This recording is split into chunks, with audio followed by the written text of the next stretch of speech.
House will come to order.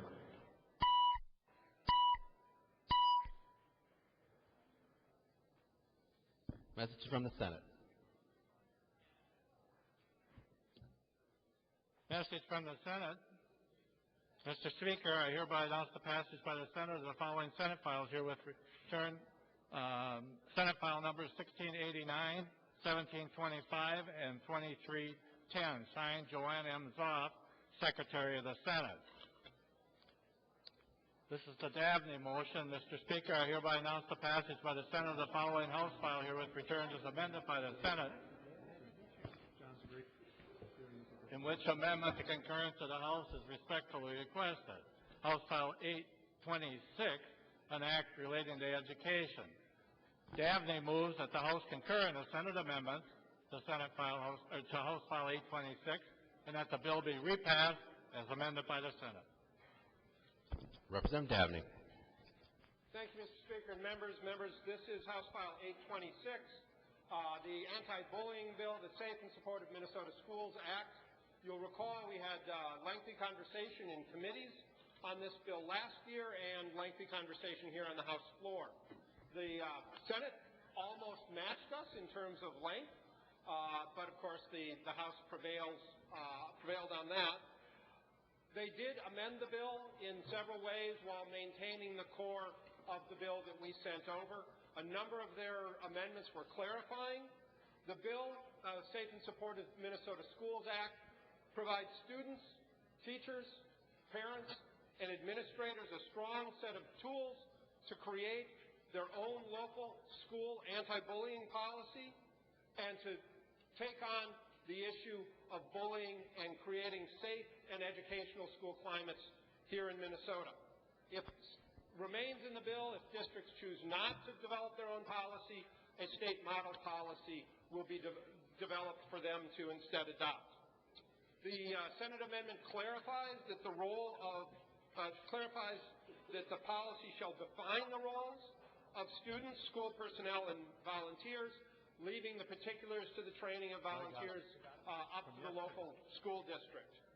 It provides a tighter definition of bullying that better aligns with those commonly used in the field today and definitions such as used by the Federal Department of Justice. It maintains the high bar of substantially and materially disrupting a student's educational experience and opportunities as a mandatory part of the definition of bullying. That's a high bar for an action to overcome to be defined as bullying under the Safe and Supportive Schools Act.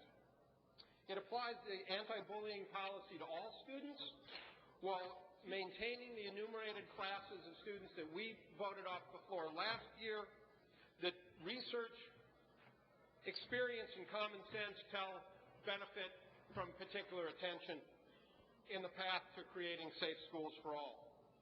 It continues the emphasis on prioritizing the use of restorative practices in schools for students involved in bullying. This brings the bill in line with current efforts here in Minnesota as well as nationally to assist more students to get to high school graduation and to break that school to prison pipeline that we're increasingly discussing.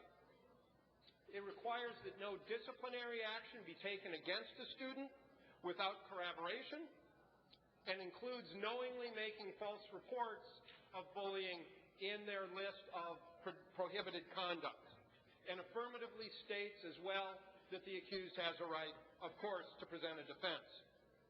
It requires students and parents be notified annually of their rights in state and federal law in regards to student data, and establishes an assumption of parental contact while maintaining the current law regarding administrators' discretion in notifying parents when it's in the best interest of the child.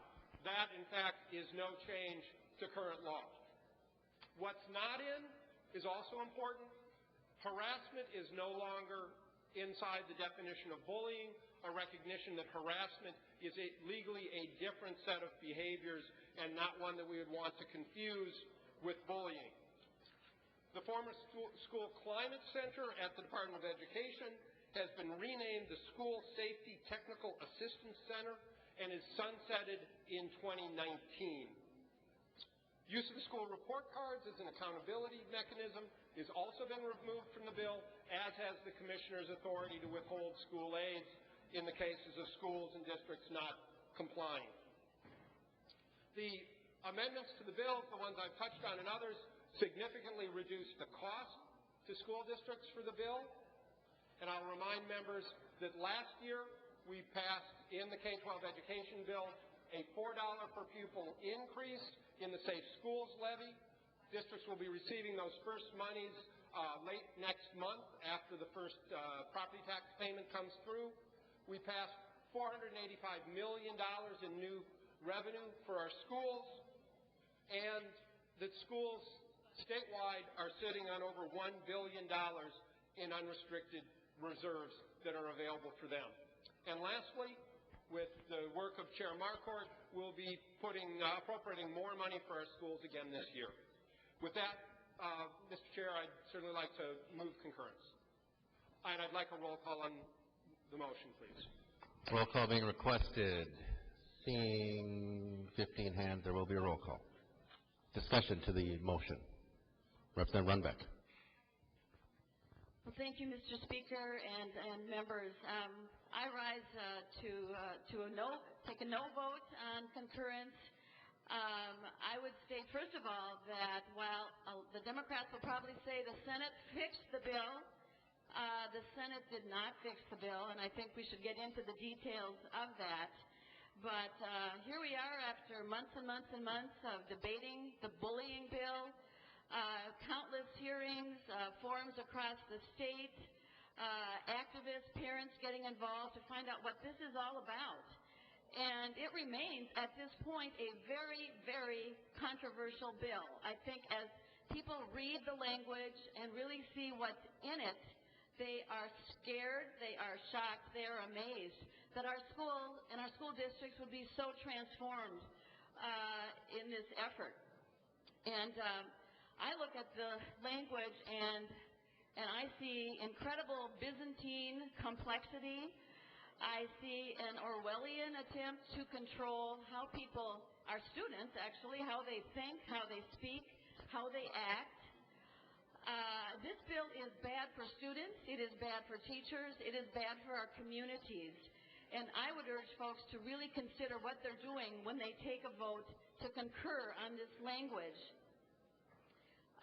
We have what you would call, I think, a trial lawyer's dream as well, because what you have is a created expectation in law that children can go to our schools and expect them to be bully-free, discord-free, bad feeling-free. I mean, you name it, we're going to have a perfectly harmonious experience in our school. And what this sets up is an opportunity for parents who think that the teacher went too far or the teacher didn't go far enough in administering this law. So this expectation is a very, very different environment. And, I wonder if Representative Davnie would yield to some questions. He will yield. Representative Runbeck. Thank you, Mr. Speaker. And Representative Davnie, would you agree that this bill creates a new area of rights that open the door for our schools and our teachers to be the target of lawsuits? Representative Davnie. Thank you, Mr. Speaker. Representative Runbeck, no. In fact, you'll notice in the bill it explicitly does not create a new right of action. There was discussion in the Governor's Task Force on the Prevention of School Bullying on this very issue, and on that we decided that that was not an appropriate avenue, that we did not want to increase lawsuits. In fact, experience in Minnesota and in other states, strong anti-bullying statutes protect schools and districts from possible lawsuits from victims of bullying. Well, thank you, Representative Davnie. I mean, I guess I would love to have a few more lawyers look at this and give us that opinion, because the expectation is pretty clear that this is, when you go to school, you are not expected to be bullied. You're not expected to have to deal with people who are criticizing you and making you feel uncomfortable. So I would say that that probably is not very comforting language. But there's some other disturbing aspects of the bill. Representative Davnie, if you would continue to yield, is anonymous reporting of prohibited conduct, is that allowable? Anonymous reporting. Representative Davnie. Madam Speaker, Representative Runbeck, just like amongst adults, if I call 911 and report a crime in progress, they don't say, we'll only send a squad car if you give me your name, phone number, address, social security number, height, weight, and eye color. But the bill does two things. It prohibits any sort of disciplinary action without corroboration, and as I stated earlier, it includes knowingly making false reports of bullying under its list of prohibited conduct. Representative Runbeck. Thank you, Madam Speaker, and Representative Davnie. And so, Representative Davnie, if you would continue to yield, then you said no disciplinary action. What would you term remediation? Is that disciplinary action? Representative Davnie. Madam Speaker, Representative Runbeck, there's a national movement to use more restorative and remedial practices in schools rather than default to out-of-school suspensions as have commonly been used. You may know just from the media reports of late, nationally, starting in preschool even, we find that students of color are suspended much more frequently than white students for the same allegations of disciplinary violations. So this is part of a national movement to make sure we get more kids staying in school, more kids learning, achieving, and getting to high school graduation. That's a plus for the kids, it's a plus for their families, it's a plus for the state of Minnesota. Representative Runbeck. Thank you, Madam Speaker, and Representative Davnie, I would appreciate having a copy of that research if that would be possible. I don't know that I got a perfectly clear answer to the question, and I think that's because in the bill it would say that an anonymous reporting of prohibited conduct, that person is not precluded from being assigned to, let's say, remediation activity, which, by the way, is re-education. So it's a way of, I would say, indoctrination that is an immediate course of action that the teacher or the school district has. But members, I think we're just in such dangerous territory. I do pity the poor teacher who is in the crosshairs of this kind of a law, because the description of bullying would still be very vague and very subjective. We still have a term in there. Objectively offensive is something that still needs somebody to define. Where does the teacher... The life of the teacher is going to change dramatically, because if you think of any classroom, and I talk to teachers in my own area, and they say we train for bullying every day. It is part of how we live in the classroom. We are involved in that interaction between the student and a friend, another person, and we are teaching all of the time about how to respect one another and how to deal with people who may say things that may offend you. So this is going on. I mean, how many millions of opportunities are there going to be with the enacting of this law, to find something might have a tinge of bullying to it? Questions like, when does teasing become bullying? This is how people grow up. You grow up learning how to interact and socialize. And gee, if you feel like you're maybe a small kid and a big kid is picking on you, you find your buddies. Your buddies are going to help you sort of develop the defensive mechanisms. So, as I say, Orwellian, I think, is an extremely effective description of this bill. And we're really having a situation in our schools where we've got the school administrators sort of being rendering verdicts, in doing some investigation, doing reporting. This will change the environment so dramatically. So just one last point. I think it's interesting to know where this bill has come from. Education Minnesota was on board very early on with this bill. And so you have our teachers union, which somehow or other has condoned this kind of micromanaging down to the most minute level of human interaction and determining, really, is that a proper way to think, a proper way to speak, a proper way to act? You do, I'm certain, have the trial lawyers as well, and you have groups that are principally concerned with gender identity and gender expression. A DFL coalition bill that has really not very much at all to do with growing up in Minnesota, getting an education, and becoming a productive adult. Thank you. The member from Sibley, Representative Gruenhagen. Thank you, Madam Chair and members. I rise and encourage members to vote to not concur. I think one of the things about, and Representative Davnie, I know you want to address bullying, and I don't believe this is the right formula. Depending on this vote, we'll have time to discuss that more, but it's experimental. I don't believe there's an example across the country where something like this has actually worked to reduce bullying. All my local superintendents, principals I've talked to, and a few teachers don't support this bill. They say it will cause more bureaucracy and wasted time versus dealing with the actual problem. And but we can discuss that more depending on how this vote goes. But I rise in support of Representative Runbeck's comments. One of the things to understand about this bill, members, is this bill is simply has come from the template of the governor's task force report, which is in August 2012.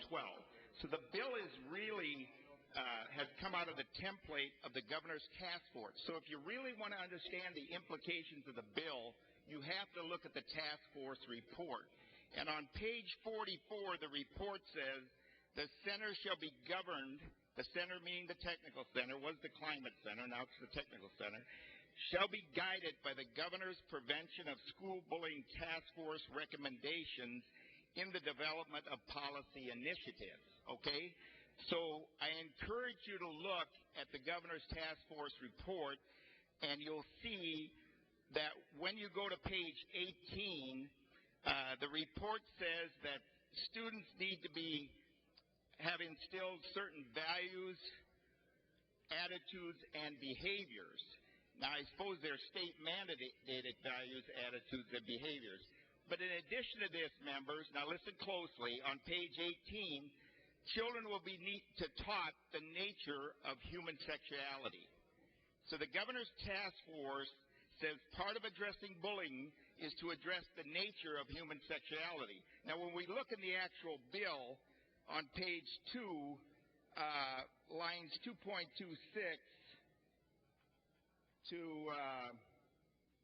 2.30, we see that in there they define sexual orientation, including gender identity, and a host of other issues. Well, the point is this. I know that there's been a denial that this bill will mandate certain curriculums into the school.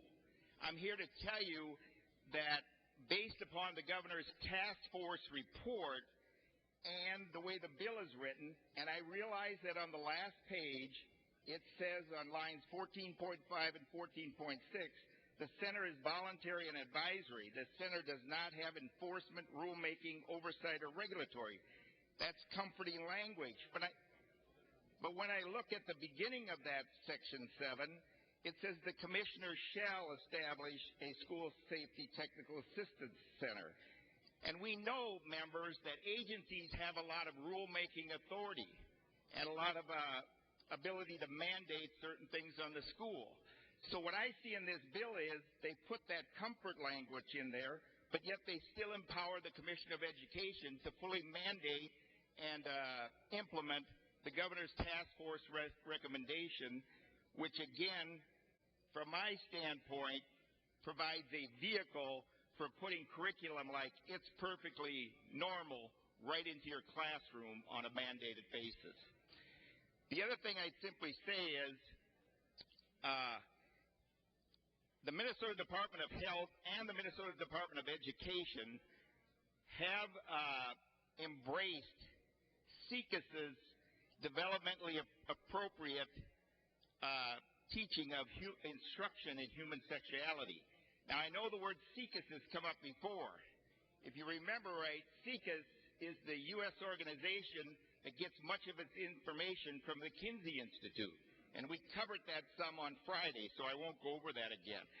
So, members, we have two departments, the Department of Health, the Department of Education, embracing the CICUS developmentally appropriate instruction on human sexuality, and that is a direct pipeline for implementing this type of perverted curriculum, which if you showed it to a child at 10 years old outside of the public school grounds, you could be charged with obscenity crimes. In fact, the state of Washington refused to allow this book to be used in its prison because it was too obscene. Finally, members, one of the reasons we should vote to not concur is that these things need to be fixed in the bill. We need to have strong preventions for your children, my children, and our grandchildren at an elementary age of being taught this filthy, perverted information. We know, the last thing I'll just say is that we know that there's peer-reviewed studies that show the damage to young people, and especially children, of showing them this explicit, obscene material. It rewires their brain and makes and points them in the direction of criminal and unhealthy behavior at a very young age. And once their brain is rewired, it's very hard to change that. Please, for the sake of the children, for their innocence, for your children, my children, and our grandchildren, please, let's send this bill back and get strong protections from this type of curriculum implemented into the bill. Please vote to not concur, members. Thank you. The member from Anoka, Representative Scott. Thank you, Madam Chair. I wanted to speak just a few moments about the actual cost to school districts of this bill. We know that $2 million per year, the state has appropriated that amount for this technical assistance center. And we also know that the fiscal note came back at $20 million a year on average for local school districts. Now, the estimated cost to train the teachers and staff is $20 million per year. Consider what it's going to cost to train all the students in our schools. The legislation encourages the integration of age-appropriate, which means sexual in nature, programmatic instruction, intervention, and remedial responses into the school. So what is the cost? What is the cost of purchasing, training, embedding, delivering this new curriculum into the entire school environment? This means the entire school day, all courses, all activities on and off premises. Now, the Democrat Party continues to legislate levy authorizations to fund their school education agenda without voter referendum approval. Last year it was $300 a student. This year, $7 a year per student for the Safe Schools levy. This is an endless stream of money. As was pointed out earlier, so much of this bill was taken right from the governor's task force on bullying. So it's only natural to conclude that the commissioner, in designing the state policy and program for this bill, would also adopt additional provisions from the governor's task force. Well, the governor's task force recommends that teacher licensure be tied to compliance. When is that coming? How can teachers not put bullying reporting ahead of teaching when failure to correctly identify a bullying incident can lead to the loss of a teacher license? The Governor's Task Force report says that the Technical Assistance Center, formerly the Climate Center, shall be guided by the Governor's Prevention of School Bullying Task Force in the development of policy initiatives, and that's on page 27, paragraph 2. Is there any way that a school district can have its own policy? Nope. There are only two options. Adopt the state option or adopt all the provisions of the state option with your district name on it. There's only one policy, the state policy.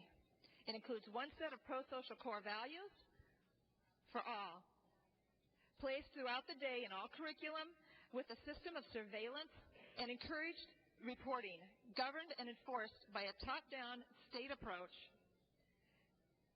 including a 23-member appointed council and a technical assistance center overseen by the Governor's Task Force. The definition of values in the Governor's Task Force report is effective strategies that will promote values, attitudes, and behaviors that acknowledge the cultural and diversity of students, including understanding the nature of human sexuality. Okay, this is pre-K through 12th grade. That's on page 18 of the Governor's Task Force. Now we go to Senator Dibble, who says that we don't need a pilot program. We've already got a pilot program. And I would just like to know if Representative Davnie would yield for a question. Representative Davnie will yield. Representative Scott. Thank you, Madam Chair. What pilot program would Representative Dibble be referring to when he says that we don't need a pilot program because there's already one in place? Representative Davnie. Madam Speaker, Representative Scott, you'd have to ask Senator Dibble that question. Representative Scott. Well, thank you. It seems like the two authors, might have concurred on what that pilot program was. Would Representative Davnie yield to another question? He will yield. Representative Scott. Thank you. Representative Davnie, what conclusive research is this bill based upon? Representative Davnie. Madam Speaker, Representative Scott, there's several decades of research, some of it domestic here in the United States, some of it from around the world, that looks at effective school-wide anti-bullying programs. The one best known, the one actually published in this country by the Hazelden Foundation, I believe in Representative Barrett's district, is the Olveus curriculum, used effectively in many school districts across the state of Minnesota. Deep research basis there on the effectiveness of school-wide initiatives. Representative Scott. Thank you, Madam Chair. Would Representative Davnie yield to another question? He will yield. Representative Scott. Thank you. And Representative Davnie, have you passed out any of that research in any of the committees or here on the House floor so that we could take a look at that research? Representative Davnie. Madam Speaker, Representative Scott, I'm looking to see whether I included the, and if I did not, I can, research by our own University of Minnesota regarding the incidence of bullying, relying some on CDC, the Center for Disease Control in Atlanta research as well, on the effectiveness of building strong school climates.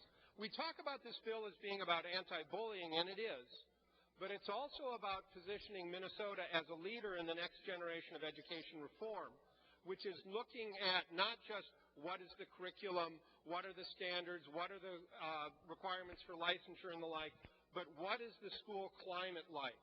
And what the George W. Bush Foundation has focused on is the importance of strong school climates to allow more students to achieve higher, and more students to get to high school graduation. Representative Scott.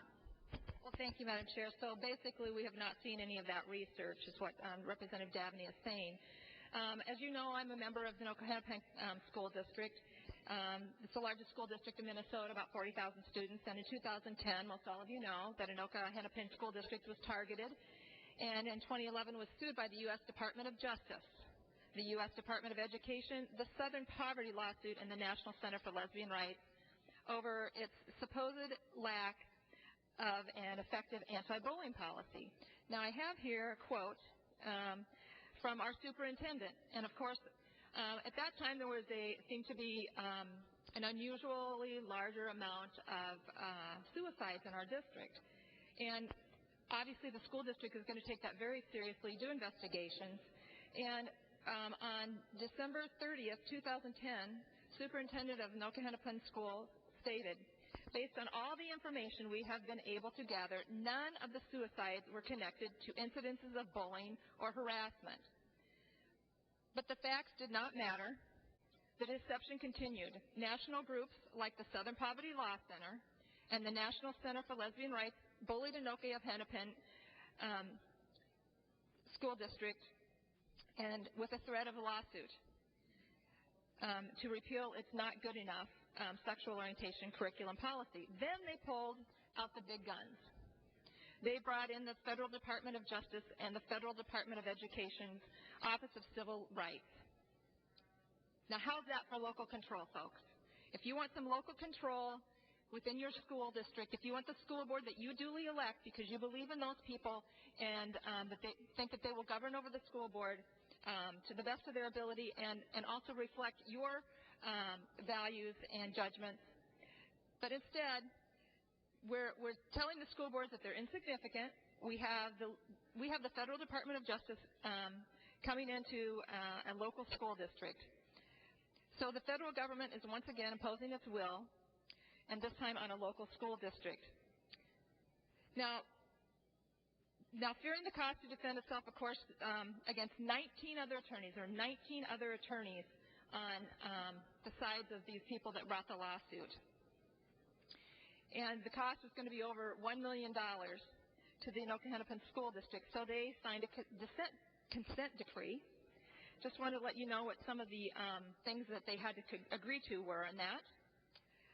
Probation for 5 years. They had to hire a Title IX coordinator for gender equity, hire a mental health consultant, hire an equity coordinator.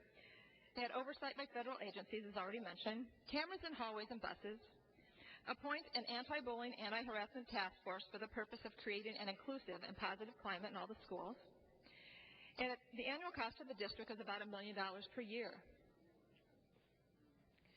Now, it's difficult to read, but it's 5 of the items,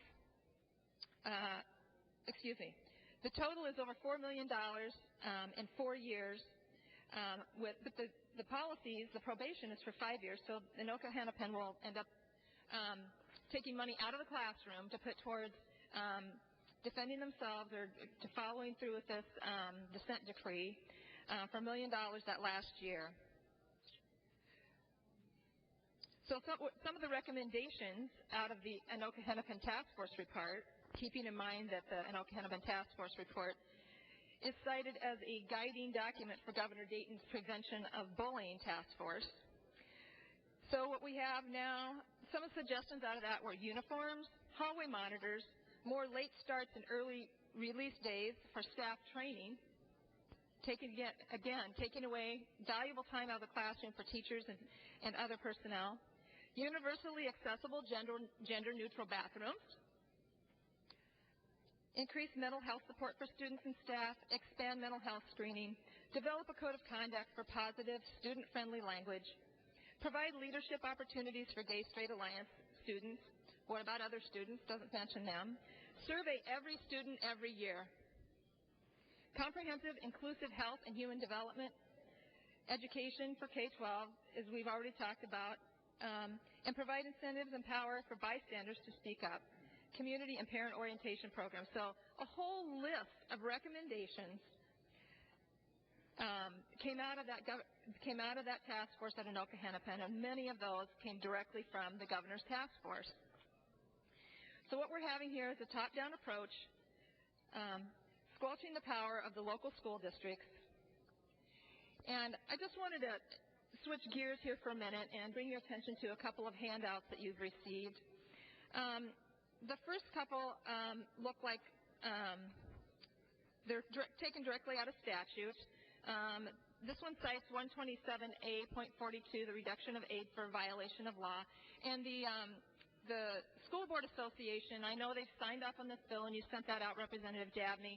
I don't know if the School Board Association is really clear on some existing statute. Now, they're under the impression that because of this language being deleted from the bill about the technical center not being able to withhold any funds if there's noncompliance with the standards adopted at the state level. But if you look at this, in Subdivision 2, the commissioner may reduce or withhold the district's state aid for any school year whenever the board of the district authorizes or permits violations of law within the district by, and then you could go to number 2, noncompliance with a mandatory rule of general application promulgated by the commissioner in accordance with statute.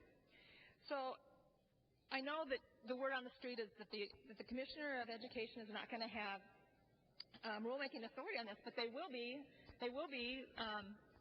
designing the programming and the policy for this bill. That's going to be the model for the statewide policy. And it says here, it looks to me like the commissioner can still come after these schools that don't comply.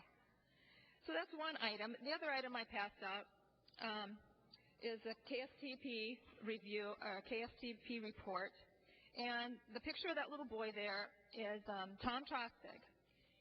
And Tom was 12 years old, came home from school one day, threw his backpack in the house, went out to their family's barn, and hung himself. Now, of course, you can imagine the grief-stricken parents.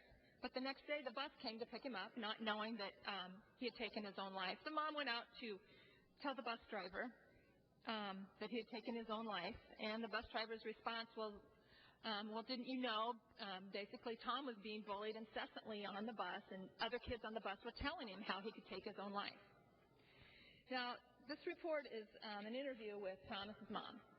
And I've met Mrs. Trostig. And she states that this bill would do absolutely nothing to help save the life of her child because it does not require that the parents be notified of bullying. So we've got some cases that are going to be similar to Thomas's, where the parents are not going to be informed. And I think, to me, that's one of the most troubling aspects of this entire bill. When my daughter was in the 4th grade, she was at recess, and there was a boy that was picking on a friend of hers. And so my daughter pushed him down, jumped on his ribs, and, of course, they all got in trouble. So I got a phone call from the teacher that afternoon before my daughter got home from school telling me what had happened. He said, we brought the kids in, we've all talked through it, everybody has, apologized, asked forgiveness, we're all moving on, but I just wanted to let you know of the incident. So when my daughter got home, I confronted her. I said, did you have a little problem at school today? And she said yes, and told me what had happened. I said, well, what we're going to do is we're going to call the parents of that little boy, make sure that he's okay, and you're going to apologize both to the parents and to the little boy. And so she did that, and it wasn't a fun thing for her to do.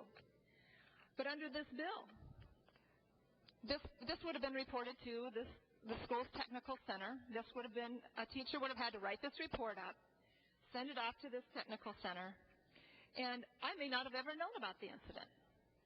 Now, I want my children to be accountable to me, and under this, they may not necessarily have to be that way. I think we're going to see a lot of children getting in trouble for childish acts, just like this one was, a childish act. Members, I encourage a vote to not concur. This bill is a dangerous bill in many ways. It restricts local control, and it is damaging to parental rights. So I would urge a no vote. The member from Pope, Representative Anderson. Thank you, Madam Speaker and members. This bill has a lot of concerns which we're going to be hearing about today and maybe tonight. And I think as this debate has gone on during the year and people look past the title of this bill and see what really is in the bill, that concern mounts even higher. I'm going to concentrate on just one aspect of the bill, and I would ask Representative Davnie to stand for a question.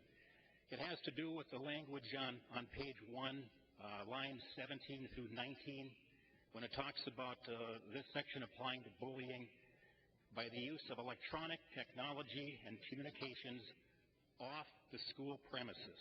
And I repeat, off the school premises to the extent such use substantially and materially disrupts student learning or the student school environment.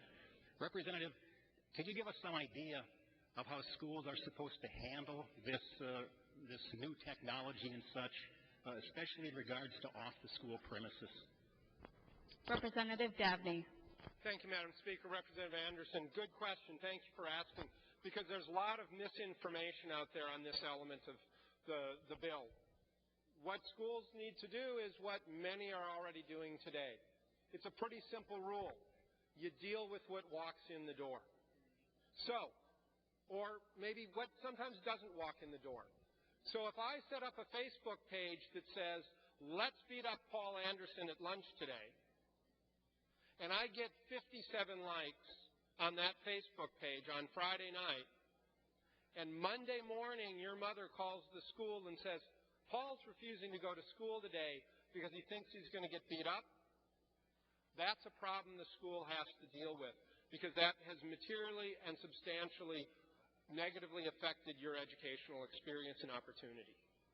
They do what they often do already, which is deal what's coming in the door, dealing with what's going on between kids. Representative Anderson. Thanks again, Madam Speaker. There was a handout passed out ACLU Minnesota, Facebook case settled with Minnewaska District. That's back in my area.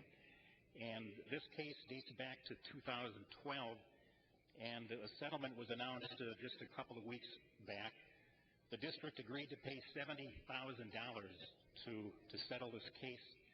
And according to the article in our local paper, in addition to the $70,000, the school agreed to change its policy to limit how intrusive the school can be when searching a student's emails and social media accounts created off school grounds. So again, I think this raises a whole new area of possible, how do we do this?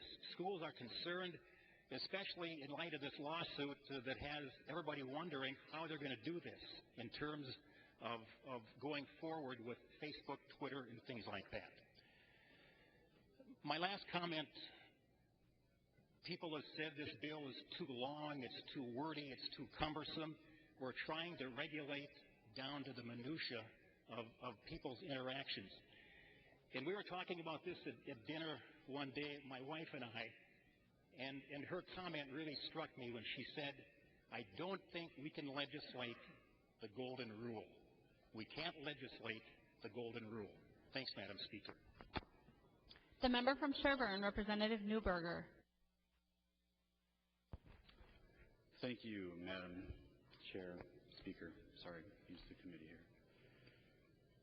I just been watching this progress since last year when we first heard it in civil law, and today I speak to my fellow members across the aisle, but more importantly, I speak today to the people of the state of Minnesota.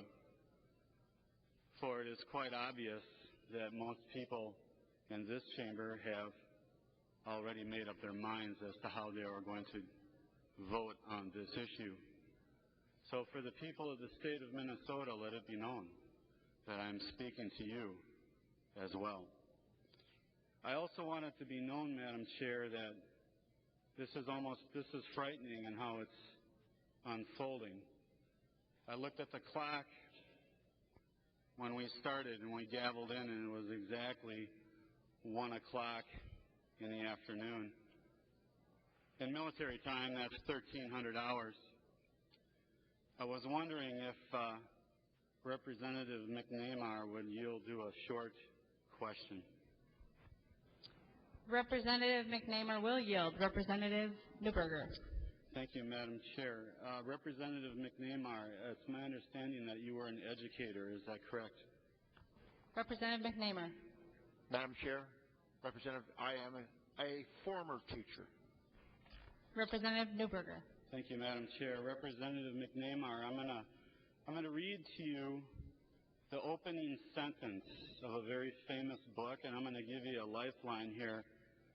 The lead character's name was Winston Smith, and I want to know if you can identify this with given your education background of many decades. The very first sentence reads, "It was a bright, cold day in April, and the clocks were striking 13. Madam Chair, can Representative McNamar tell me, can you identify where this very first sentence comes from? Representative McNamar. Madam Chair, Representative, I cannot. Representative Newberger. Thank you, Representative McNamar. I don't mean to put you on the spot like that. That's why I gave you the lifeline. Winston Smith's the main character, and this is the very first sentence. It was a bright, cold day in April. The clocks were striking 13. That's 1984, folks. One more time. That's 1984. George Orwell. We all remember him from high school. So this fall, Little kindergartners, little kids will arrive at school. They'll be excited to see their new teachers, their new friends, and their new world. So here is their new world. I'm going to tear into this a little bit because we owe this to the state of Minnesota. Representative As Moline, we speak to the state of Minnesota. Representative Newberger, hold on. Representative Moline has risen. For what purpose do you rise? Thank you, Madam Speaker. I'd like to rise to a point of order under Mason, Section 112, Paragraph 6. A member has no right to read or have the clerk read from any paper or book or to use any electronic recording as a part of a speech without the permission of the body. And perhaps the Speaker could just remind the members that we're not supposed to read from books or any other paper on the House floor without permission from the body. Thank you, Representative Moline. Representative Newberger. Thank you, Madam Chair. You're so noted, and I thank you for your advice here. This fall, our children are going to be entering into their new educational world. And here we go. It's called the bullying bill. This applies to the students bullying against another. I'm going to go right off the bill here. That is permitted, I am assumed. Bullying against another student enrolled in a public school which occurs on the premises by use of electronic means, 114, and communications on school premises. Line 17, by use of electronic technology and communications, as Representative Anderson here so eloquently stated, that off of school premises. Folks, this means this could go into your homes. State of Minnesota, know this. Off school premises. We're going to dig into that a little bit here. To the extent of such substantially and materially disrupt student learning or the school environment. Schools, a non-public school under this section as consistent with school accreditation cycle is encouraged to electronically transmit to the commissioner its anti-bullying policy. I would ask if Representative Davnie would stand for a question. He will yield. Representative Newberger. Thank you, Madam Chair. Representative Davnie, would you define how are these non-public schools going to be encouraged? Representative Davnie. Thank you, Madam Speaker, Representative Newberger. That provision in the bill was put there at the request of the private schools, so they're already aware of the request. They wanted to share their anti-bullying policies because they see, frankly, anti-bullying as being a market opportunity for them. If they provide safe and supportive schools, that's the only way they can recruit and retain students, and that, of course, means revenue. That was at their private school's request. Representative Newberger. Thank you, Madam Chair.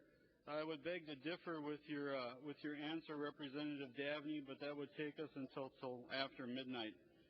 This section on line 23 says it does not apply to homeschools.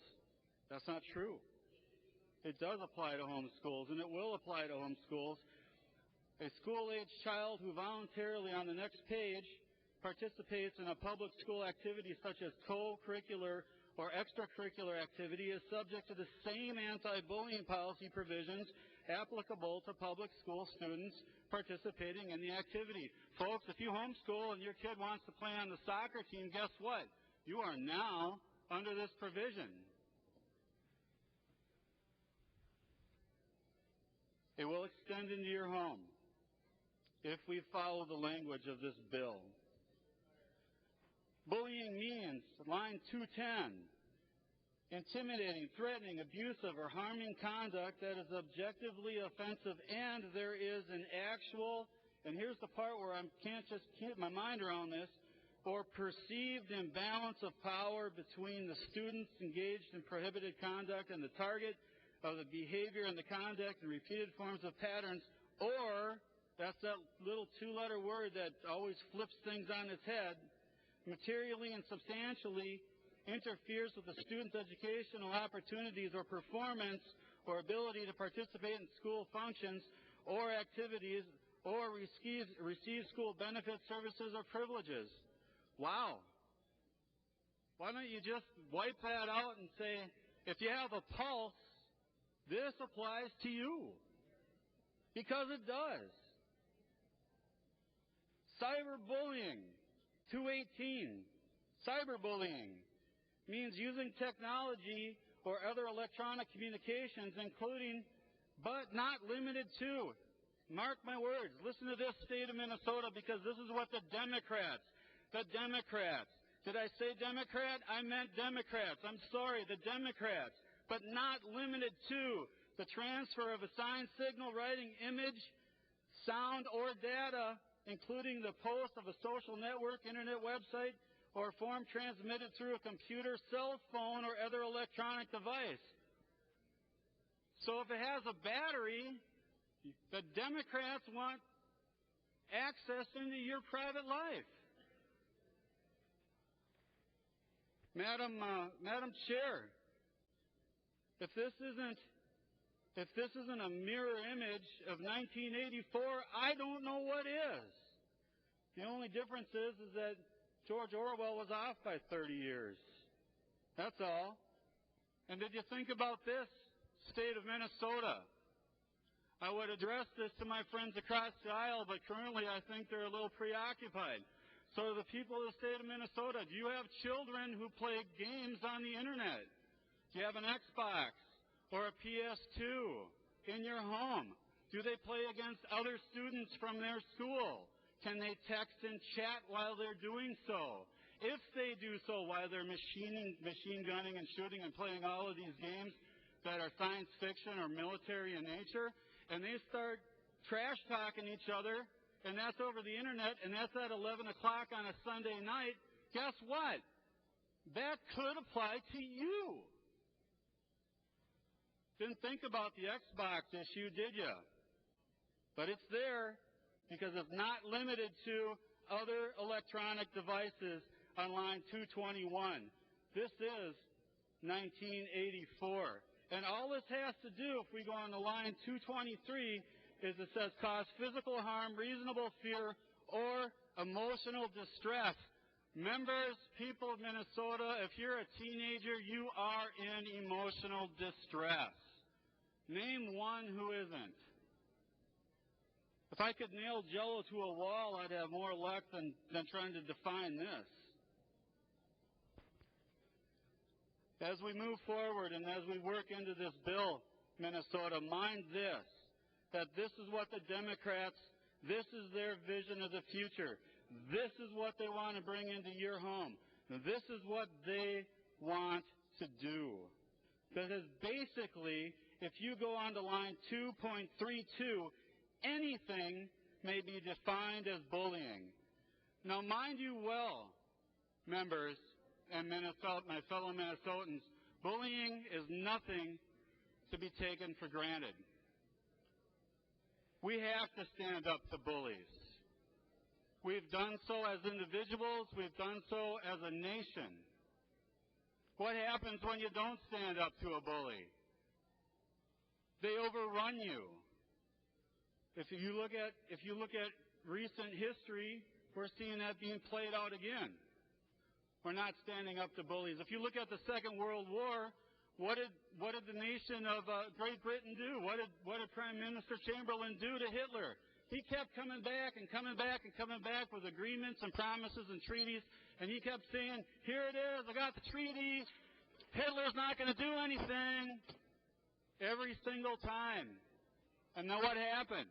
Finally, we had to stand up to the guy, and it cost millions of lives. We stood up to the biggest bully on the planet. So standing up to bullies is necessary, whether it's Adolf Hitler or whether it's the big kid down the street. Madam Chair, I can tell you right now, one of the most memorable days of my life as a child was in 6th grade, when the school bully got his clock cleaned. He learned a lesson, and I learned one too. If you stand up to bullies, you learn from it. You win. What are these kids going to do when they get into the adult world, when they get into the business world, when they get into the military, when they get into the working world? And when what's it called now? The technical center. Thank you. It's not the climate center anymore. It's the technical center. So what are these kids going to do when they show up at the office to work and they think they're being bullied? Are they going to run to the technical center? No, it's not there. They're going to have to learn to stand up on their own.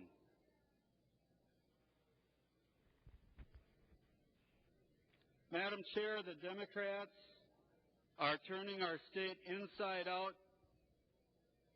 and our children are paying the price. Our rights, our liberties, our freedoms, who and what we are, it's all getting turned on its head. There's so much more I could say about this, Madam Chair, and perhaps I will. I know somebody over there just cheered and thought, hey, he's going to shut up. But you know what? There's more to say. I was wondering how important this issue was to my friends on the other side of the aisle, the Democrats. Did I say Democrats? I said Democrats. I went on to the websites of many of your campaigns to see what your priorities were. Is this a priority? Joe Radinovich, no mention of bullying. Tim Faust, no mention of bullying. Jay McNamar, no mention of bullying. Mary Sawatsky, no mention of bullying. Shannon Savick, no mention of bullying. Representative Fisher, no mention of bullying. Yvonne Seltzer, no mention of bullying. Lori Helverson, no mention of bullying. And Will Morgan, no mention, nothing, no mention of bullying. Everything else was there. So if this is so important and we want to turn this state inside out, why aren't you stumping on that? It's a good question. Madam Chair, I'm going to close with this.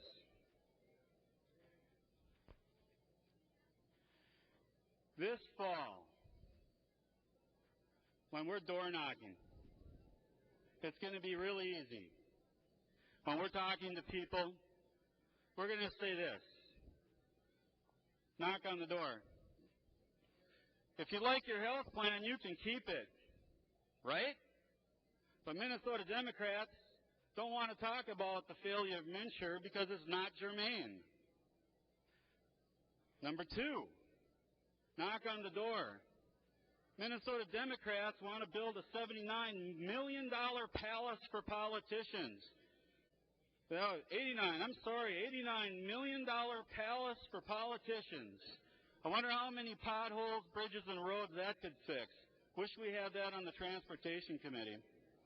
And finally, members, in the state of Minnesota, know this, that Democrats have created the thought police 24 hours a day, 7 days a week, 365 days a year. They will have access and control to your children in your home, on your computer, on your laptop, on your iPad, on your notebook, on your cell phone, and oh yes, even on your video games, because kids talk on those. And guess what? Here's the final cherry on the cake. They don't have to tell you, the parents. You don't have to be told. The parents don't have to be informed. George Orwell was wrong. It's not 1984, but George Orwell was right. It's 2014. Ladies and gentlemen, boys and girls, grandma and grandpa, Democrat Big Brother is here. The member from Dakota, Representative Myra. Madam Speaker, thank you so much. Even though my experience with being bullied goes back nearly 5 decades, the memories remain vivid. Madam Speaker, 5 of my first 6 years of life were spent in Latin America. Consequently, my first language is Spanish.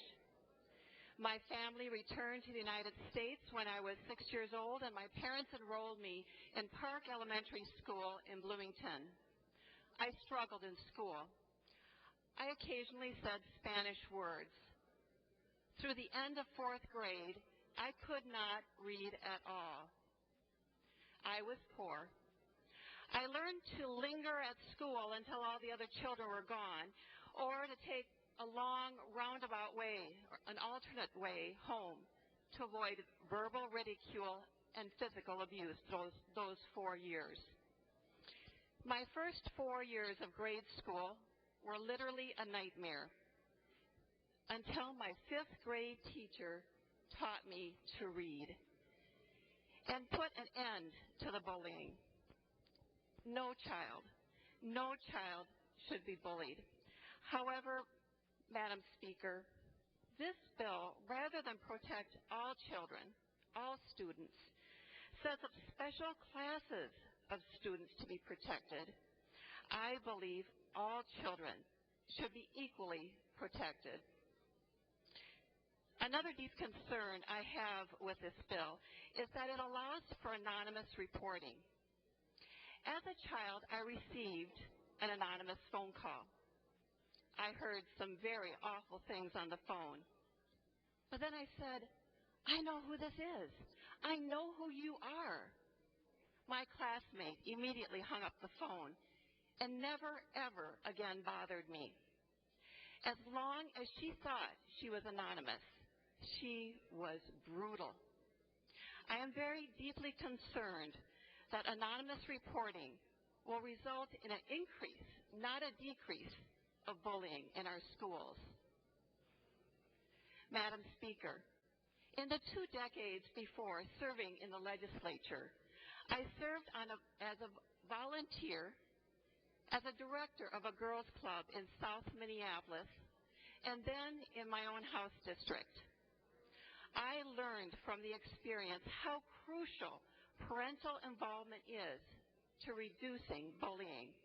I am troubled with this bill because it doesn't require parental notification. During the last year since the bill passed the House, I have heard from numerous parents, individuals opposed to this costly and unnecessary bill.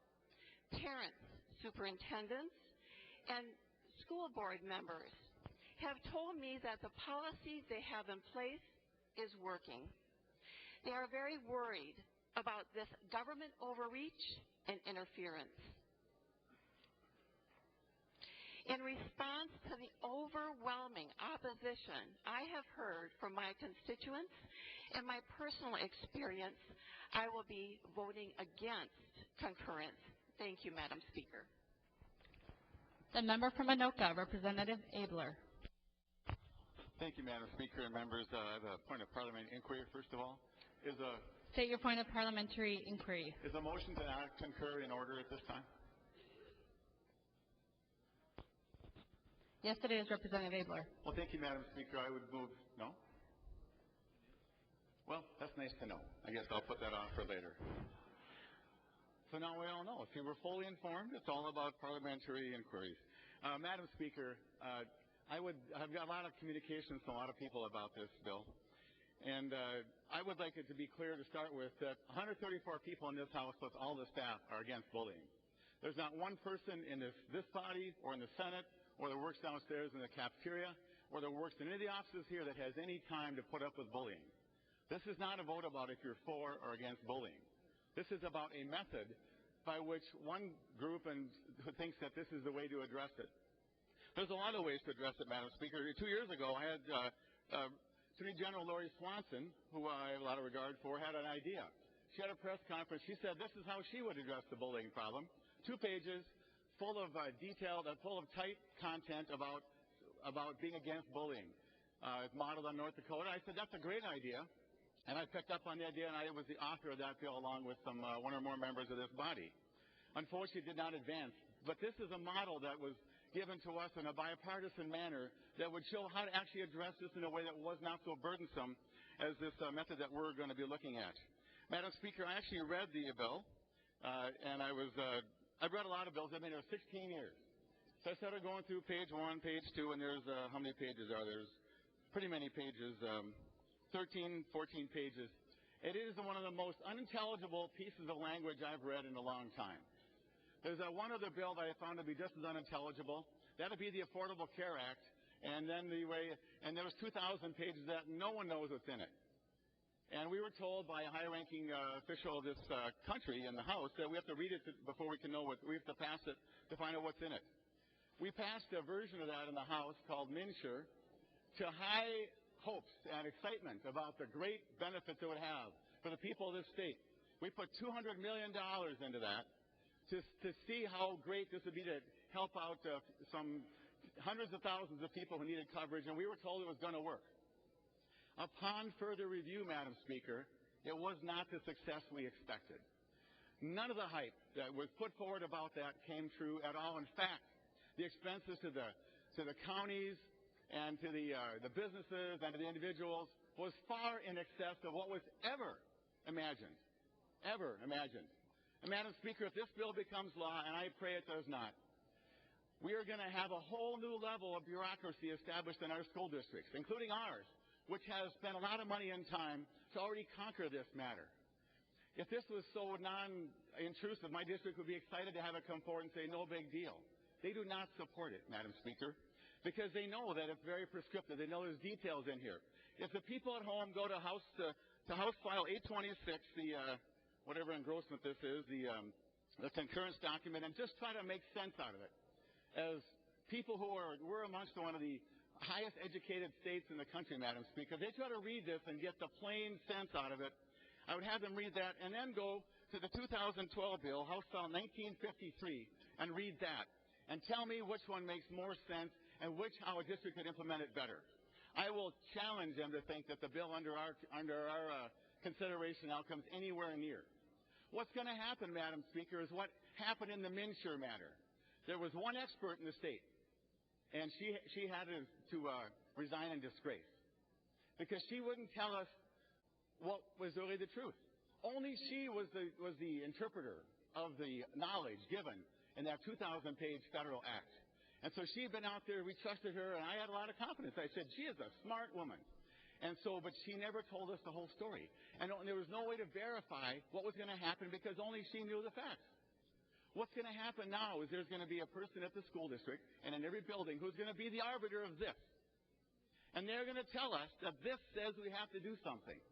Representative Davnie, I have served with you your whole career, and I have nothing but highest regard for you about your intent. I don't question your motives. I don't question what burdens you, what grieves you about some of the stories you've heard. But this is not the answer. This is actually going to make matters worse. Because I want to point out, Madam Speaker and members, there's two ways to bully. One is where you say, I'm going to go make fun of you. And so there's some people in this country, Madam Speaker, who used to have longer hair who now have shorter hair. And some of us are sensitive about that.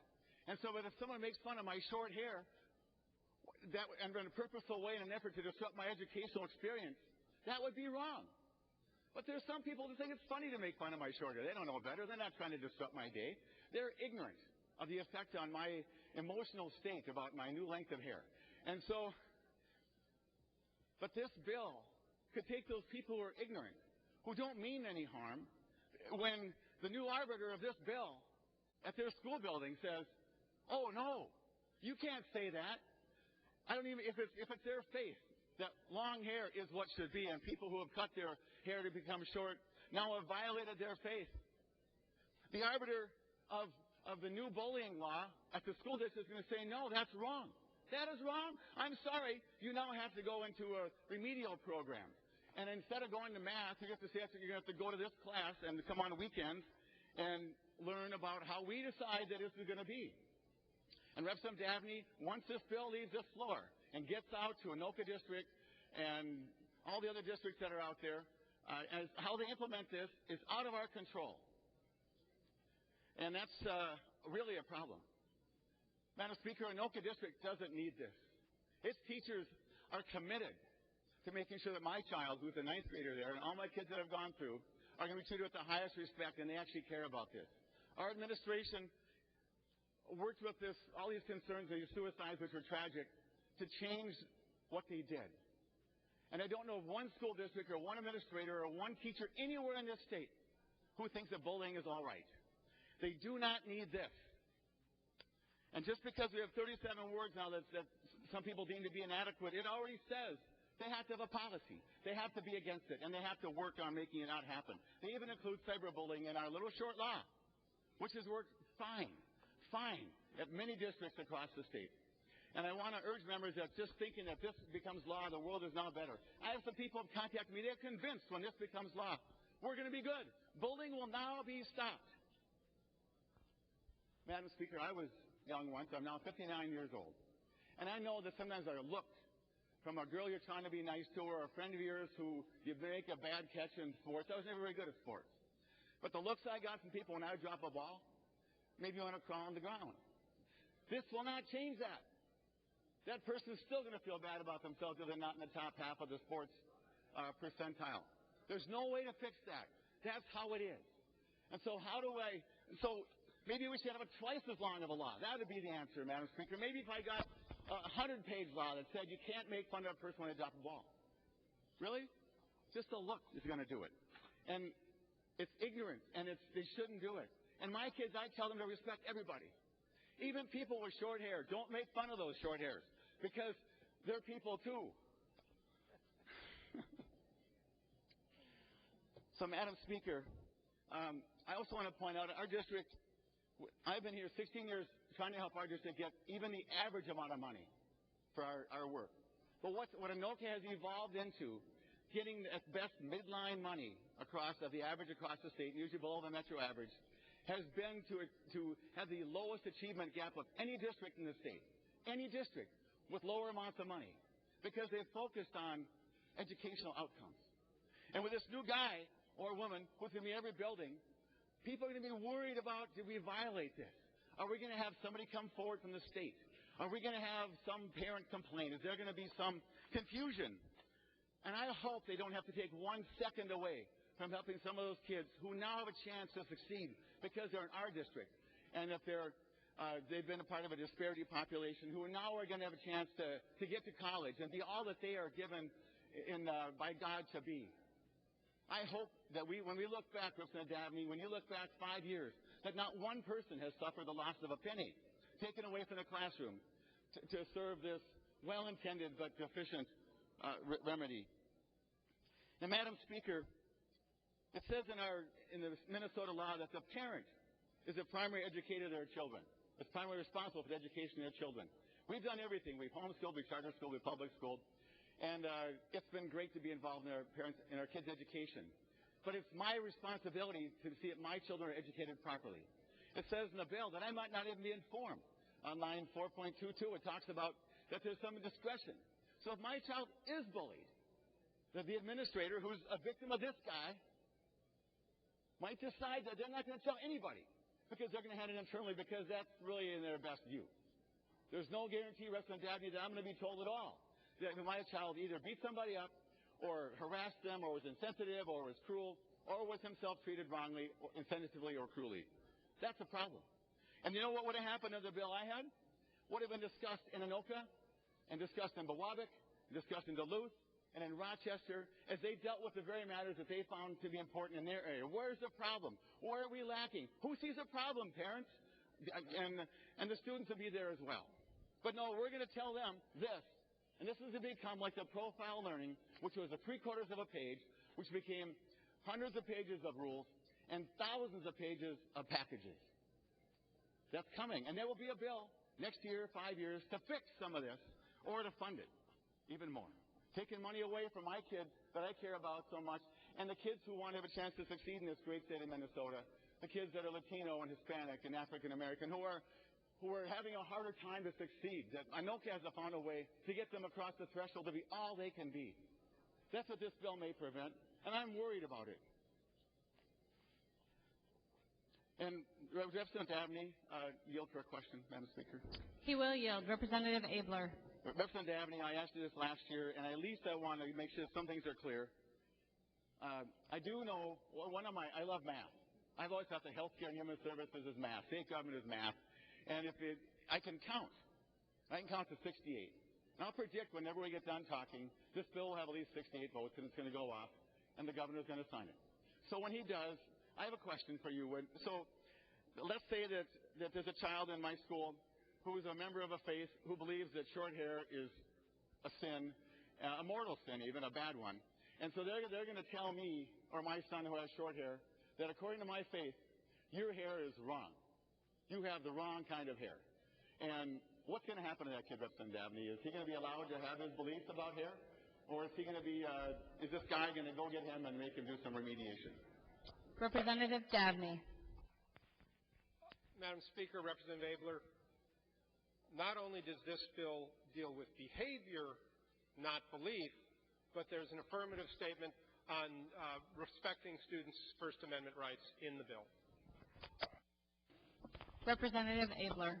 Thank you, Madam Speaker. And I knew it was in the bill, and I just wanted to hear my colleague who has the best of intent, a bad method with good intent, to make it clear that people may still express their beliefs. How that gets implemented, Madam Speaker, I don't know. And this is my final thought. Monday we had two members of parliament from Cambodia. And I had the privilege to meet them the day before. And they had a video about persecution in Cambodia.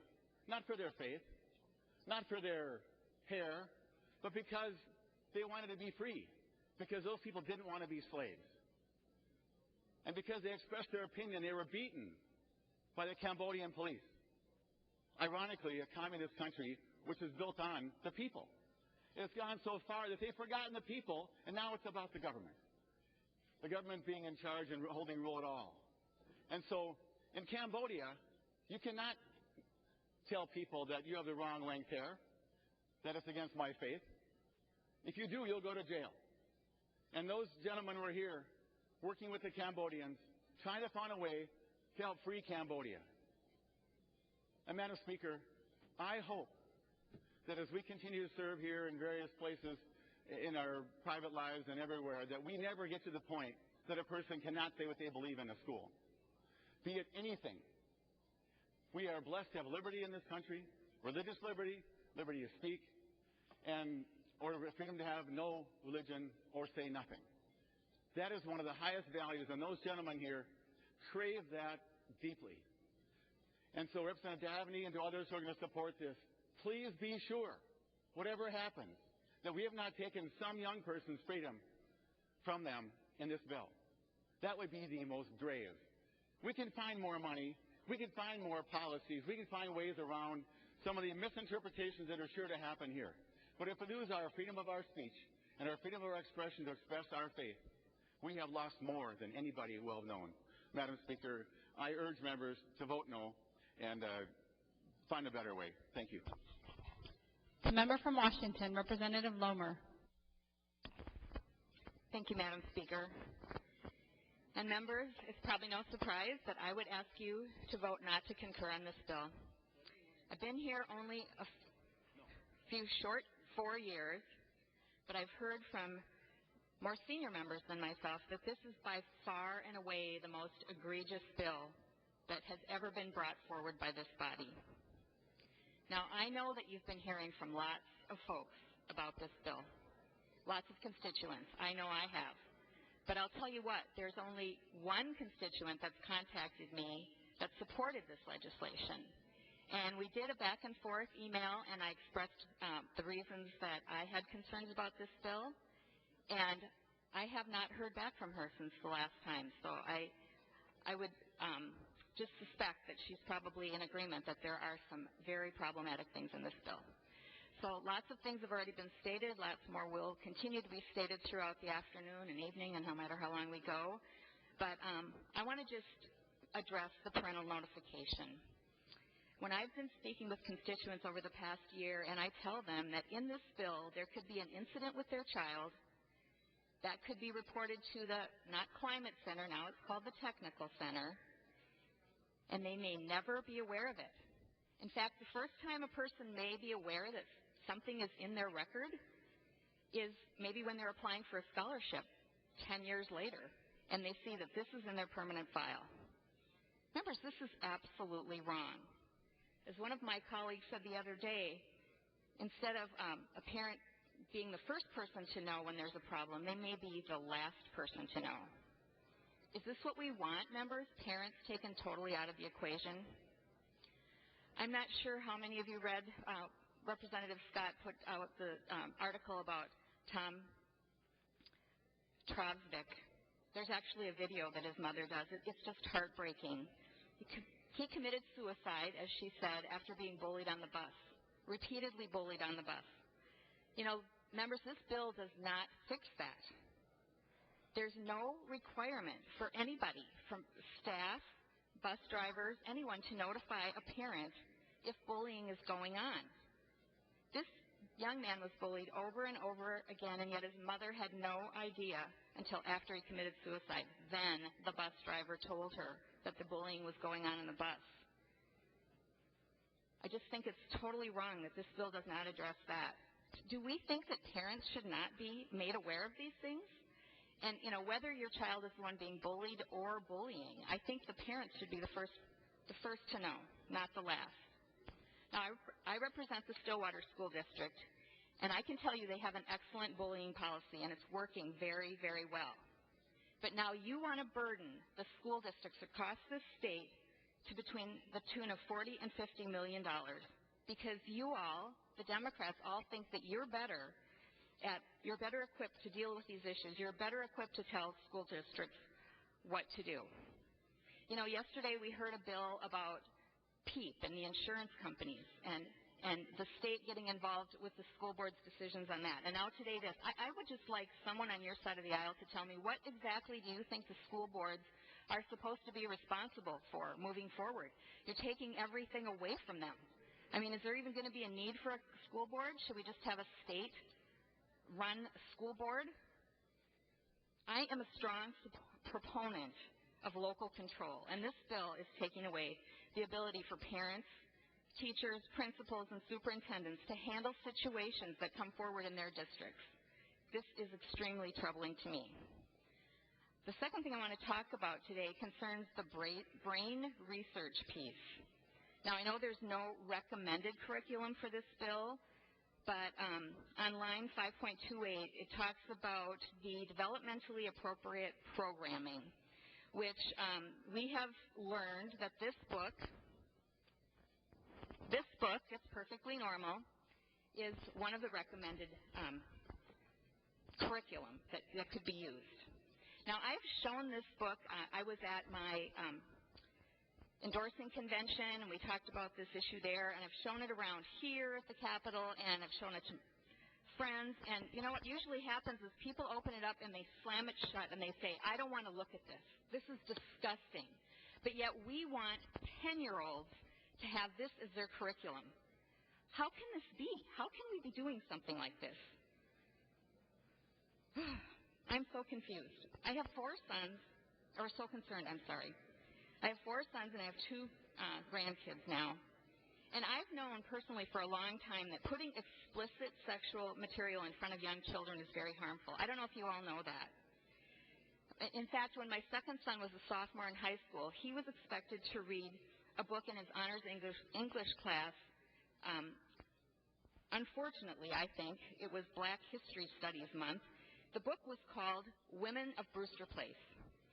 That book contained a 4-page graphic rape scene of a lesbian.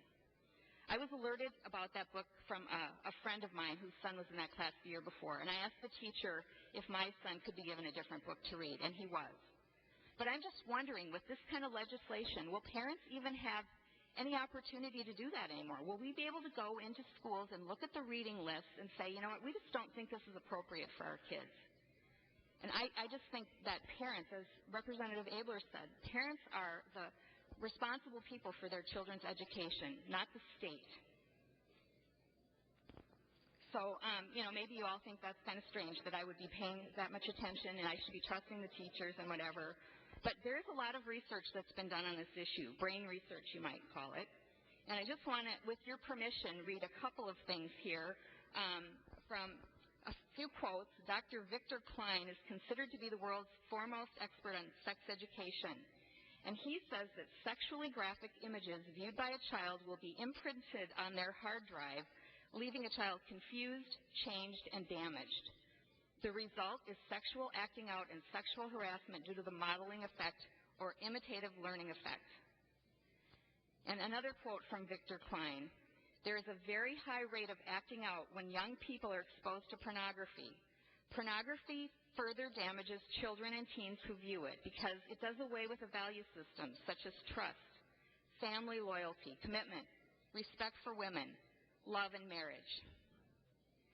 And then from Stephen Kavanaugh, he's written a book, Protecting Children in Cyberspace. Experts in the field of childhood sexual abuse report that any premature sexual activity in children always suggests two possible stimulants, experience and exposure. This means that the sexually deviant child may have been molested or simply exposed to sexuality through pornography. Pornography often introduced to children prematurely Pornography often introduces children prematurely to sexual sensations that are developmentally unprepared to contend with. So these are really, really strong concerns that I have members in using these types of curriculums. And I would just urge all of you to Google an interview with Ted Bundy. I think most of you remember who Ted Bundy was. He was a man who was executed for the serial murder of over 30 women. And he talks very candidly in an interview right before his execution about the fact that he was introduced to softcore pornography at a very young age. He found it in a convenience store. He was from a strong Christian family and a good family, but he was introduced to this early in life, and it led to an addiction where he reports that he needed more and more hardcore and violent pornography as time went on until he came to the point where he needed to act out on this. Members, we need to be so careful about this bill that we're passing and this potential for the curriculums that are being recommended. I don't know how many of you have 10-year-olds, or maybe you have grandchildren, or maybe you have neighbors, but I really, really would urge you to consider what I've talked about here before you vote to concur on this. Let's send this bill back, do some work on it, change some things that are very, very concerning. And like it's been stated over and over, nobody on this side of the aisle, nobody in this chamber promotes bullying or thinks it's a good idea. Like I mentioned, I have 4 sons. 3 out of the 4 were, I think, seriously bullied in their time growing up. My son who's disabled was bullied. My son who is very bright was actually bullied for that very reason and called names because of that. I had a son who had severe acne. He was bullied because of that. I mean, I don't think that this bill would address any of those concerns at all. So I do have a question if Representative Davnie would yield. He will yield. Representative Lomer. Thank you, Madam Speaker. Representative Davnie, I'm just wondering if you can tell us how many states have passed this same legislation and with the same wording? Representative Davnie. Madam Speaker, Representative Lomer, thank you for the question. This bill is a expression of Governor Dayton's task force on the prevention of school bullying. Just as the bill reinforces local control in empowering not only school districts, but encouraging them also to reach out to their students, staff, parents, and community in developing a strong anti-bullying policy at the local level, the task force's work looked nationally at trends, other states' actions, the positives and negatives, dove deep into research, and came up with a Minnesota-grown policy and set of proposals, including, well, I'll stop there. Thank you. Representative Lomer. Thank you, Madam Speaker, and thank you, Representative Davnie. Well, I was under the impression and have been told that there's actually a national bill that's very similar to this, and so I was just curious if you know, have any other states passed anything similar to this? Representative Davnie. Madam Speaker, Representative Lomer, I don't know what's going on in the other 49 states, Puerto Rico, and the District of Columbia. What I do know is, and if you look in the packet of research that supporting documents and research document from the University of Minnesota, they speak of the Center for Disease Control's research on this and the work they've done. I also referenced the U.S. Department of Justice's work on this prevention of school bullying. The U.S. Department of Education has also done work on the prevention of school bullying. There are national efforts around the country, and the definition that we use in this statute aligns with both definitions commonly used in the field today, as well as things like the Department of Justice's definition. Representative Lomer. Thank you, Madam Speaker and Representative Davnie. Well, I guess I just have one more question. Representative Davnie, do you feel that local school districts are not able to address this issue? Representative Davnie. Madam Speaker, Representative Lomer, as part of the task force report or task force activities, it did listening sessions around the state, attracting primarily students and parents. And they adopted what one of the students said as kind of the motto for the task force in its report. And you'll find if you go into schools, you'll commonly see anti-bullying posters up on the walls. But powerfully, what a student said in Greater Minnesota was, there needs to be more behind the posters than just tape. Representative Lomer. Thank you, Madam Speaker and Representative Davnie. Well, I guess I will just conclude my remarks, but I believe even if there's more behind the tape, that's better done by local school districts, superintendents, principals, teachers, parents, and children. Thank you very much. The member from Hennepin, Representative Uglum.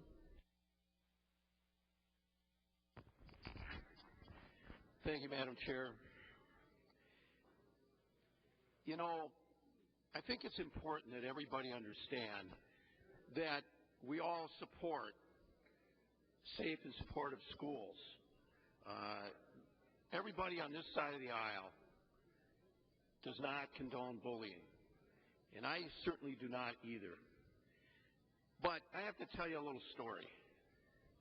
You know, when we go home from this place at night, if we're fortunate enough to get home in time for dinner, maybe each and every one of us will sit around with our husband or wives and discuss a little bit about the day's work.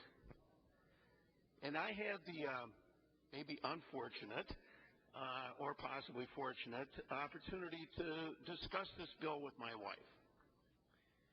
And my wife said, "You have to vote for this bill. You're not for bullying, are you?" And I said, "No, of course not." I said, "But guess what? I happen to have the bill here." And I handed her the bill, and I said, "Read this, and I'm going to go get a beer, and then let's talk about it." And my wife looked at that, and she said, "My God, what are you guys doing over here? What are you doing in the state legislature coming up with some of these outlandish infringements on civil liberties?" Then I happened to have the opportunity to talk to my daughter on the phone. My daughter is a liberal.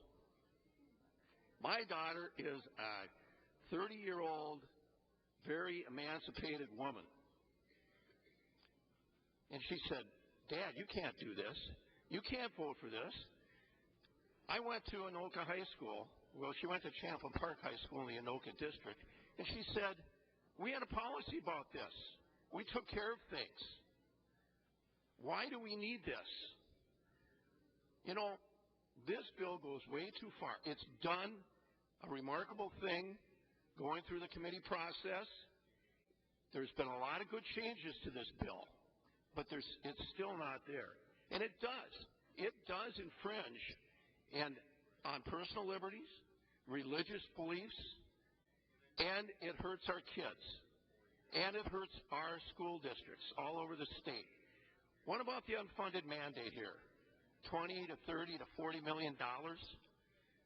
Representative Abler mentioned that we could put that money into our kids' education. And we have to understand, and I've gotten all kinds of emails saying, "Well, you need to support this bill." But these people don't understand, and I've emailed back, and they've said, "Oh, you mean the school district already does have a bullying policy?" Yes, they do. And in the case of Anoka Hennepin, it's one of the best in the state. Because as Representative Scott mentioned, We just went through that a year or two ago. I'm particularly concerned, Representative Davnie, if you'd stand for a question, Madam Chair. He will yield. Representative Uglum. Representative Davnie, in Subdivision 5, the school programming portion, or as my wife said, indoctrination, this textbook thing and the curriculum. What type of curriculum are we talking about here? What kind of textbooks? What kind of educational process are our kids going to have to go through here? Representative Davnie. Madam Speaker, Representative Newcomb, thank you for the question. It would be curriculum related to anti-bullying. A number of members have brought up concerns about books that are available for use in sexuality education. Those would not be touched on by this legislation. You may not like the math curriculum your school district chooses, but remember it's local control. Your school district gets to make that decision, and this bill doesn't affect it. Sexuality and health education is local control, not affected by this bill. Representative Uglum. Representative Davnie, another question, please. I understand that the sexuality part of it is in the governor's task force, but you're assuring me it's not in this bill. Representative Davnie. Madam Speaker, Representative Newcomb, there's been a lot of misinformation about this bill.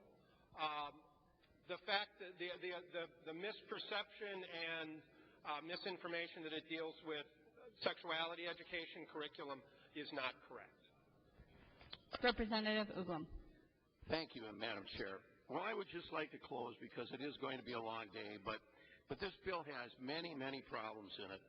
The anonymous reporting part, that basically is a total infringement on common law that's been based ever since the beginning of the English common law part of things about being able to confront your accuser.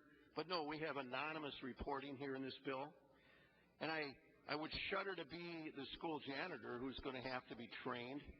And it does say something about training with our bus drivers. I don't know how that's going to work because most bus companies are independent contractors. And I still go back to what so many people have told me when I've corresponded with them with email. Why do we need this bill, they say, after I get back to them? We have school districts that have anti-bullying policies, and I can tell you, I think we all know that bullying is different in Minneapolis than it is in Representative Lean's district in Moorhead, or up on the range, or maybe in Roseville. It is different, but no, we're going to have a whole set of standards here in the state of Minnesota, one size fits all, and we're going to take away local control, and we're going to really be draconian on this. So I'm sorry, I cannot vote for this bill. The member from Olmsted, Representative Quam. Thank you, Madam Speaker and members. I'll start out with when I was entering high school, I was under 90 pounds. I was cross-country runner, and I was a good target for joshing, kidding, bullying, however you want to call that. So I do understand that. I wasn't also the tallest in the class. 10% of my graduating class was taller than 6'4". So we had a pretty decent basketball team, but they had Brewer and others that knocked them out before state. But when I talk about bullying or look at bullying, I'm just like everybody else. I try to put in the context of how I grew up, and I also put in the context of what my children or children I know of have experienced. I mean, I had a son, and I'm going to ask the chief author to yield. He will yield. Representative Quam. Thank you, Madam Speaker. And I'll get to the point. I'll give the background first.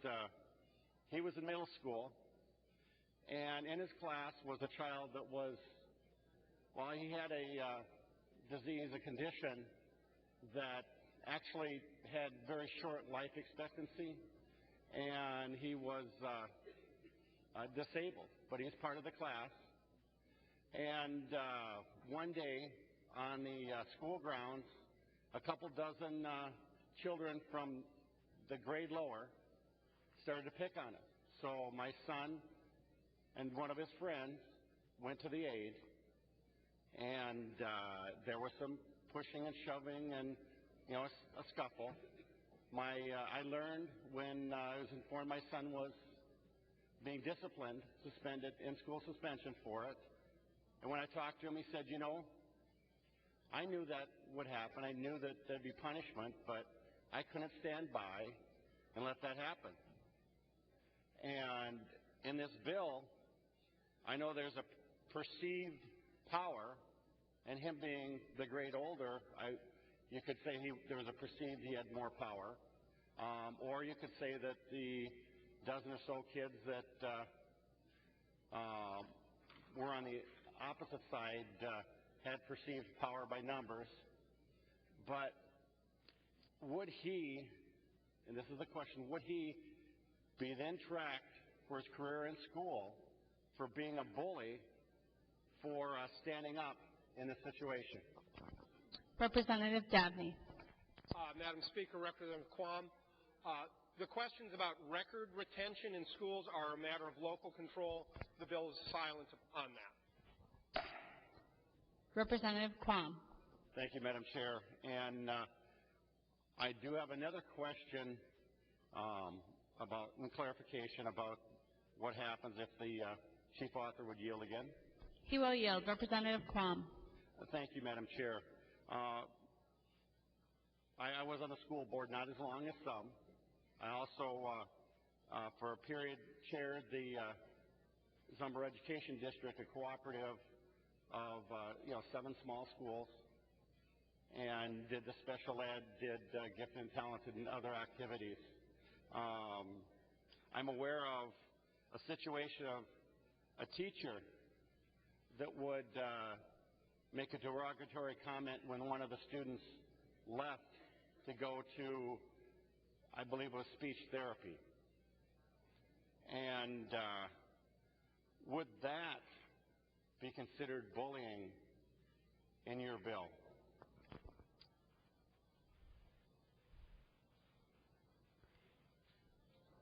Representative Davnie. Thank you, Madam Speaker. Representative Quam, the scope of this bill applies to students only. There are other provisions in law, employment contracts, and school policies that deal with, clearly inappropriate behavior between a teacher and a student, or students and a teacher for that matter. Representative Quam. Thank you, Madam Speaker, and thank you, Representative, for the clarifications.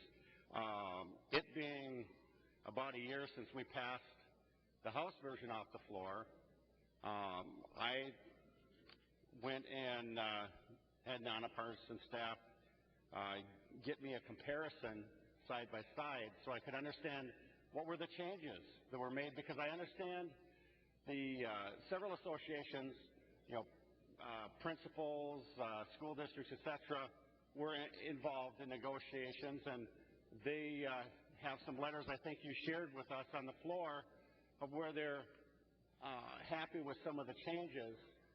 But looking at the side-by-side, I noticed that school performance report cards and a bunch of the reporting, the verbiage on the House bill was not carried over. However, in the Senate, there's discussion of an annual report due by the Council by October 1st, and I was hoping the chief author would yield to be able to explain what are the differences between the House version of reporting and the content of the Senate bill that you've moved to concur with. He will yield. Representative Davnie. Thank you. Madam Speaker, Representative Quam, the House bill that passed last year included a requirement for annual reporting of summary data by school districts to what's now the Technical Advisory and Assistance Center, or whatever it's called. That is out of the bill. The state already does require some reporting of bullying on the DERS report. You may be familiar with that from your time on the school board. But there are no requirements in this bill for school reporting. Representative Quam. Thank you, Madam Speaker, and thank you, Representative, for that clarification. Looking at both the correspondence you've shared with us from different concerned groups and the bill, I noticed that harassment was sort of pulled out, but if I look at on the bill we passed, 4.1, that line, and look at 210, you deleted ASSING and replaced it with MING, so harassment became harming. And so I'm a little bit confused that, in the other correspondence, organizations are saying that they're grateful that harassment was taken out, but reading this, the verbiage and descriptions are present, and my reading indicates that you just changed harassing to harming. Would the chief author yield and clarify the thought pattern on that? Representative Davnie. Thank you, Madam Speaker. This is Quam.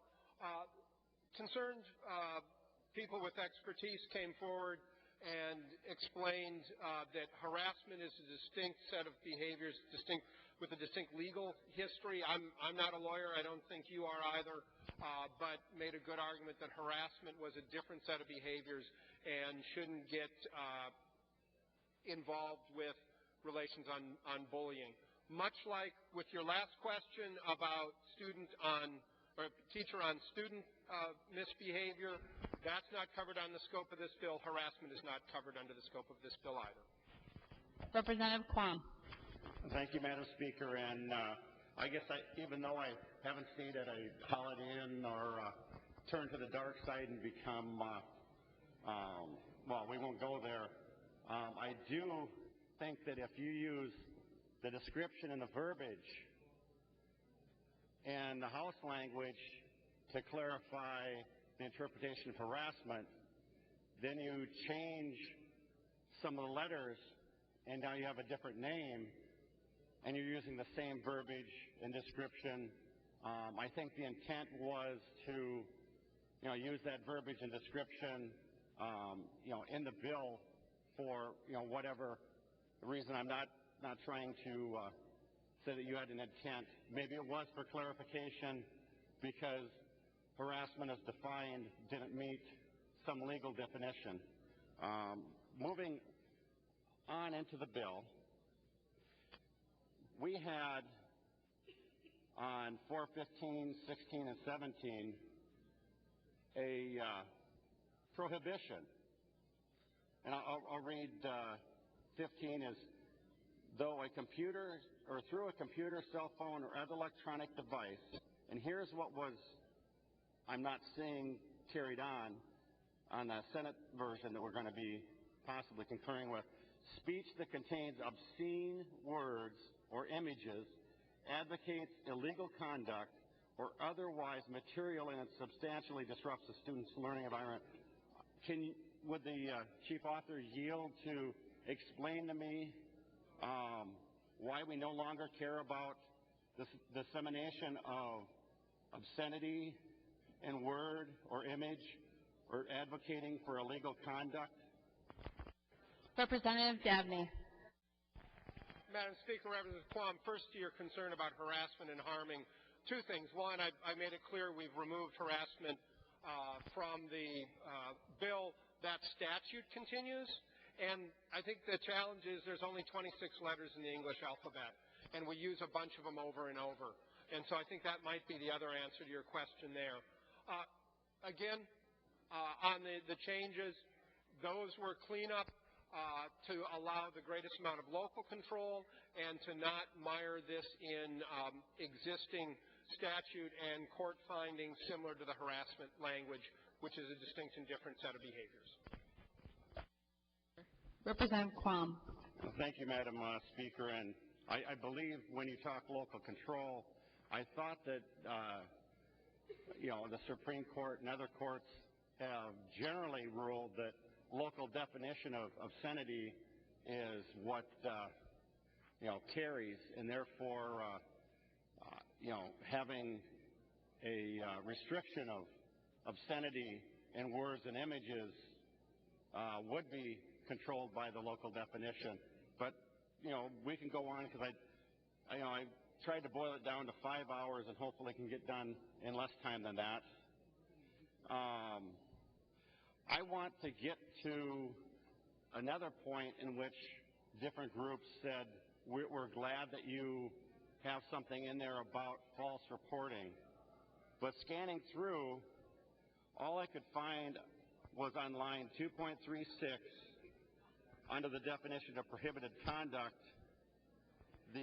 or knowingly making a false report about bullying, but I would like to understand what would be the repercussions to someone found out to do false allegations. I mean, for the age group that this is covering, children to children, even before our country was founded, we had issues in Salem. We've had issues throughout history of where accusations, for whatever reason, have been made falsely, which I think weakens the enforcement of truly horrible behavior. But if the chief author would yield to answer where in what form the repercussion of false statements would lie. Representative Davnie. Thank you, Madam Speaker, and Representative Quam. Representative Quam, one of the Senate amendments was the piece that you referenced, which I think is good, including knowingly making false reports under the definition of misconduct, or prohibited conduct, excuse me. That would then fall under the direction in the bill that school districts use remedial sort of responses to misconduct, just as they would other misconduct. Representative Quam. Thank you, Madam Speaker and Representative. And I assume, well, I guess I should verify if the member would yield to verify. He will yield. Representative Quam. Then I would like to verify that because it's a prohibited conduct, that the portion of the bill which states that an aggrieved would get notified in that whole process, that then the falsely accused child would become the one that would be getting the notification and be treated as the aggrieved or victim. Representative Davnie. Madam Speaker, Representative Quam, that would be my understanding as well. Yes, sir. Representative Quam. Thank you, Madam Chair, and thank you, Representative.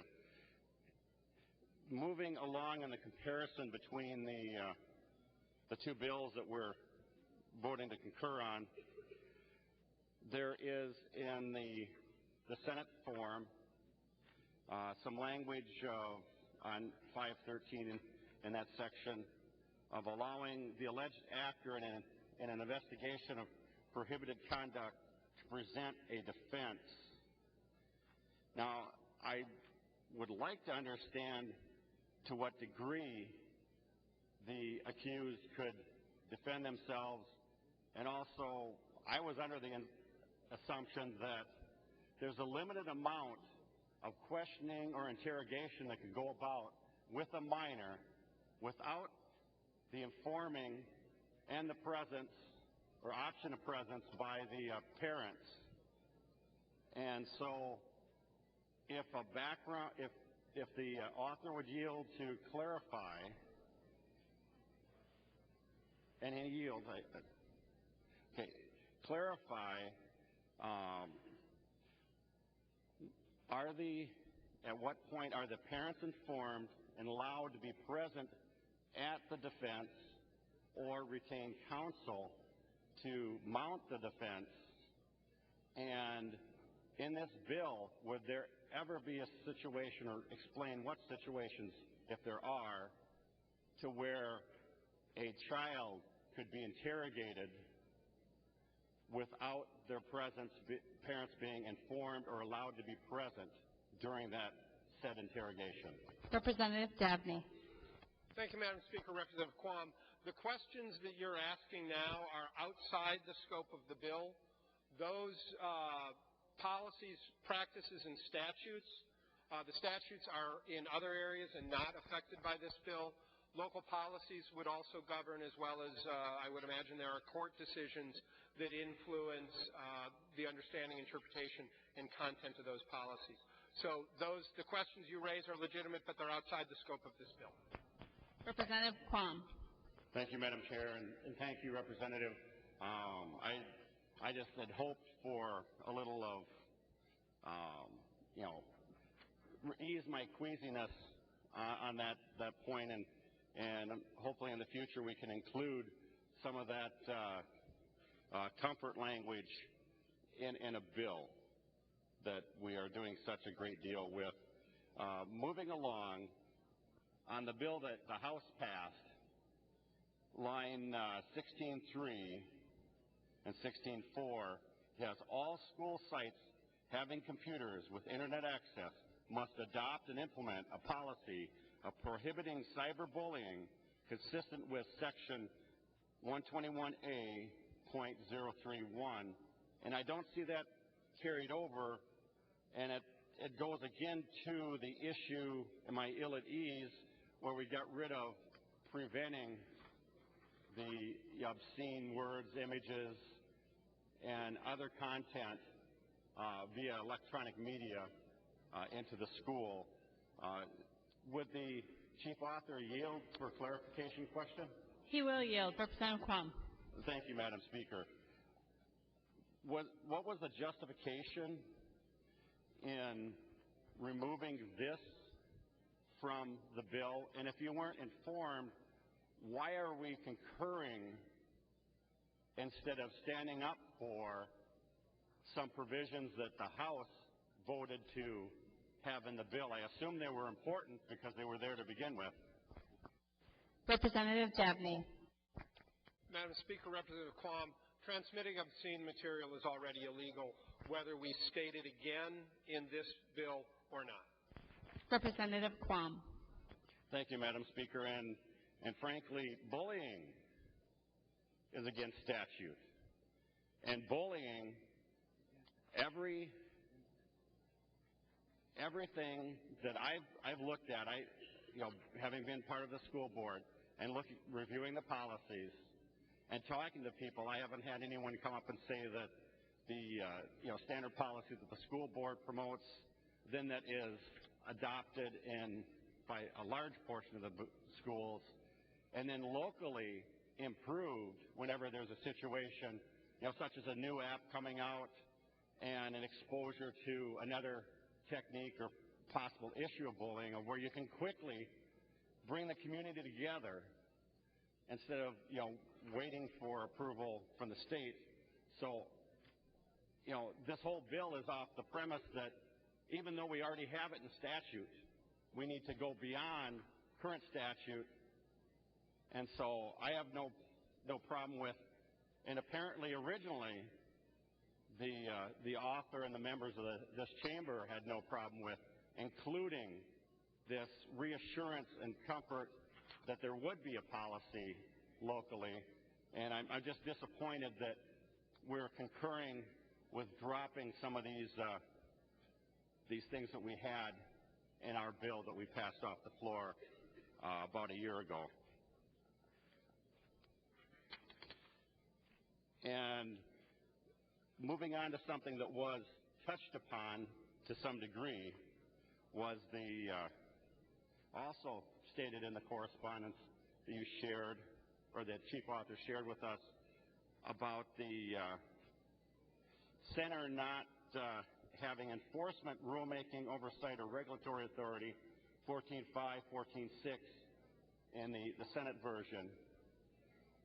However, because of the existing 127A.42, the commissioner has these powers and authorities and can delegate them to the people in her agency underneath her, so that, frankly, combining that with the fact that we already have in statute where we can restrict, the commissioner can withhold funds if someone or some school district does not provide or is in non-compliance with the mandatory rule of general application promulgated by the commissioner in accordance with statute. So even though, you've got in your correspondence entities that says we're happy that they aren't going to be able to do this, I hazard to think that some of them might not be aware that they can already be done by, past statute through the power delegated by the commissioner, and therefore I think that they might have some issues with this. Well, I do want to allow, I know some people down the line would like to be on the floor discussing this during the news hour, so I will clear up a couple more points and then move on. The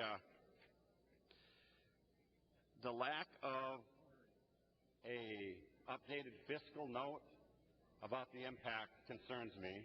I would have thought that we would have had that material. Part of that's because my school district is one of the lowest funded per pupil districts in the state, and when you start adding additional mandates, it burns up what little funds they have. Now, being a big, strong supporter of the local districts, having been extremely involved in my local district and others for some time, I've gotten to know many teachers, good quality, caring individuals, and they take a lot of pride in the profession and helping students. And I have had many discussions in which they have brought up the concern, and this is a concern.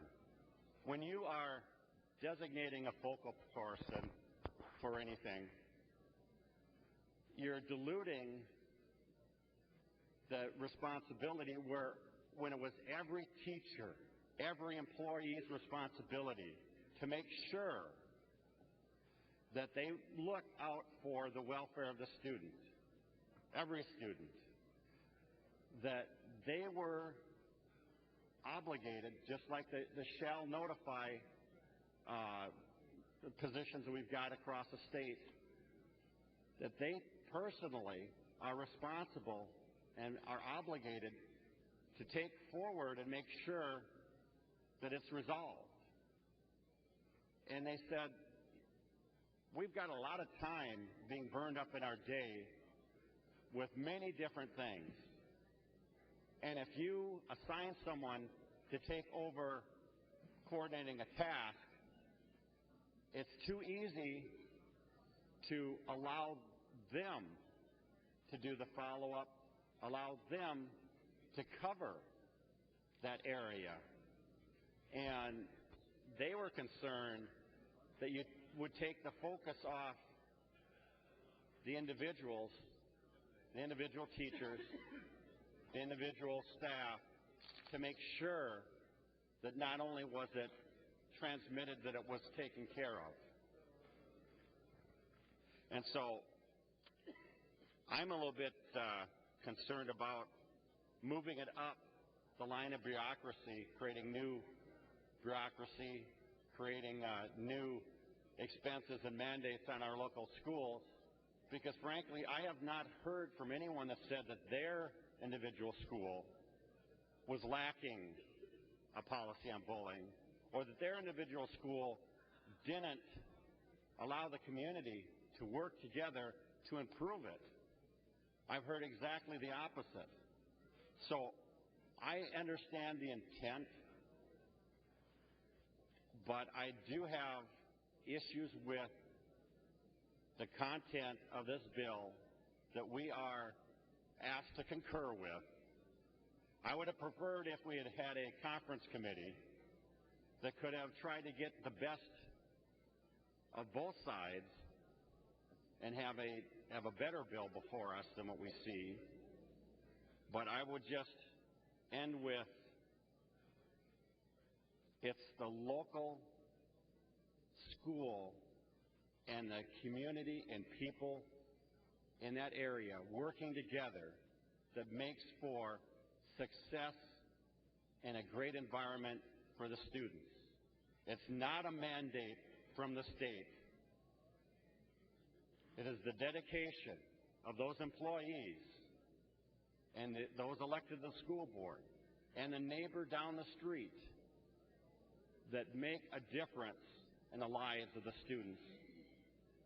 And therefore, I believe that this concurrence would adversely affect that relationship, that control, that flexibility, and must vote against it. Thank you. The member from Meeker, Representative Erdahl. Thank you, Madam Speaker and members. And regarding Representative Quam's reference to television, I don't know who's scheduled for prime time, but I don't plan to take that long. First, I oppose the motion to concur. Bullying is wrong. After 35 years in the classroom, I've viewed it on many different levels. I can go back to my own school days and, remember the playground bully sitting on my chest for an entire recess period. Something about trying to get me to shut up.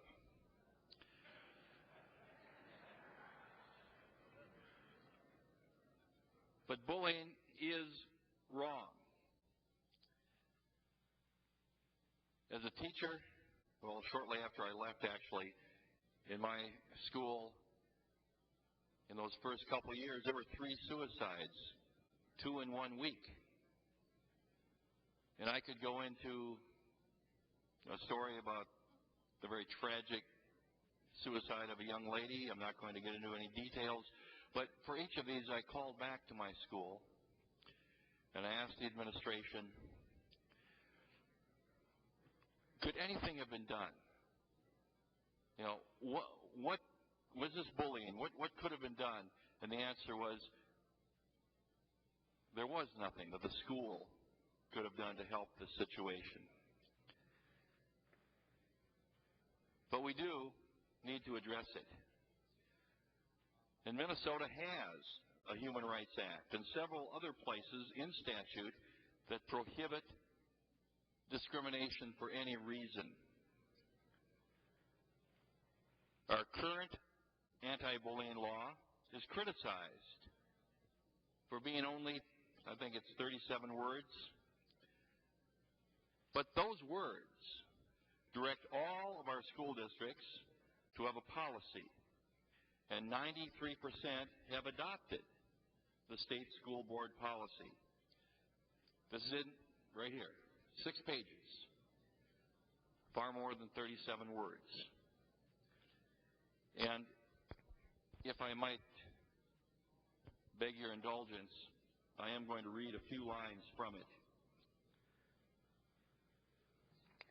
No teacher, administrator, volunteer, contractor, or other employee of the school district shall permit, condone, or tolerate bullying.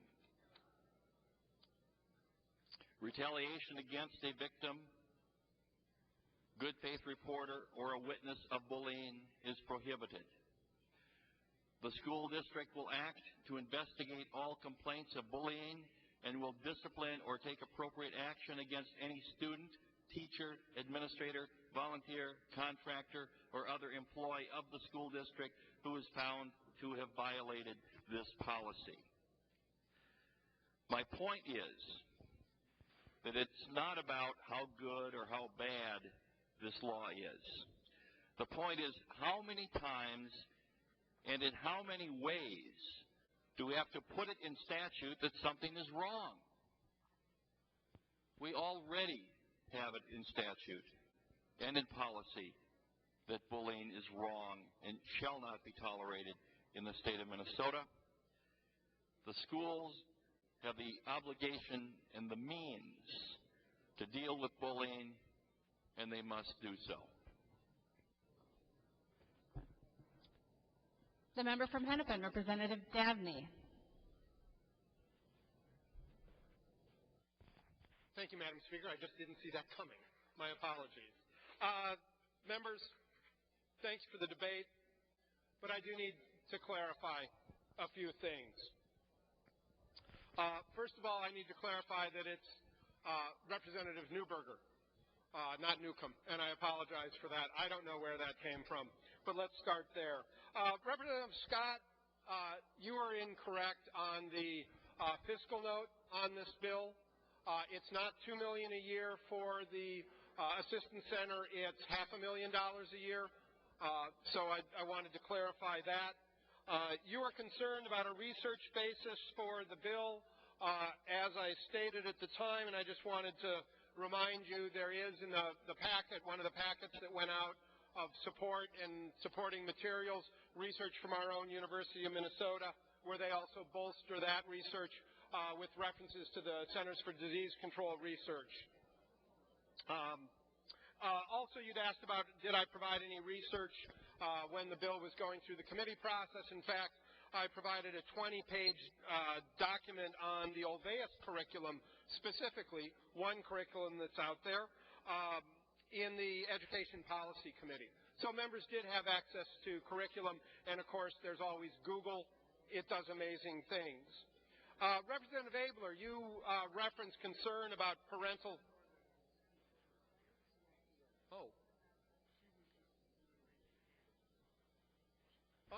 Sorry, Representative Davnie. When you raised your hand, I put you on the list, and this is where you fell. This doesn't mean the list is done. It's just you raised your hand in the middle of the list. I talk with my hands sometimes even to myself, Madam Speaker. So I can call on you last. Why don't you do that? Okay. Thank you. The member from Roseau, Representative Fabian. Well, thank you, Madam Speaker.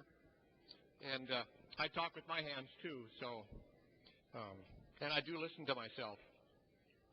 Well, members, I have a number of items that I want to address. Everybody knows around here that I represent Northwest Minnesota, and I have some concerns about a lack of a voice for rural Minnesota in a lot of these decisions that are being made. But I have to qualify everything that I say by this. Number one, I am totally opposed to bullying, and everybody knows that. When I spent 35 years in the classroom, I wanted to create an environment in my classroom for the teams that I coached, whether it was on the bus or wherever, that this was a safe place to be. And Coach Fabian was one of those guys that didn't tolerate somebody imposing their will on somebody else simply because they thought they were better than someone else or because they wanted to,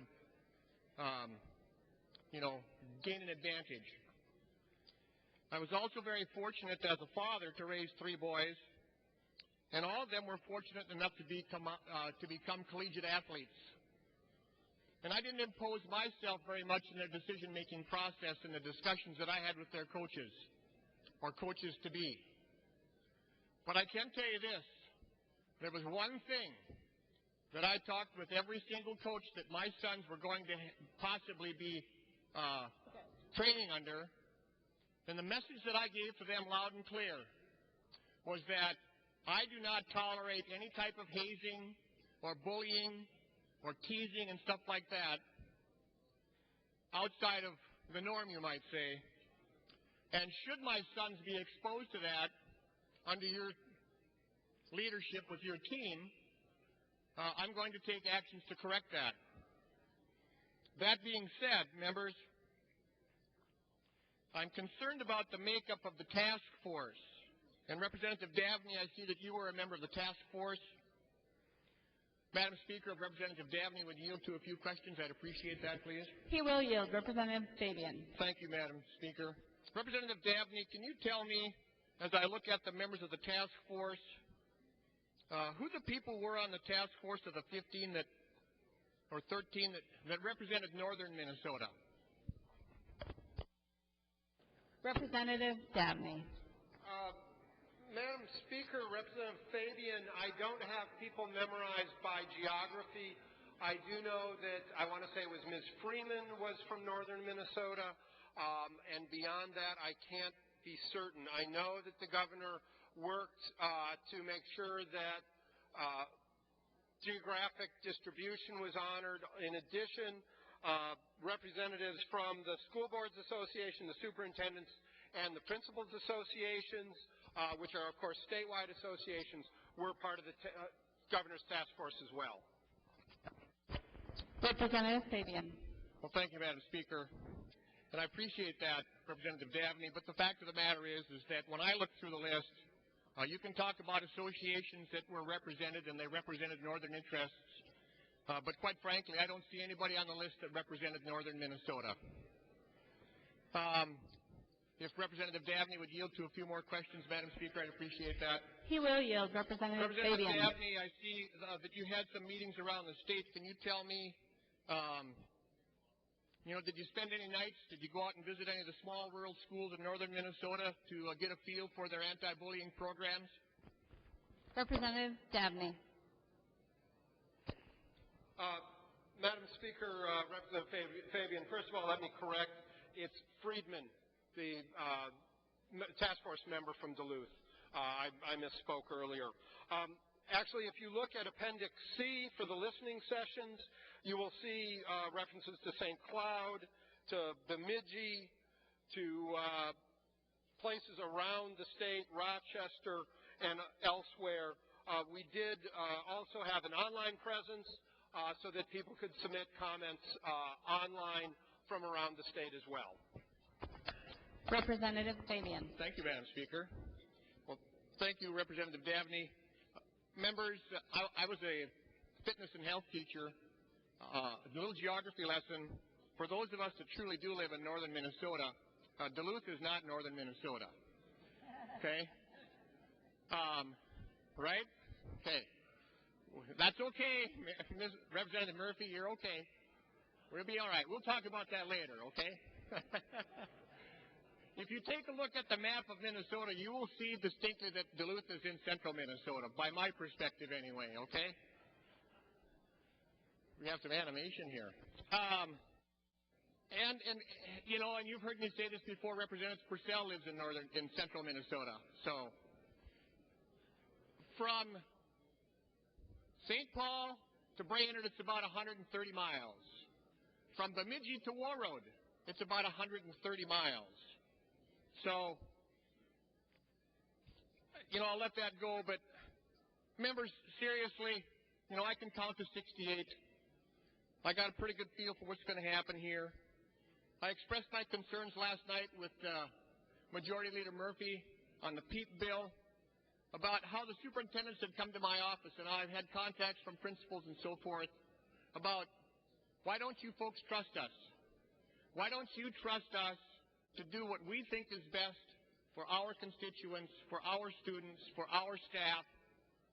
And it seems like this is another example of a bill that tells people in rural Minnesota and across Minnesota that we really don't trust you to make decisions that in this case take care of our children.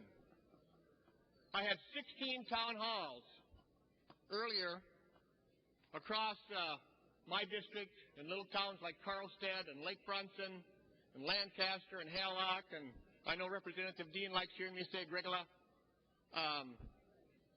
And I can tell you, members, and those of you that live in rural Minnesota, you know that this is one of the most hot-button political issues of this session.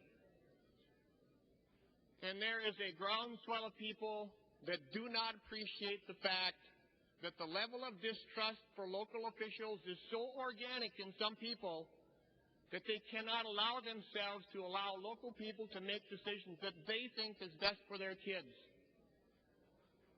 And members, I got to tell you this, to me, it's almost insulting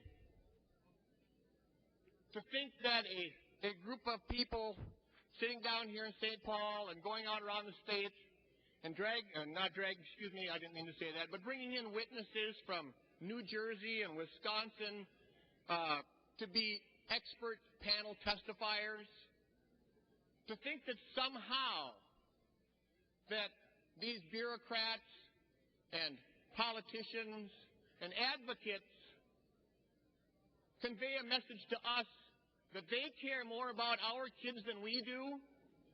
When I talk to the people back in northwest Minnesota, this is a concern that is so real to them that they don't trust us to take care of our kids. And folks, these are our kids. When you get into these small schools in Greenbush and Warren and Stephen and places like that, the children that go to school there literally are our children. My sons went to my high school. They were a part of my class. Our teachers, our administrators, our school board members have children that attend our schools. We care deeply about them. If they don't feel good about what we're doing, obviously that's not something that's good, but my point is that we care about our kids. They're the kids that may not be our personal children, but they're the kids that live next door, or the kids that we go to church with and they go to Sunday school. And it's sad for me to think that this panel of people can't entrust us with the health and well-being of our children. Representative Davnie, if you would yield to a question, please, Madam Speaker. He will yield. Representative Fabian. Thank you. Representative Davnie, I know that many of these things come forward with good intentions. I get that. But you said earlier, and you were mentioning the Alveus program. You said, and I quote, it's being used effectively around the state of Minnesota. Please tell me, Representative Davnie, why the Roseau School District or the Thief River Falls School District is going to be required to possibly drop that program. Why, if that's working effectively, why do we need to do this? Representative Davnie. Thank you, Madam Speaker, and Representative Fabian. I must say, Madam Speaker, it's hard not to move my hands now. Representative Fabian, there are school districts around the state that are effectively working on the prevention and response to bullying. But a child's ability to attend a school that's safe and supportive and respectful of themselves and their families shouldn't depend on their zip code. Representative Fabian. Thank you, Madam Speaker. Representative Davnie, if you would... he will yield. I didn't hear the last word. Shouldn't depend upon their what, please? Representative Davnie. Madam Speaker, Representative Fabian, it shouldn't depend on their zip code. The bill does not require all school districts to implement any prevention program. It encourages but not requires. If a school district is using one that is research-based and shown to be effective, they can continue to use that. Representative Fabian. Thank you, Madam Speaker. If Representative Davnie would continue to yield. Well, if that's the case, Representative Davnie, and you admit here on the House floor that the Alveus program is working effectively, why are we not just allowing those school districts to continue doing that and exempt them from 14 or 15 pages of new state law? Representative Davnie. Madam Speaker, Representative Fabian, the bill is silent on what curriculum local school districts choose to use, if any. But again, while some schools and some school districts are effectively responding to bullying in our schools, and speaking more broadly, are effectively implementing strong, supportive school climates that our research is increasingly showing are key to academic achievement and high school graduation. They're not all doing it. And a student's ability to be safe and supported at school, to have their families respected, and for them to achieve high school graduation shouldn't depend on their zip code, what school or district that they attend. It should be something that's available to all of Minnesota's students. Representative Fabian. Thank you, Madam Speaker. Well, thank you, Representative Davnie. It makes a nice soundbite about the zip code part. But the fact of the matter is that our programs are working. And members, we don't need to do this. We don't need to impose another gigantic mandate on our local school districts. Representative Davnie, if you would continue to yield, please, Madam Speaker. He will. Representative Fabian. Representative Davnie, you know, I represent several schools that have fewer than 300 students in their entire district. And many of us who come from northern Minnesota and around what we like to refer to as greater Minnesota, not outstate Minnesota, represent the same type of districts. Please explain to me specifically who is going to be in charge of implementing this program. What one individual or two individuals is going to be responsible for implementing 14 pages of new state law in a small school district like Badger, Minnesota? Representative Davnie. Thank you, Madam Speaker. Representative Fabian. Representative Fabian, the bill is silent on that and allows local school districts to make that decision. Now, Representative Fabian, I've never been in a school, and I taught in greater Minnesota outside the 7-county metro area for 17 years. I've never been in a school that didn't have someone who was responsible for dealing with the behavior in the school. Maybe it's the principal, assistant principal, counselor, social worker. Depending on the school and the district, there was someone there who was responsible for that. Representative Fabian. Thank you, Madam Speaker. Well, Representative Davnie will continue to yield. Is this going to then, Representative Davnie, going to be an increase in their workload? Representative Davnie. Madam Speaker, Representative Fabian, you'll recall that the bill, particularly as it comes back to us from the Senate, has a tighter definition of bullying, maintains that high bar of materially and substantially interfering with a student's education or educational opportunities for the definition of bullying. By doing that, and when you couple then that with the staff training that's required in the bill, it empowers teachers and other school personnel to be the first line of response and engagement when there's identified misconduct going on, hopefully to rein it back before it crosses the line and limit then the number of incidents through the use of prevention strategies and broad staff training that actually result in bullying. The testimony in committee from school principals who've implemented effective programs has found that over the years their time spent on bullying goes down, their time in classrooms supporting teachers and learning goes up. Representative Fabian. Thank you, Madam Speaker. Well, thank you, Representative Davnie. I guess it would be my position and in the conversations, in fact, I just got a text message here. Representative Dill was not here, I see, but I got a text message a short time ago from one of the principals up north who is aware of what's going on, and they are extremely concerned about the additional workload. And again, for those of you that represent large suburban districts and large school districts and so forth, resources available to you are so much different than they are in rural Minnesota. Members, in my school districts, the superintendents in some cases are also the principals. They are also the athletic directors. They are also the community ed directors. They spend time on special education. Some of them sell popcorn at the basketball games or hockey games. And I know one of them that even goes to the bus garage and helps the transportation supervisor, who's part-time, wash the school buses. We have admittedly programs in the state of Minnesota by Representative Davnie's own admission that are working effectively. They're being used effectively. I just don't see the purpose in this. And again, I have to preface all those comments by saying I am not supporting bullying. I despise it.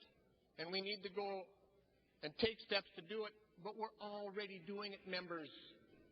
What's the agenda here? This is not a smoking hot anti-bullying bill. And one of the other things that came up in earlier conversations that I thought was another nice soundbite, Representative Davnie said somebody had said in one of the public meetings that the posters are nice, but we need something more than tape on the backside of those posters. Well, frankly, members, I don't consider our staff members, our teachers, which I was one for 35 years, I don't consider our aides, I don't consider our superintendents and our school board members to be tape. It makes a nice soundbite, but the fact of the matter is that these are people who care deeply about the children that they are charged with educating and growing and nurturing. And to me, to suggest that they are tape is truly offensive to me, members. I do not support this bill. I support more local control. I support the people who are putting these programs in place that are being used, quote, effectively. It starts at the kindergarten and it works its way on up. I wish that this task force that was put together would have spent some time actually in some schools in rural Minnesota to see what we are doing, instead of going to Rochester and the Twin Cities area. And I appreciate that they went to Bemidji. But members, how much time did they actually spend in a school and ask the people who are working there implementing these programs, what are you doing? How's it working?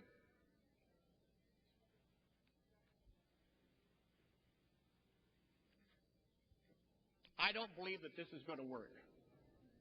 I trust the people in my district and in my schools.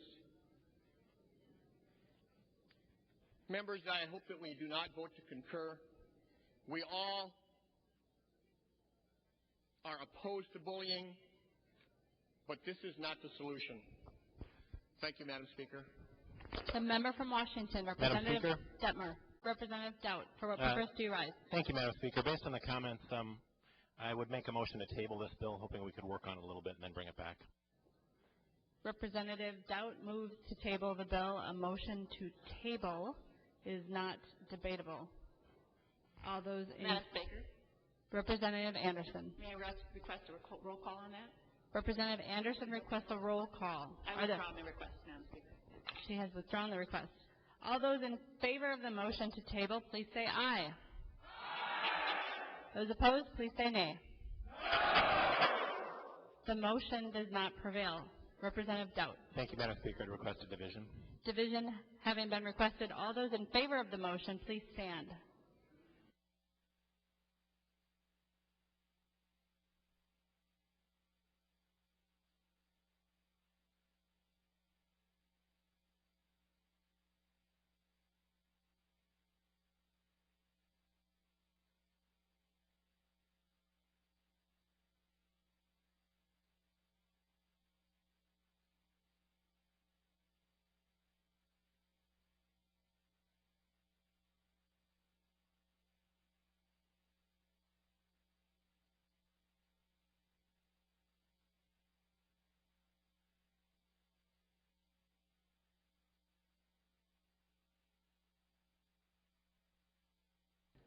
Those opposed, please stand.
There being 57 in favor of the motion to table and 66 opposed, the motion does not prevail.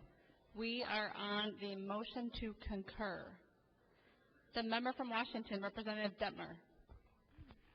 Thank you, Madam Speaker. And I spent 34 years in the classroom, 34 years also coaching various sports. And I know that Representative Carlson's, I think, spent the same number of years in the classroom, 34 years. We've shared our experiences in the retiring room many times. And again, I cannot support this piece of legislation. In fact, in the House floor right now, we have 19 educators that are serving here on the House floor. Most of them are retired educators or have served as educators. In fact, just on the Democrat side, we have Representative Murphy M., Representative Reinhardt, Representative Marquardt, Representative Pulaski, Representative Newton, Representative Slocum, Representative Ward Joanne, Representative Ward John, Representative McNamara, Representative Davnie, Representative Lane, Representative Erickson R., Representative Benson J., and Representative Orozco. On the Republican side, we have Representative Benson M., Representative Erickson S., Representative Fabian, Representative Myra, Representative Erdahl, and myself. So we have close to 20 legislators that have served our public schools. Now, if I missed anybody, I apologize. Representative Norton, I apologize. Anzel over there. Who else we got? There we got. Okay. I apologize. So we have close to 30 educators serving on the House floor. I hope all of you connected with your school districts that you serve now. You serve in the legislature now. Most of you are not serving in your schools. I hope you connected with your school districts. Yesterday I did contact my 5 school districts that I represent, Forest Lake, Stillwater, Chisago, and I have two charter schools, Lakes International, Language Academy, and North Lakes Academy. I talked to the leadership of those school districts, and not one feels that they need to have the state policy to cover what they're doing in their schools to handle any type of bullying. We have, in the state of Minnesota, we have the best teachers in the nation. And that's why, because of the job that many of you have done in the classroom, that's probably why you were elected to office, because you've done an excellent job in the classroom. We all want to keep our schools safe. But I think many times in the legislature, we're putting Band-Aids on things. We're not really getting to what the real problem is. Band-Aids just kind of cover things up. Just like when we put speed limits on our roads, that doesn't keep people from speeding. Anytime we put laws out there or mandates, it doesn't really does not solve the issue. I take a little different approach. The real issue we have, I think, is the American family. The breakdown of the American family. I grew up on a dairy farm. Our school, a one-room schoolhouse just across from our dairy farm. One teacher, 6th grade. And did we have some kids that tried to bully? Oh, yeah, we did. But the teacher right away got a hold of the parents. And that took care of it. I can remember many times in the classroom, or in the hallway of the school, because as teachers, you're not just in your classrooms, you're also in the hallways monitoring the bathrooms and so forth, the hallways. Many times I've taken students down to the office. And some of them on the way, if I broke up a fight, I would probably try to get him off the wrestling. Every once in a while I did. I redirected that energy into something that's positive. And if it was a real problem that I sensed as an educator, I would call the parents and stop things right there. I really believe that we sell our schools and our teachers short. We hire teachers, we hire superintendents, we hire principals to do a job. And if they're not doing their job, well then we got to make some decisions as a school board and make some changes.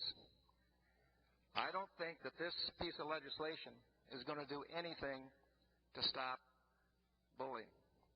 It's got to start with teachers, administrators, and parents.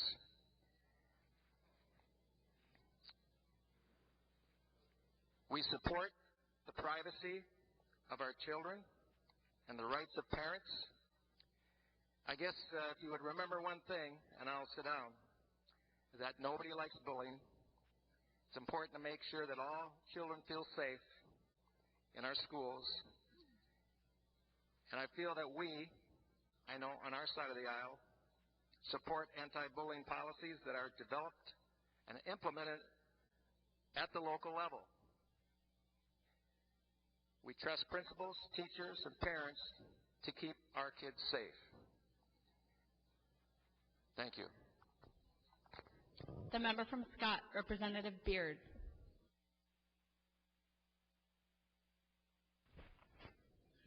Members, usually I don't speak on things like this, but this bill means a great deal to me.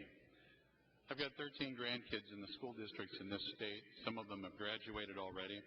They're all in small towns outside of the metro area where I appreciate the culture that they grow up in. I appreciate the independence of those school boards. And I appreciate the way my kids are being taught, my grandkids are being taught and being looked after, and the way their values and their culture is being respected. Madam Chair, much of the social history of our civilization over the past few decades has been to replace what works with what sounds good. That's a quote from a man I admire a great deal, economist Thomas Sowell. We replace what works with what sounds good. I'm going to speak to the parents and the teachers and the school board members here today, because I know no minds will be changed here. But to the parents and the teachers out there, the ones I'm looking at here, we're about to replace language in a bill that is brief and concise, to the point, and has worked for years in this state. Every independent school district in this state has a non-bullying policy. And we're about to take 37 words out of the statute, and I think I'm allowed to read this because this actually is the bill. The language we're striking, that gives the big government people such heartburn, says, each school board shall adopt a written policy prohibiting intimidation and bullying of any student, period. Very clear, very concise. The policy shall address intimidation and bullying in all forms, including but not limited to electronic forms and forms involving the internet. Pretty clear, pretty concise, very brief, very effective, and respecting the independence of our school districts and the fact that the teachers and the folks who handle our kids, my grandkids, every day, know them best. This isn't run from St. Paul. This is not a big government solution. This is a solution average Minnesotans have understood and worked with and complied with for years. So the question is why? Why are we replacing what works with what sounds good? This proposed bill is a big government, one-size-fits-all solution, looking for a problem, in my opinion. It stems from the belief, I think, that big government fixes every problem in the human condition. We know how that works. This is the same philosophy that brought us Obamacare and MNsure. This same philosophy is what we're being asked to vote on here today so that we can fix a bullying problem that is already being addressed by the people who are closest to my grandkids, that love them as much as I do, and that care about their well-being and the well-being of their classmates. Members, this is also part of a national agenda. This is not a Minnesota-grown project. There are several other states right now where legislatures are debating this very issue. A heavy-handed idea pushed in several states by folks who are trying to nationalize our local education.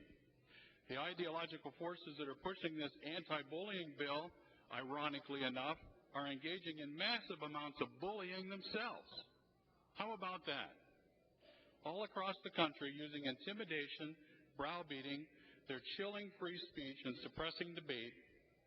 In just the past couple years, we witnessed the bullying of the CEO of Target Corporation, the CEO of Starbucks, Dan Cathy from Chick-fil-A, Carrie Prejean, Miss America. Who can forget Phil Robinson from Duck Dynasty, who actually had his TV show canceled by this kind of bullying? And most lately, Brandon Ike from Mozilla Firefox, bullied right out of his job, right out of his position, by the same ideology that's demanding tolerance and acceptance in the form of this bullying bill, which is a good idea looking for a solution because what we have now works and is being implemented by people who know our kids and respect our kids and respect our families. This is being pushed by people who want to run pell-mell over that and impose this from on high. It strikes me that the aim here actually is to reorient the attitudes and values of our kids, and this frightens me a great deal. Your kids get an anonymous complaint, and they can become assigned to reorientation classes as part of the possible fix. Please don't do my grandkids any favors. If my grandkids are having a problem, call their mom and dad. Call me. We'll take care of the problem. We'll make sure an apology is issued. And if they're being bullied, we'll take care of that too. We'll work it out as neighbors. School board members, teachers, and neighbors out there in the countryside of Minnesota, this bill is so unnecessary. I'm going to reiterate, what we have now works. It's brief, it's clear, it's concise. It's effective. Everybody understands everything that it means because the folks in our local jurisdictions actually put it together and complied because they're closer to our kids than any bureaucrat in St. Paul can ever hope to be. Our school boards and teachers are doing a fantastic job. Once again, what we have works. Why would we want to replace it with a monstrosity of an organization that has yet to be created, that's going to be loaded with unintended consequences? Members, a vote not to concur would be a vote to respect the local school boards and to respect my grandchildren. Thank you. The member from Douglas, Representative Franson. Thank you, Madam Speaker and members. I've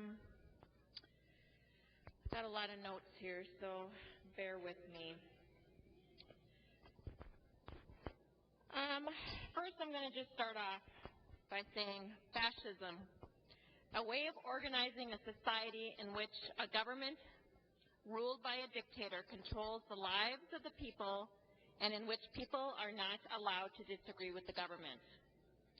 To bring it closer to this bill, we could say fascism, Minnesota style, is a way of organizing school children in which a school district is ruled by special interest groups such as the LGBT group and the Minnesota Democrats, in which school children and parents are not allowed to disagree with the special interests such as LGBT groups and the Minnesota Democrats. HF 826, another bill to fix a problem that all of us have experienced. Every one of us in this room is against bullying, and every one of us at some point in time in our life when we were growing up were bullied. I remember lots of times growing up being bullied, especially on the school bus. And there's this one kid, Jeremy, who used to spit boogers in my hair as he was exiting the school bus. Exactly, ew. Let's see here. Also called a nerd lots of times growing up. I got teased because I didn't wear the cool clothes and that I read too much. My siblings were also bullied and teased, but my parents would contact the parents of the other children and have a conversation with those parents. When I was growing up, responsibility was placed on the parents of those children. As you all know in this body, I used to do child care. And my child at the time, he was 18 months, he started biting. I've shared this story before, but I'll share it again. He started biting, and as a child care provider, biting is never good for business. And there was a lot of pushing going on, and toddlers, I had quite a few toddlers, and they'd hit each other. And so I came up with a motto for my child care. My business name was Mary Little Lambs, M-E-R-R-Y, Little Lambs. And the motto was, we practice kindness. And so every time that there was an incident, I called it bullying right away. And I would sit down the children, and I would say, or actually I would ask them, what do we practice? And they would respond, kindness. And we would go over the incident that had happened, whether it be hitting or pinching or not even, or maybe it was just saying something that wasn't very kind. And we would talk about how that behavior was not practicing kindness. My son, at the very last day of his kindergarten, I went to have lunch with him. And one of the special ed teachers came up to me to talk to me to basically asked me what I was doing at the school, and I said, well, I'm going to have lunch with Carl. And he said, well, Carl who? And I said, Carl Franson. And he said, wow, Mary, I didn't realize, I didn't put two and two together that Carl was your son. But I have to tell you that your son is one of the kindest kids in this school. He shows other children on how to treat those who have special disabilities. And as the mother of this child who is ending kindergarten, I got tears in my eyes knowing that my son was a role model to other children. Maybe it had something to do with that motto being instilled with him when he was so young of we practice kindness. My daughter, my first term here, that very first year, my daughter was having an issue with school. And she was, I think 8th grade at the time. Or 7th grade, one of the two grades. And she was having problems not wanting to go to school. And I asked her what was going on. And she wouldn't tell me. And I said, well, are you being bullied? She goes, Mom, there's just a lot of drama. Girls have drama. And she wouldn't talk about it. And I had heard reports that maybe she wasn't being very nice in school either. So I told her I was going to get to the bottom of it, and I was going to go to school. And I was going to go to each and every one of her classes, and I was going to evaluate and pay attention to the attitudes that was being held in those classrooms. Well, my daughter in middle school did not think it would be very cool to have her mother attending class with her, and she threw a fit. She informed the school counselor that her mom was going to be going to school, and the counselor had called me and said, you know, your daughter is very upset. She's upset that you're going to come to school and embarrass her. And I said, you bet I am. If I do not get to the bottom of who's bullying who and who's not being nice to who, I am going to go to school with her. Needless to say, that got back to my daughter, and I never heard another incident of quote-unquote drama happening. This year, my youngest son is in 1st grade. Now, my boys are going to a private school, and the teacher has been having trouble with the 1st graders being nice to each other. And my youngest, he's very sensitive, so anytime somebody raises their voice, he thinks they're yelling, and anytime somebody looks at him funny, he thinks they're not being very nice. And on a particular day, the teacher had sent out an email to all of us parents, and she was very frustrated, and she called it bullying. She said there's a lot of bullying going on in the classroom, and I'm very frustrated, and she asked for the parents for help and wanted to know how she could best address this in the classroom, if us parents had ideas. And a little while later, she emailed us back with an exercise that she had the children do. And she had the children take a piece of paper that was perfectly flat, no wrinkles on it. And she had asked those children to take that paper in their hands and wrinkle it up. So they crumpled up that paper, and then afterwards, after it was all crumpled up in this ball, the children had to lay out that piece of paper and iron it out with their hands. And the teacher said that when you crumpled up that paper, that was people being mean, doing not such nice things to you, saying mean things. And when you lay that paper down and you iron it out with your hand, that is when you're saying sorry. But even though you've done that and you ironed it all out, those wrinkles are still there because words hurt and actions hurt. And that stuck with those kids. And this is a couple of weeks ago, and I still talk about it with my little first grader, about that exercise, that very powerful exercise that teacher did in her classroom.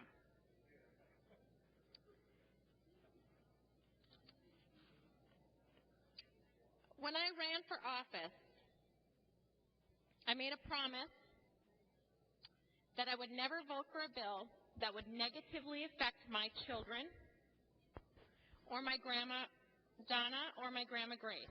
And if any of you have ever met my grandma Donna, I know Representative Detmer knows my grandma. She's not a person that I'd want to take a bad vote on because I would hear it until the day forever I would hear it. Anyway, this bill, HF 826, is dangerous for my children and all their friends.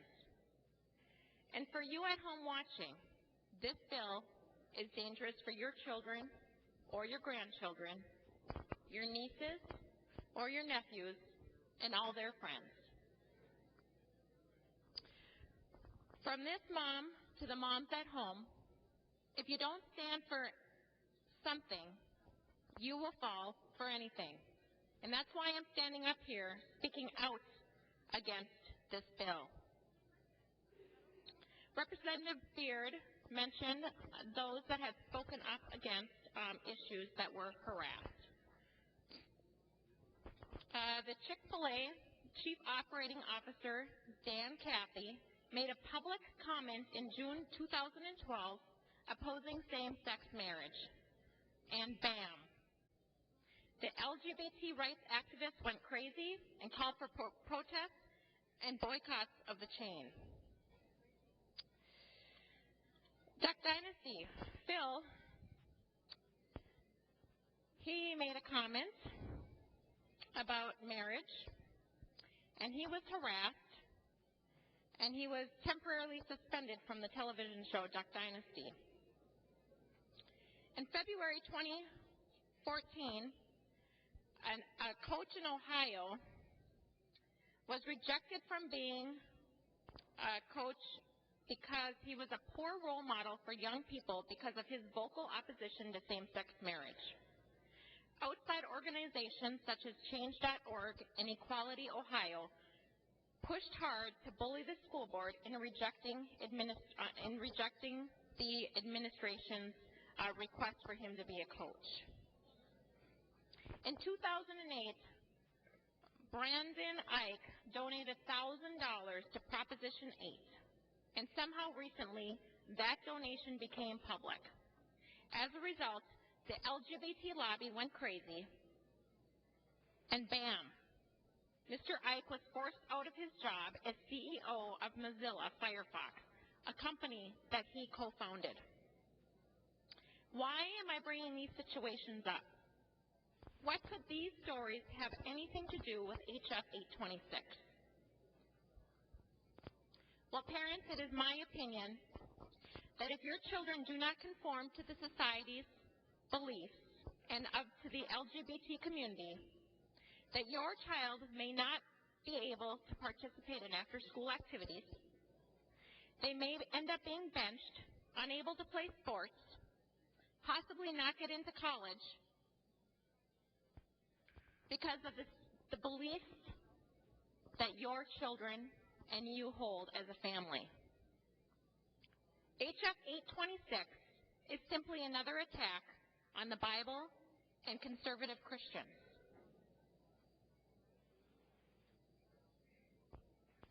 Now, if Representative Davnie would yield to a question, please. He will yield. Representative Franson.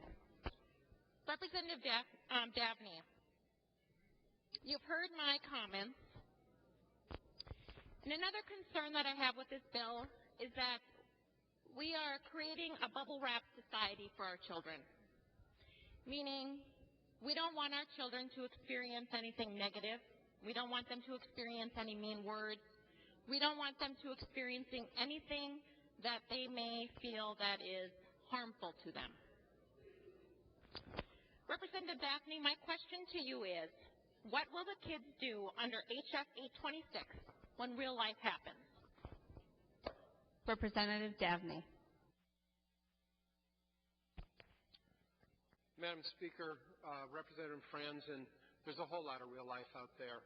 What we want to do through House File 826, through caring parents, teachers, and others in their lives, is to prepare them with tools and skills that will allow them to interact with the increasingly diverse society that Minnesota has become in the last 10 or 20 or 30 years, because that's the workplace that they're going to be working in, one that's richer in its diversity than the ones that we grew up in.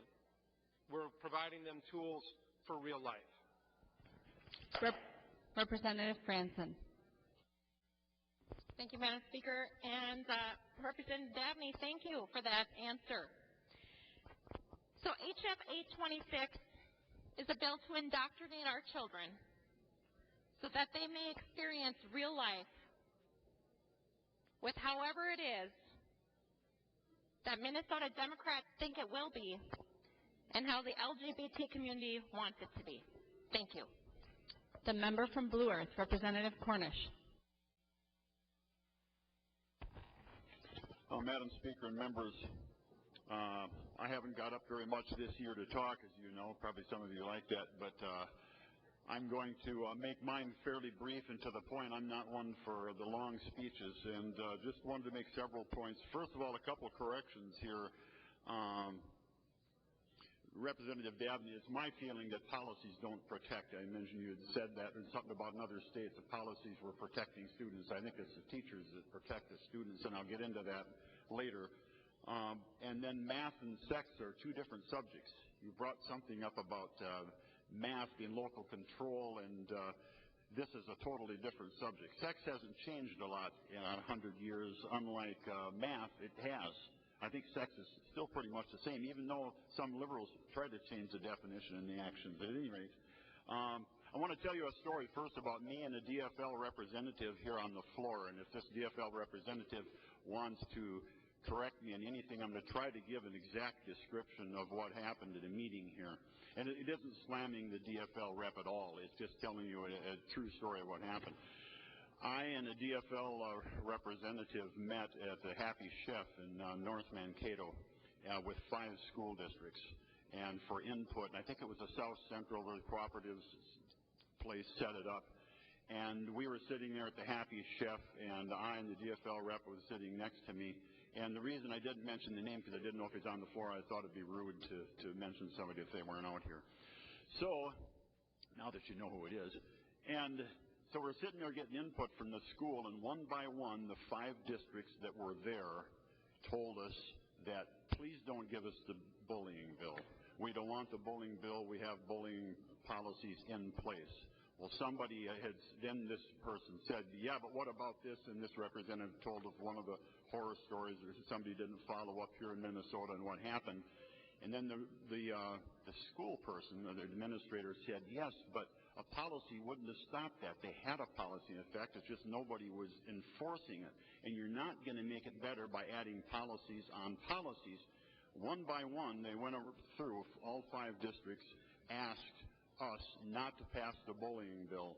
and that it would be a burden on them in record keeping and costs, and they were really worried, and please don't do it. And the DFL representative said to them, as near as I can remember, you are going to get a bullying bill this year. I think he went like this: you are going to get a bullying bill this year. I've been informed that you will have a bullying bill this year. And so the point is, the decision was already made. It seemed like no matter what form the thing came out, and it's going to be shoved down their throats, and that's, the part that I objected to. Education Minnesota, unfortunately, now, fortunately, they've endorsed me, and I've worked hard to get an endorsement. I went for the interview. I voted for a couple of things that a lot of people didn't for Education Minnesota, but I think they made a real bad mistake jumping on the bandwagon on this bill. I depend on the teachers to protect the kids, and they did a very good job explaining the different pensions and benefits and the insurance, statewide insurance and things like that over the years, and I voted for them. I supported them, but I feel like they withdrew their support for me and my grandkids when they jumped on the bandwagon on this bill. And so now I run the risk of, is their endorsement worth as much as it used to be? My area is the rural agricultural district, and they don't support the bullying bill, and all 5 districts have asked us not to. So now when I see in the newspaper, where I used to be glad to get the teacher's endorsement, Education Minnesota, what is it going to mean now when I knock on those, I go out and door knock in the countries and the farm in these little rural towns. The biggest city in my district is 5,000 people, or approximately, in St. James. On down to the one that I live near, 312 people. So I really worry about that. Now I have to rethink. Do I go in for the interview? Do I get an endorsement on somebody that has put their weight behind a bill that nobody in my area likes? So I would ask a favor. The teachers back in my school districts, call up Education Minnesota, talk to the leadership and say, what in the world is going on there? Who made the decision for us? Because the teachers I talk to in the rural areas don't really support this, and they're afraid to say so because of the leadership. And so now it leaves me in a quandary with what to do with that endorsement. So that's all I have to say. I think Representative Davnie, I can't support the bill. I think it's a crummy bill. The intent naturally is good, and we all support being against bullying, but the way it's gone around here, we already got policies in place. My school districts have asked me to say this. They believe this, and thanks for listening to me. The member from Olmsted, Representative Benson. Well, thank you, Madam Chair and members. I'll get to the point very quickly, too. But I'd have to say, members, we know that if the majority brings a bill to the floor, that it's going to pass. So I guess I'm not going to change any minds. So really, I will be speaking to the people of Minnesota this afternoon. And it will seem like I'm going to get around to it, and I will, of course. I'm going to talk a little bit about my experience in the Rochester public school system. But, members, this bill really has a lot less to do with bullying than it does about advancing a social agenda of a radical special interest group out front Minnesota. They were the only group that came to my office to advocate for this bill. And I'll get to it. And the point of what I'm going to say this afternoon will be the chilling effect that this bill is going to have on free speech, and specifically religious free speech. But first, I don't bring this up to draw attention to anything that I've done, but just so that you know, it's not some casual association. But for 5 years, I was part of a program called Kids Hope USA. And every Friday for an hour, I'd go into a Rochester public school during the school year, of course, and I would help mentor an at-risk child selected by the school system as someone with the need to have a consistent adult in their life so that they knew that they had value and worth, and it would help them many ways, but specifically even academically, to help them advance in academics. But to understand, Kids Hope USA is a Christian organization that matches up a church with a school and a community, provides some training to the mentor, and then evaluates, reviews, and makes sure that that training is done and that the student needs are being met, and there's a reporting relationship with the teacher and the administrator, the church administrator, the program, and the mentor. So I did this for 5 years, and one thing that I will tell you is that you receive in the training that there can be no proselytization. There is no religious speech at all during the mentoring session. So the hour I spent was just quality time with this child, but here's what I remember when this topic came up, is how well run that school was when it came to bullying, or actually not bullying, but respect. I mean, probably every 100 feet in this school in southeast Rochester was some poster or drawing that would advocate for the children in that school having respect for each other and promoting that. And I saw it in the classroom. I saw children admonished, their behavior monitored, and that making a significant difference. So now back to this bill. So I say that, of course, because it's already happening, and this bill really doesn't do any more to help with that. So back to my premise that this bill is a whole lot more about a social agenda than it is about preventing bullying. You know, we should take some comfort, in fact, that on page 7, starting with 7.7, in relation to existing law, that we read in here that interfere with a person's rights of religious expression and free speech and expression under the First Amendment of the United States Constitution. We should take some comfort in that, except for the fact that we see in other areas of the bill, of course, that there's got to be some training somewhere in helping the student understand the differences that exist in sexual orientation and gender identity and expression. And here's where I feel that we're going to see a definite chilling effect on religious expression in schools. For you see, rightly so, in fact, two previous speakers have spoke to the bullying of people in America over issues of gay rights.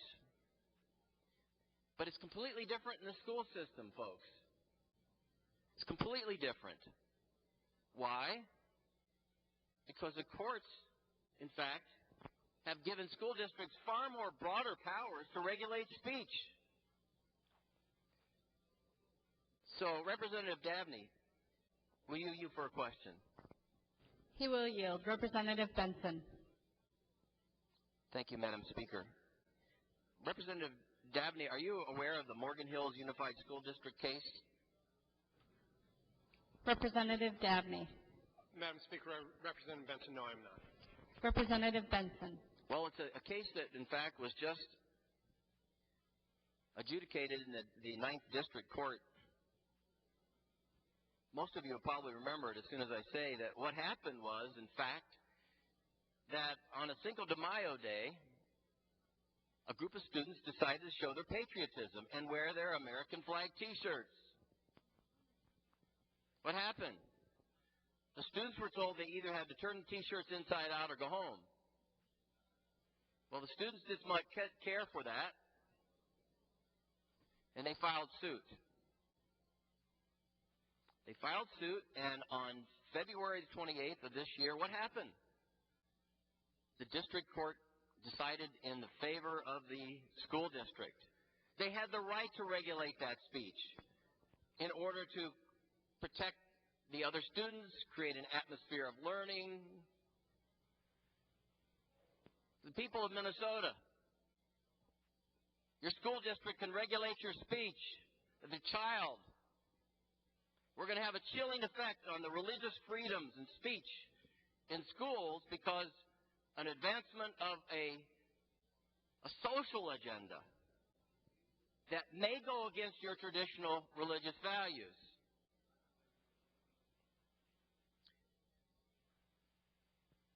That's fact, folks.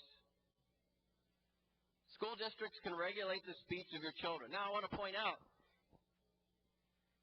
that annually, for a number of years, we've had Meet You at the Poll. Many of you remember that. Probably some of you have even participated. I know I have. Where thousands of students, Christian students across the nation, gather on a particular day for the sole purpose of praying and lifting up each other in prayer. And quite often in the ones that I participated, they pray for the leaders of their communities, their states, and their nation. But I've also heard some prayers where these students have prayed for students that have been caught in their minds, in their faith tradition, in their worldview, sexual sin and other addictions. My question to Representative Davnie, if he were to yield again, Madam Speaker. He will yield. Representative Benson. And not that I'm advocating for this to happen, but what if it should happen that in a large group of Christian students, and they maybe wore some Christian T-shirts or something, Christ saves or the cross or something of that nature, and a half a dozen of them begin praying, and they all are usually prayers that are out loud. They don't always have to be. And they begin praying specifically, not for individual students necessarily, but some of the things that I just talked about. Might that be construed under this bill as having the potential for the need to regulate their speech so as to not create a hostile environment? Representative Davnie.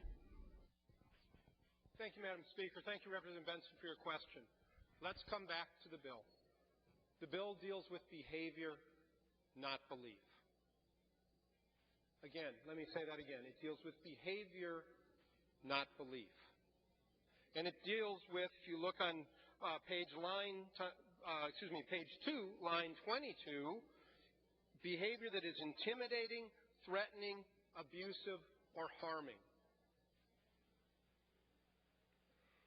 And then I would also direct you, you may be particularly interested in the language on 7.3 to 7.6. This is brought from federal legislation that was pushed by cultural religious conservatives in the 1990s during the Clinton presidency. And it says, the commissioner must post on the department's website information indicating, and this is where we get to mirroring federal law that was advocated for by religious conservatives, that when school districts and schools allow non-curriculum related student groups access to school facilities, the district or school must give all student groups equal access to school facilities, regardless of the content of the member's speech. It's that language in federal statute reinforced here in House File 826 that I'm asking you to concur with today that protects groups like the Let's Gather at the Poll organizations. Representative Benson. Well, thank you, Representative Davnie, but you didn't answer the question. Or you did answer the question, and it failed specifically to say their action. You said their beliefs weren't being regulated, but I just gave you an example of an action that a student took. And in this case, this student said something that could rise to the subjective level of harassing an individual. We don't regulate what students show up the poll. And certainly I would hope there'd be real diversity in the number of people. There's no condemnation in terms of the invitation. Anybody can show up. But it's now the student's action, not the belief. They may have had access to the school and the facility, but now it's a specific action that we have to worry about. Members and the people of Minnesota, this bill goes far too far. It is going to lead to some unintended consequences to a major degree. We've just talked about what it's going to cost to implement. What I foresee in trying to regulate speech the way this will is massive lawsuits from both sides of this issue. People who feel like their free speech, religious speech has been infringed, and those who believe that having access is an affront. For the people of Minnesota, about a dozen years ago, there was a movie called The Matrix. And in the beginning of that show, the hero was presented by another character with a choice of taking two pills. The first pill, if he chose to take it, would keep him oblivious to what was going on around him.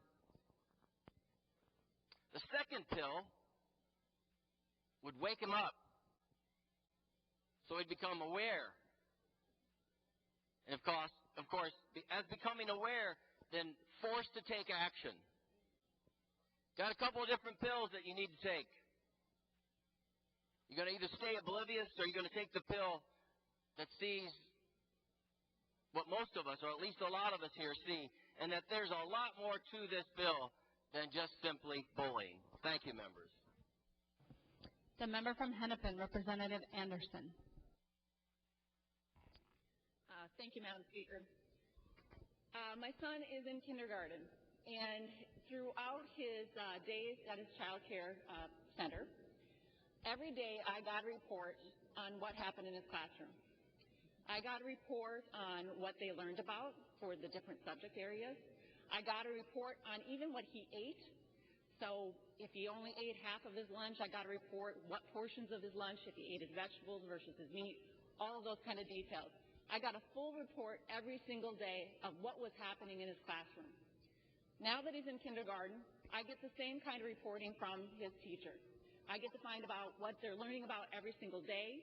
I get to communicate with her via email as far as concerns that I have. And if something goes wrong in the classroom, I also get a report on that. I get a report if he gets sent to the buddy room, as they call it, or if he is disciplined in some other way, shape, or form. I also have conferences. So I get to go in and I get to talk to the teacher and find out how are things going in his class, what does he need to work on, and things of that nature. This is why I'm a little alarmed. As a very proactive mom who likes to know everything that's happening in his life, I get concerned in the fact that this bill says that the school district gets to determine what information they share with me on what happens to my child. So the school district can pull my kid into the principal's office and have whoever we know, adults present, and they get to tell my kid, here's how it's going to be, X, Y, and Z. I kind of feel like he has no chance of having his rights read to him. He's going to be bullied himself by adults that he is supposed to trust. And he has no one on his side to make sure that he is being protected. And that's what worries me most about this bill. Not only that, though it says that it's going to give some flexibility as far as the school district and reporting to some unknown group outside of there, we don't know what kind of information they voluntarily share with this group. And what kind of impact that this is going to have with my child. I had a parent in my school district said, hey, we just had an incident. My fourth grade daughter got in a little tiff with another fourth grade girl. We were able to resolve it. They called in the parents. The school district, he said, handled the situation perfectly. And yet he was concerned about, if we put this bill in place, what's going to be put on my child's permanent record? Is this going to impact their applications for attending schools, colleges? Or is this going to affect their ability to maybe later on participate in sports? Is this going to morph into something even greater than what we have here today? And the question that I have is, we don't really know because the language in this bill is very vague. As Representative Beard pointed out, we have a very clear and concise law in place already that gives a directive to our school districts to develop a policy for their students, with the input of the parents. Boy, go figure, parents being involved. Isn't that the goal that we have in this state? Isn't that what we always talk about when we talk about education policy? If only we could get parents involved and engaged in their kids' education. Isn't that what we want? And yet we have a bill here that says we want to make sure that the school district decides whether or not the parent is contacted. Well, that flies in the face of every policy that we've ever heard about what's needed for our kids. Our kids need to have their parents involved. because they're the ones that are charged with the responsibility of taking care of them. And yet we're saying in this bill, we don't want to inform the parents, or we're going to leave it up to the discretion of the principal or whoever it may be. That, to me, is wrong and frightening. I can't imagine my little 6-year-old boy being pulled into an office where the principal says to him, hey, you did something wrong. Can you imagine how scary that would be? And me not knowing about it, and him coming home and feeling like he's done something wrong, and he won't share it with me because he feels he's done something wrong and he doesn't have anybody to defend him. Let me tell you, that's going to make him go back to that school and not feel comfortable. It will do the reverse of what you claim that this bill is going to do. I think that's wrong. It's a travesty. It's putting our students in a position where they don't even want to go to school because the adults are the ones that they fear the most. I've been thinking about knowing that the numbers are against me on this. And how do I explain this to my little boy? How do I say to him, hey, if you ever do get pulled into that office and you don't know what's going on, you need to know you can tell Mom anything. And that's something that I struggle with, of how do I explain this to him? To know that it's okay to talk to me about this, and that I am always on his side, and that I'm there to defend him. And I fear that he ever gets put in that position for maybe some silly comments. You know how kids are. They say silly comments in the school ground that they don't understand the implications. You know, it was so funny when Representative Abler was talking about his long hair. My boy actually has a kid in his class who has long hair. And my boy came home and he said, hey, this boy, he's got long hair. And you know what? That was a learning moment for him. And I explained to him, I said, it's okay for boys to have long hair. It's all right. That's just his expression of how he wants to wear his hair. But under this bill, that opportunity to learn about something wouldn't happen. In fact, under this bill, as I read it, students wouldn't have that freedom of speech. As Representative Benson pointed out, we basically are taking the learning component out of our schools because we're saying to kids, it's not okay to express your opinion. You're going to be censored for that. You're not going to have that opportunity to explore and maybe learn something. Isn't that the whole point of debate and conversation, is to talk to other people and maybe change your mind? Isn't that the whole point that we have these debates on the House floor? Is to talk about these issues, figure out, hey, maybe I wasn't right after all. Maybe there is a different perspective. And yet we are nullifying that with this language right here and now. We're not solving any problems with this bill and this language. We're just creating more. Please vote no. The member from Washington, Representative Dean. Thank you, Madam Speaker. Would Representative Davnie yield to a question? He will yield. Representative Dean. Thank you, Madam Speaker. Representative Davnie, earlier in your presentation, you talked about walking into schools and seeing on the wall rules and behavioral guidances for kids. And you talked about how our rules for behavior need to have more behind them than just tape. I think that's what you said. And behavior has to have consequences, and we understand that.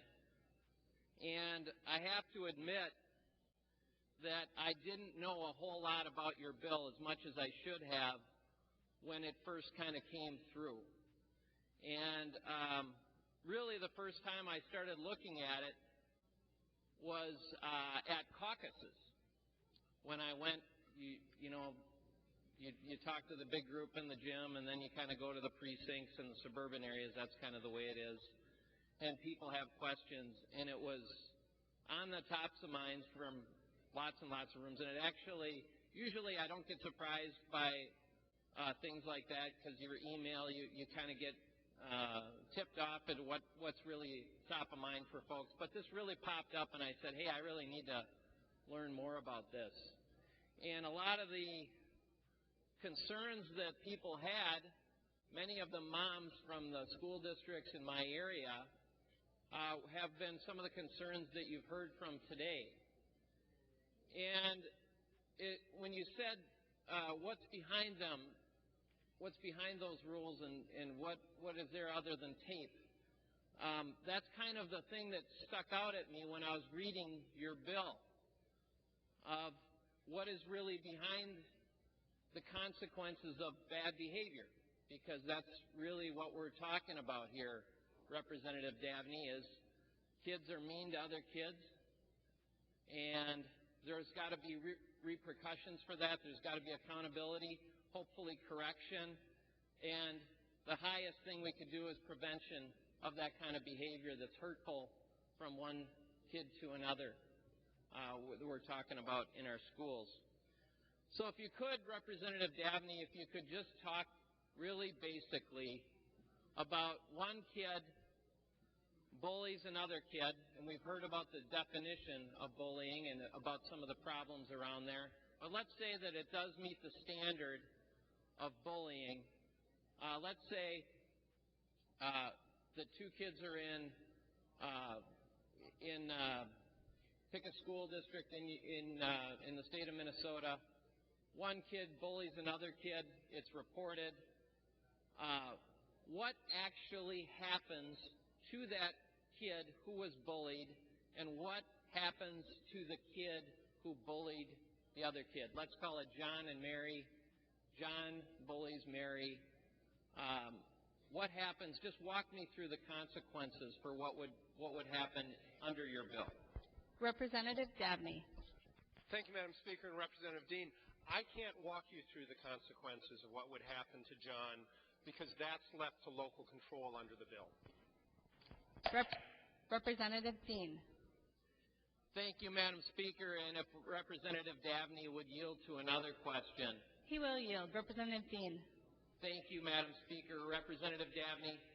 Well, let's just take it up a level then. Can you talk about what the repercussions would be within the school building itself, within the principal who's in charge of that school, and with the administration, and with the outside folks? Can you just talk about just the people within that building if John bullies Mary, and this is reported to the administration, a teacher reports it to a teacher, the teacher reports it to the administration. Can you talk about it at the school building level of what would happen at that point? Representative Davnie. Representative Davnie. Thank you, Madam Speaker. Representative Dean. Much as happens today. A complaint is filed in some fashion. Whoever is responsible for investigating accusations of bullying or incidents of behavior, inappropriate behavior in the school, talks to students, talks to teachers, talks to other staff who may have observed, and then there's a school policy approved by the school board and the superintendent that sets out the framework for how that behavior is handled. Representative Dean. Thank you, Madam Speaker, and Representative Davnie, if you'd yield for another question. He will yield. Representative Dean. Thank you, Madam Speaker. Representative Davnie. John bullies Mary. It's reported to the school, to the teacher. The teacher reports it to the principal. I haven't heard any difference for how this is handled from there. Can you talk about this outside? What is the name of the outside center that we're creating that's going to be handling this? What does the technical center? Representative. Oh, I'm sorry. Representative Dean. There's a technical center, some sort of center we're setting up. And can you talk about what might happen if that's relayed to this new center that the state is developing to deal with bullying between John and Mary? Representative Davnie. Thank you, Madam Speaker. Representative Dean. Well, John and Mary would not be reported to the state. There's no data reporting requirement in the bill. But what might happen is that the administration might start to recognize that we've got a problem with bullying in our school or in our district, at which point the School Safety Technical Assistance Center serves as a resource for them on research-based best practices on how to respond. And they could, they're not required, but they could choose to use the center as a resource for looking at what are elements of effective anti-bullying policies. Representative Dean. Thank you, Madam Speaker. Representative Davnie. The School Safety Technical Center that we're setting up to be in charge of the school building, in charge of the principal, in charge of the staff, in charge of the incident between John and Mary. But we still haven't gotten to what that really works out to. And that's really where many of the concerns are, Representative Davnie. And when I read the bill, that's what struck me was I can't figure this thing out. I can't figure out what's supposed to happen to John when John bullies Mary. I've got a lot of things about the technical center on down to new model criteria and curriculum and communication. But I think the real problem here is behavior, modifying behavior and preventing bad behavior, and we're not really addressing that. So I'm trying to figure out what your bill does. And when you have a lot of language in a bill that's real foggy and ambiguous, and it creates unintended consequences down the road. And what we're seeing here is we've got something that's a real problem in the state of Minnesota with bullying with our kids in schools. This is a lot bigger deal than when I was a little kid and going to school in Roseville school districts. And I can tell you that as a parent, I can see that it's much worse today than it was when I was a little kid. We've got cyberbullying, which your bill attempts to address. And it's really, really bad when a little kid doesn't want to go to school, or a kid is just crying on the bus because they're afraid of going to school because they might be bullied, or they might be, they don't want to go to an after-school program because they might be bullied about how scared little kids are, and they go home and they get on Facebook and they get terrorized and bullied in ways that were never even imagined even 10 years ago. It's really hard to be a little kid in any time, but right now it's really hard. So I have a lot of sympathy for what you're trying to do in your bill here, because it is really tough for little kids. And of course, like every parent in the room, we've got newborn kids, and we've got adult kids and grandkids in the room with our members and their experience. But I have my son ran for office. He did something I never did. He ran for student council one time. And he had some experience helping the old man out, so he thought he was going to run this campaign pretty hard. And I think it was, maybe third or fourth grade. And so he's getting his campaign all lined up. And they had a campaign schedule that was real tight. He could only campaign for so many days. And he got the rules of what you could do when you're running for student council, of how you could campaign and where you could campaign. And it was going to start on a specific Monday. And he asked if he could get going ahead of time to start campaigning even before, and the teacher said no. And they had criteria about what you could post. So he had made up his posters ahead of time, vote for Jack Dean, and there was a picture of Arnold Schwarzenegger on his campaign poster. I don't know why. But he was all set with his posters, and he asked if he could get going ahead of time. The instructor said, no, you can't start ahead of time. But he said, I can get locker locations. I can get key locker locations ahead of time.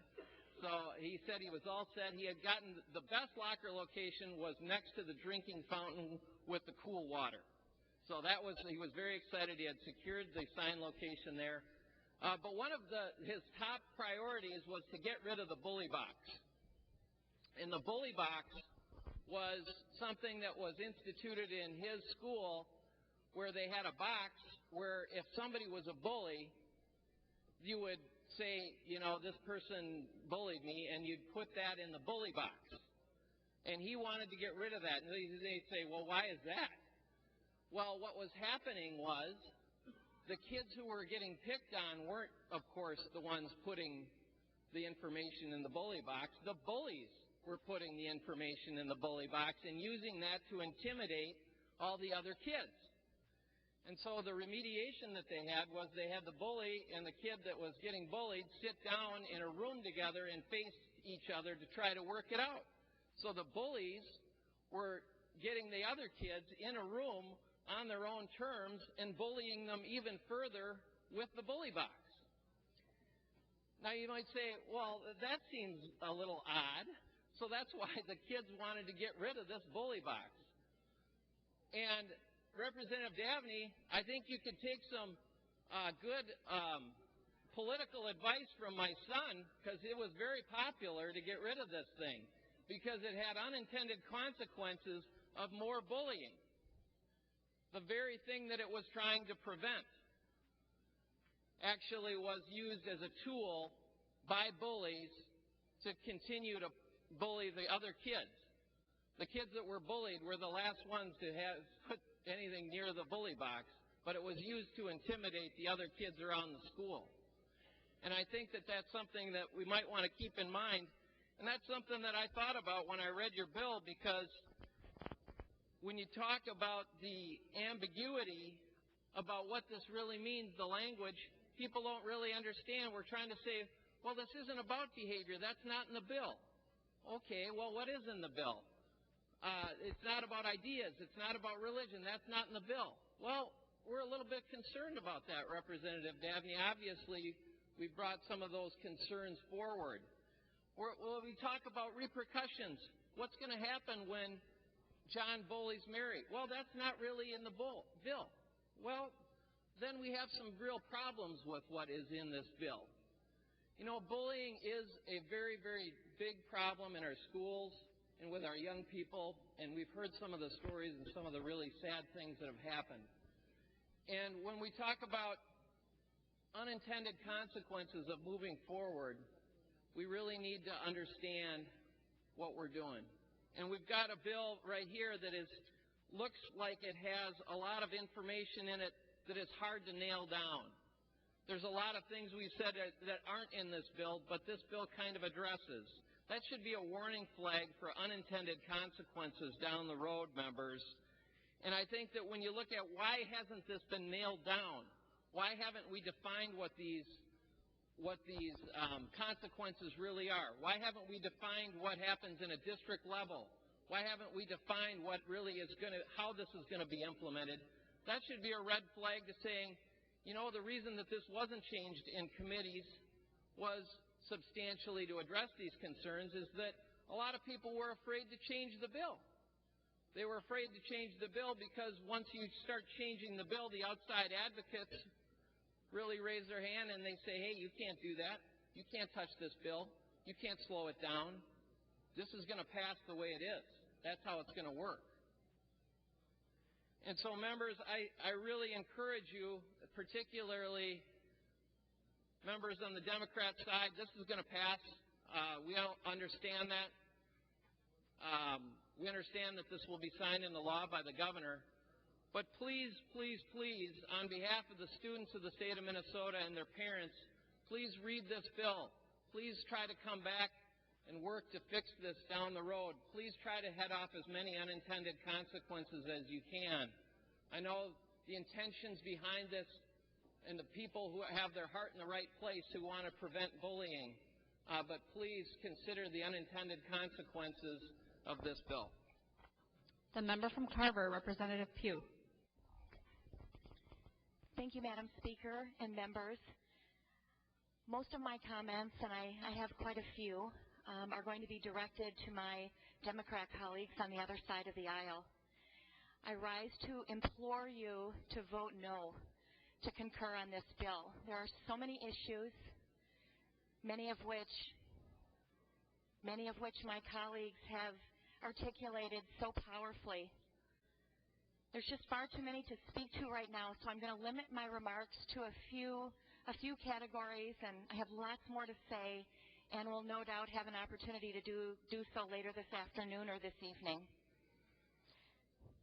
The first thing I want to say is that in general, the Democrat bully bill, House File 826, was 100% Democrat, when it left this body last year. I heard this in committee, in several committees. I heard this last March.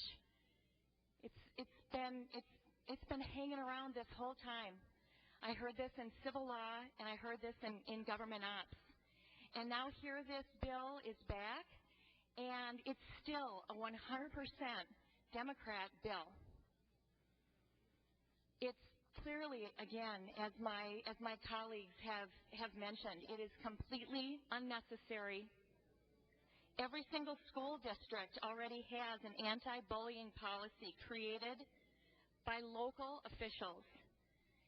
In fact, it's required by state law. Everybody knows that. This bill overrides local control to deal with these problems. And yes, of course, bullying is a problem. And again, I concur with everyone here. There isn't a single one of us who condones bullying, not a single one of us. And this is going to tie the hands of administrators and teachers with red tape and with lawyers. And in fact, I'm very worried. I'm very worried about that consequence. We've heard the talk. We've seen the bill. We're hearing $20 to $25 million in unfunded mandate on our schools. And as I have heard from so many, including those who work within the schools, and I believe it myself, that number is going to be dwarfed by the lawsuits that are going to ensue as a result of this bill. It was very upsetting to me when I looked at the copy, I believe it was March 17th, I just have a copy of it here, of the Capitol report that we all get. And here's a picture of Senator Dibble, and the headline is, "School Bullying Bill Looks Cleared for Passage." So, of course, that was, very disheartening to me to hear. And what was even more disturbing was the quote from Senator Dibble. "Any remaining concerns are either completely not true or we've changed the language in the bill so that the concerns are no longer relevant." That, my fellow associates, is so arrogant. I was just so disturbed to hear that. And there was further arrogance, as I was made aware, in the Senate Finance Committee. I know constituents and friends and others who dropped what they were doing to be in St. Paul to be present, to testify. And I believe it was either that committee or it was the Education Policy Committee where it went to, where testimony wasn't even taken. And in one of those committees, and I'm not certain which one it was, I know Minnesotans who came down to the Capitol for the very first time. They've never been here before. They prepared their remarks, and they were nervous. They were afraid. They didn't know what this would look like. And a delete everything amendment was introduced. And then they were told that they couldn't speak unless they were going to be speaking to that particular new bill, a new bill. And so many of them expressed disappointment, frustration, anger, that they came all this way, dropped what they were doing, and they didn't believe that they didn't have an opportunity to speak. And I was so upset to hear about that, of course, after the fact. So here we have this bill now that's come back from the Senate, and this bill has not been vetted. Minnesotans, concerned, grassroots Minnesotans, have not been heard, other than the emails that they're sending all of us and the calls they're leaving for us. But clearly, the people of Minnesota have not been heard on this bill. And I'm really concerned. I'm going to save this for later, but what research, it's just a rhetorical question, but what research has gone into preparing for this bill? I'm disturbed that the question was asked, I think it was Representative Scott, who said, show me the proof, show me the evidence that justifies this bill, that this bill is necessary. And I haven't seen that come around. I haven't seen any mention of that whatsoever. I was also very troubled to learn in one of those committees, and it may have been in both of those committees, that various organizations that are within our school organizations, the Minnesota Association of School Administrators, the Minnesota Association of Secondary School Principals, the Minnesota Elementary School Principals Association, all testified at one or both of those Senate committees in support of this bill. I was shocked to hear that. Now, I've subsequently heard that they're silent on this bill. Well, why, if that is true, and I don't know if it is, like I said, I just heard it, if that's true, why haven't we heard from them? Their silence, if that in fact is the case and true, is deafening. And I'm disturbed by that. I've spoken with my superintendents, and I represent 4 school districts. I've spoken with my elementary school principals, not all of them, but a number of them. I've spoken with elected school board officials and teachers in my districts, and there isn't a one of them that want this bill or believe that we need it to a person. Recently, and I have a flyer that went around last night when we thought this bill was going to be taken up. The flyer was yellow, so you might have seen it. I believe it was the only yellow flyer. And when I saw that it went around today before session, I knew that this bill was coming up and that we would be prepared to defend Minnesotans against this onerous bill. I recently met with a man who is the chair of the Minnetonka CASE. The name of the organization is the Community Action for Student Education.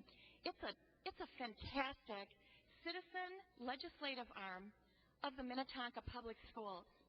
They are organized, they are in numbers, and they are reflective of the district in a really big way. It's so impressive.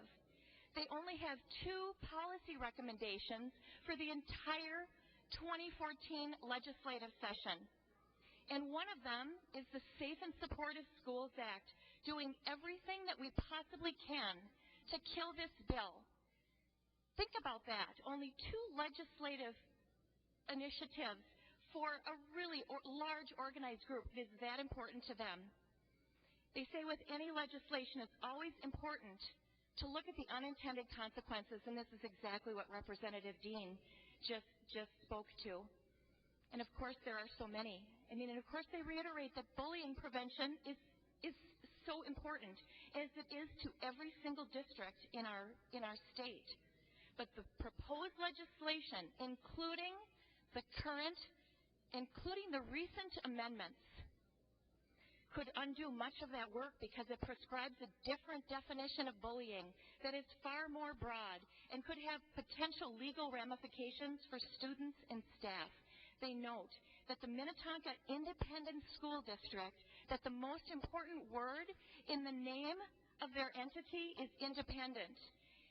They believe that the very best thing that our legislature can do is empower school districts and local communities to assist them in providing support for safe and secure environments, and they don't see this bill doing that, not at all. They believe that this is an issue that does not need to be further legislated, and that it's vital for the legislation to be respectful of local school boards, which it's not. And I could go on, but you have this before you. I know that they speak for countless citizen legislative action groups within our state, affiliated probably with most of our school districts, that they do not support this burdensome, unneeded legislation. So grateful for that opportunity to speak with them. Republicans support anti-bullying policies, and the development and implementation of such policies at the local level. We trust our principals, our elected school boards. We trust our teachers. We trust our parents. And this legislation is a slap in the face to all those that I just mentioned.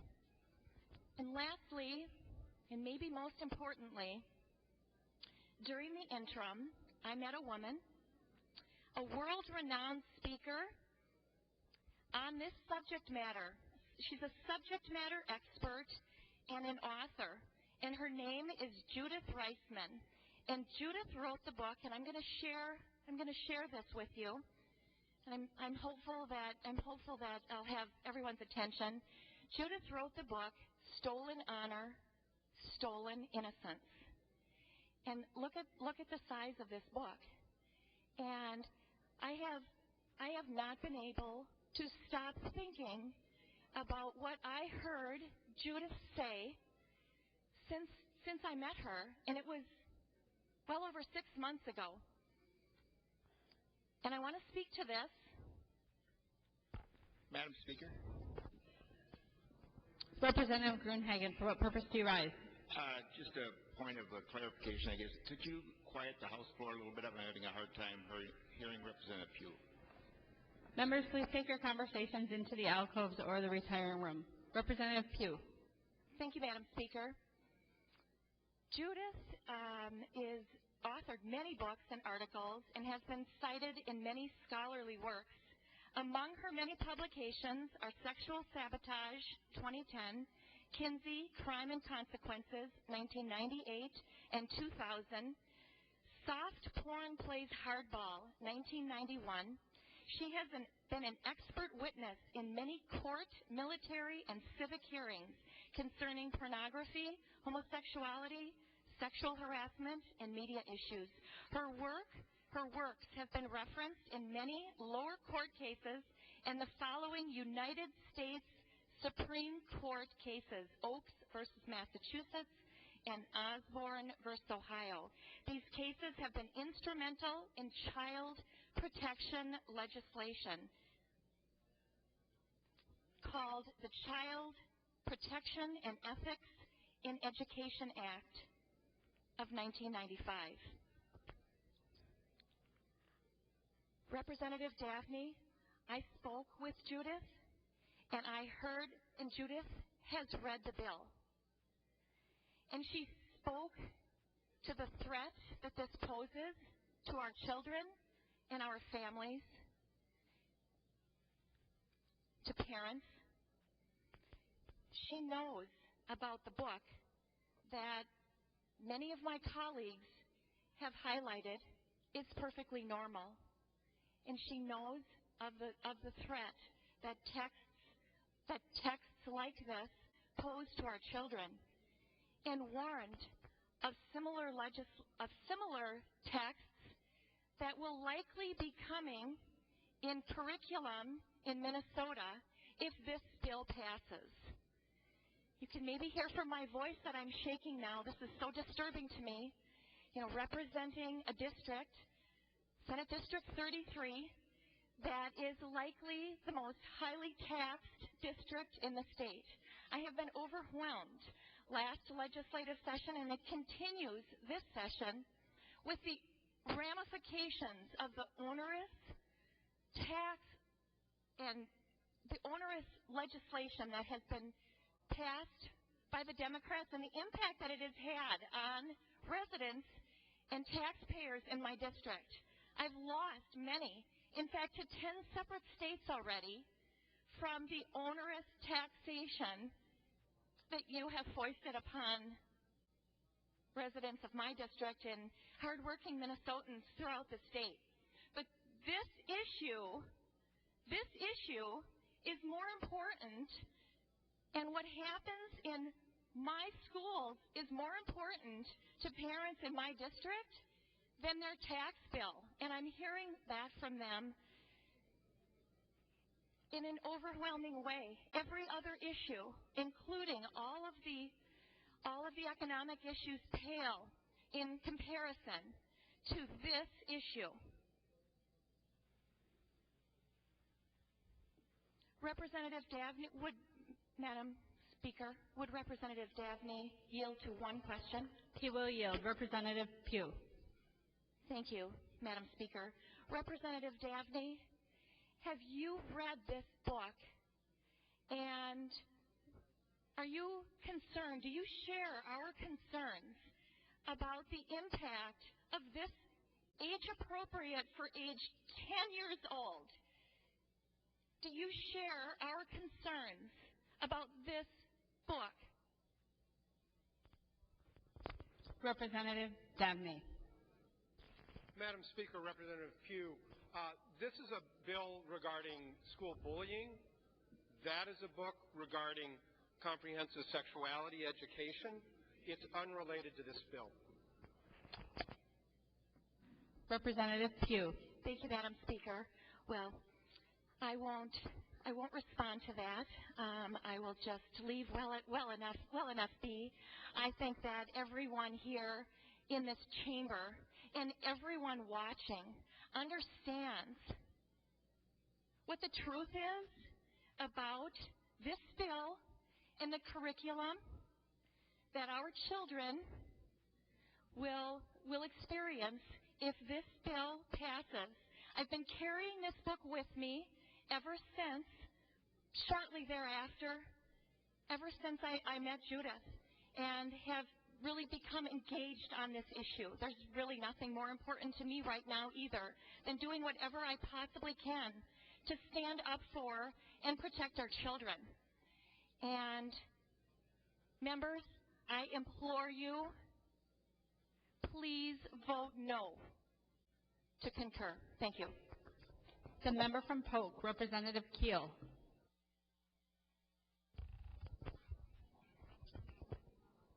Thank you, Madam Speaker. Representative Davnie, we spend some time in education policy together, and that's where we first debated this bill. And at that point, we were talking about climate centers. Now, I understand, if I've got this right, that we are now talking about school technological area centers. Can you tell me a little bit about how that's going to function? Because I seem to remember when we first talked about this, there was going to be centers all over the state. Is that still the case, or are we just doing one? Representative Davnie. Madam Speaker, Representative Keel, there was never a provision in the bill for centers across the state. The only center that was ever in the bill is the one that continues, but under a different name. That was a GOP amendment in the Senate, and I think it might have to do with issues around the use of the word climate and discomfort with the use of the word climate wherever it's used. It is intended to move the Department of Education from being simply a regulatory body to a resource for school districts, kind of returning it back to a purpose that it had previously, where school districts could use the department for expertise that may not be available on the local level, but then they could use it on the local level in their decision making. Representative Keel. Thank you, Madam Speaker. So when I read this, how is this is a secondary entity within the Department of Education? Representative Davnie. Thank you, Madam Speaker. Representative Keel, it will be a center within the Department of Education, staffed by department staff. They will provide, if upon request, information to school districts about research-based best practices for anti-bullying efforts. Representative Keel. Thank you, Madam Speaker. When I read this bill, I look at statements like Subdivision 5 under Section 6. The council, upon request, must consult with the School Safety Technical Assistance Center and the School Safety Center, which it seems to me like it's two different groupings. And then I think I heard earlier Representative Davnie would yield for a question. He will yield. Representative Keel. Thank you. I believe when I read this that it says that the center must work collaboratively with the state agencies, but also is to do qualitative and quantitative data gathering. Now, I'm wondering how that will be when we, schools, how will they gather that? How will that work? Representative Davnie. Thank you, Madam Speaker and Representative Keel. Districts already report under the DERS system, the disciplinary intervention reporting system, something like that. That's existing state law outside the scope of the bill. Some issues around the use of suspension and things like that, just other disciplinary issues. I assume that's the data that they would be using. Representative Keel. Thank you, Madam Speaker. So then, Representative Davnie, if you would yield again, I would like to know, do we have some idea what the, there's got to be a little bit of extra cost. I'm thinking about my small local schools that are already doing an immense amount of reporting, so I'm wondering, will there be added staff to be able to do more of this reporting? Representative Davnie. Thank you, Madam Speaker. Representative Keel, schools are not being asked to do any additional reporting under this bill. Representative Keel. Okay, well then, I guess what I would, when I think about this, having worked with schools in my district, the cost, every time we as state legislators add another mandate or another additional reporting, some of my schools can adjust and their staff gets together and they work together on it. But quite often in these small schools, they're struggling to get it done. I know I've watched much of our staff work nights, long hours to get a lot of this reporting done in June. And, I'm wondering if it will be consistent or if it'll be an end-of-the-year report. And if it's just an end-of-the-year report, I guess, Madam Speaker, I need to ask Representative Davnie again for questions. He will yield. Representative Keel. If this is just a June report, like typical of all the other MARs and all the other reporting that we do, if there's an incident, a parent has not gotten satisfaction from the school, do they call down to the center and say, hey, I'm having trouble? How do they go about it if a school doesn't respond to them? Representative Davnie. Madam Speaker, Representative Keel, thanks for the question. Hopefully the school district is going to respond to parents. I trust our local school districts, boards, superintendents, administrators, teachers to positively and properly engage parents and the community, whether they have kids in the schools or are interested people in the community supportive of the schools, Representative Benson's volunteering and the like, in the prevention of school bullying. I trust them. I hope you do as well. Representative Keel. Well, Representative Davnie, I guess what I'm pointing out is, and I should have probably made this a little bit clearer, is that sometimes parents go to schools, they don't feel they've gotten the right response, or I know personally in a case one time I was told the school didn't do anything, but because of privacy issues, they could not tell the parents that the child had been reprimanded and handled, because this becomes a privacy issue then, and I would hope that that's what we would be doing, is protecting the privacy of our students. But I am concerned about how far this is going to go and what the conversation is going to be within our schools. And I would agree with you, Representative Davnie. I believe we have the best teachers. I believe that in Minnesota, our teachers work very hard to make sure that their classrooms are safe for all students and that they support their students.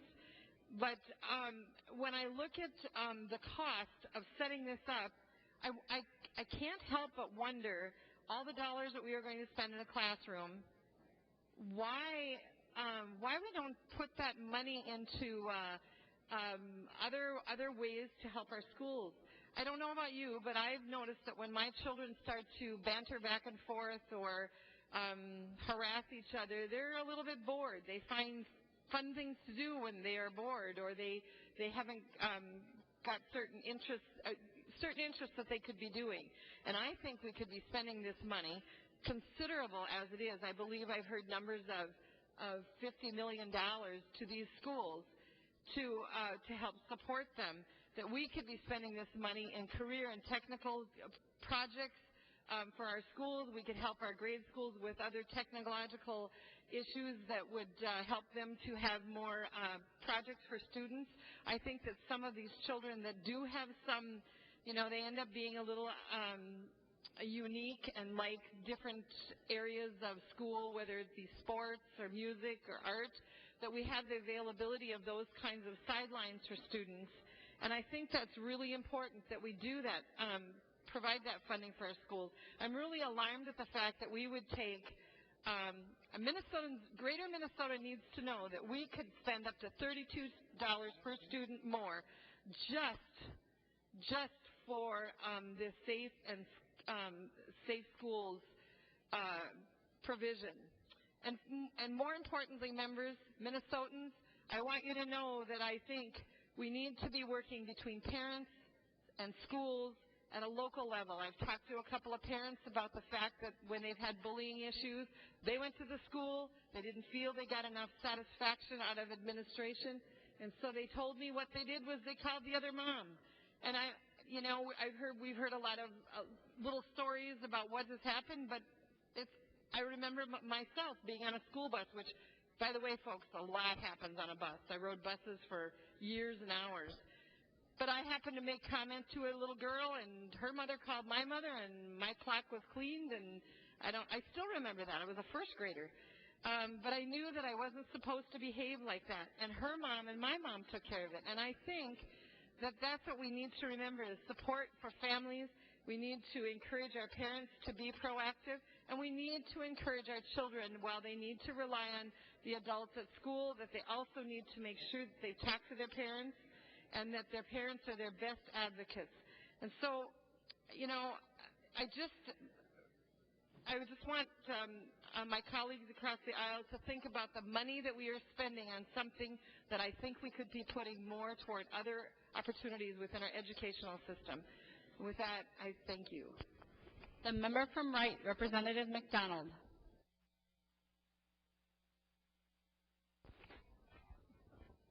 Madam Chair, Representative Davnie, would you yield for question? He will yield. Representative McDonald.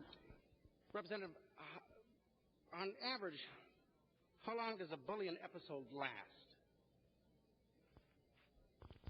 Representative Davnie.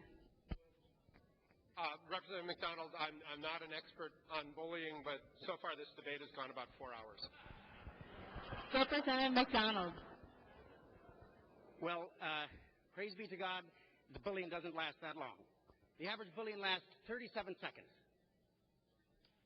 37 seconds for someone to do what he ought not to do, being cruel and mean and unbrotherhood-like, if you will. 37 seconds.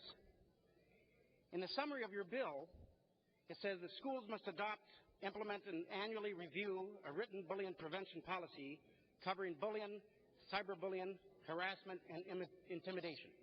That's the summary of your bill. That's a good thing. I agree.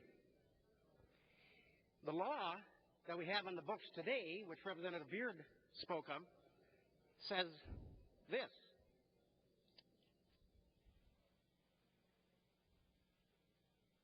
Well, I had it here, but I guess it's on the back of the bill as well. So that was the summary of the bill.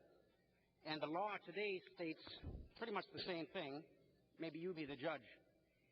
Each school board shall adopt a written policy prohibiting intimidation and bullying of any student.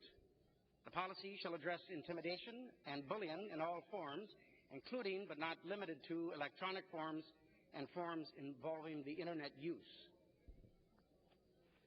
The summary of the bill says, schools must adopt, implement, and annually review a written bullying prevention policy covering bullying, cyberbullying, harassment, and intimidation. State statute 121A.0695 says, each school board shall adopt a written policy prohibiting intimidation and bullying of any student. The policy shall address intimidation and bullying in all forms, including but not limited to electronic and forms involving internet use. Your bill says schools must adopt, implement, and annually review a written bullying prevention policy covering bullying, cyberbullying, harassment, and intimidation.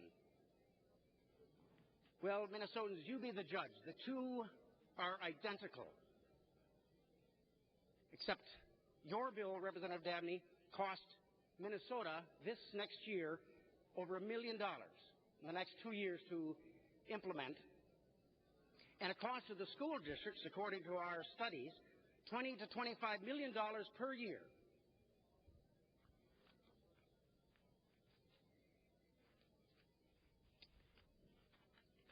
But here's what your bill does. And here's why it costs so much money. Your bill sets up a technical assistance council, and I'm sure you all read the bill, and I'm going to read it for you. A 23-member multi-agency leadership council is established to improve the climate of the school so that safety through all Minnesota schools and pre-kindergarten through grade 12 schools and higher education institutions have a safe and supportive learning environment in order to maximize each student's learning potential.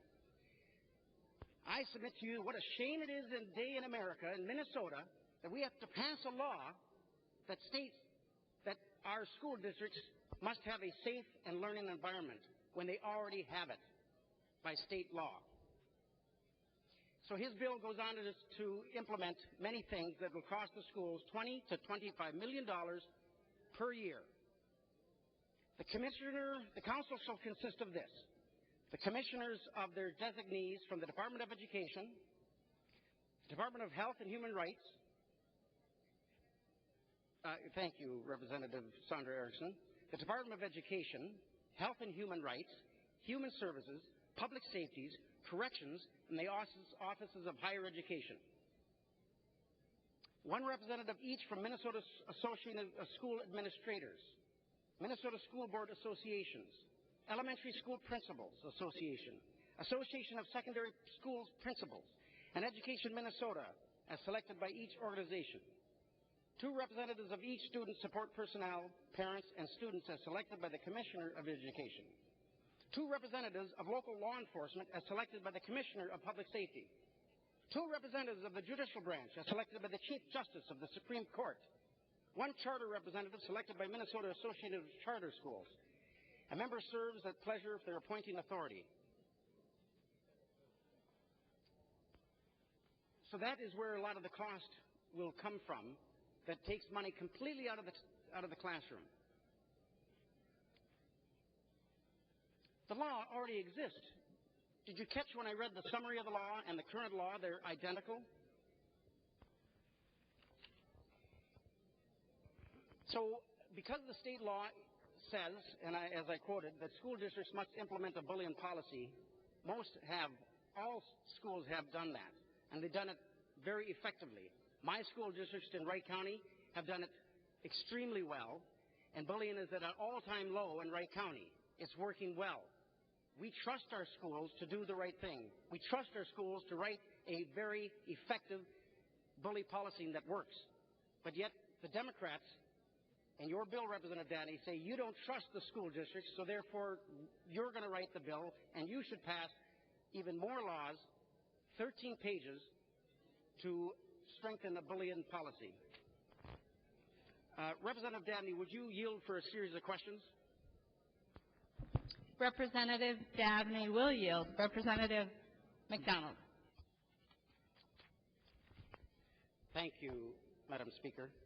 Representative Davnie, in your bill under page 3, section 3.8,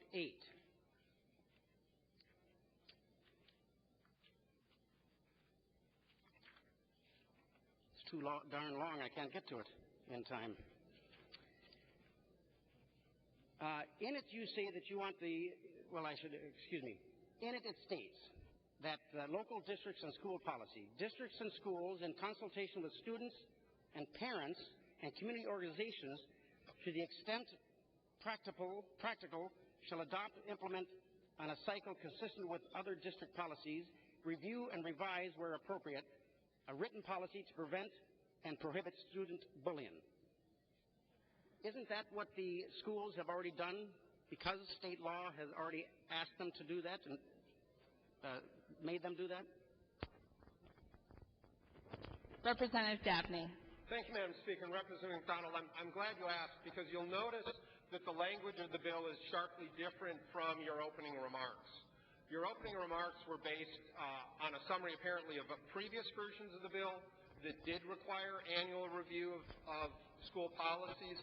As you see on page 3, line 10, on a cycle consistent with other district policies, review and revise where appropriate. This just allows schools on whatever their policy review cycle is to do a check-in. Is our policy sufficient? Is it meeting current needs? Are there things we need that we've learned in the past number of years? They can ask themselves those questions and revise where appropriate. Representative McDonald. Madam Chair. Representative Davnie, whose needs do you speak of? Representative Davnie.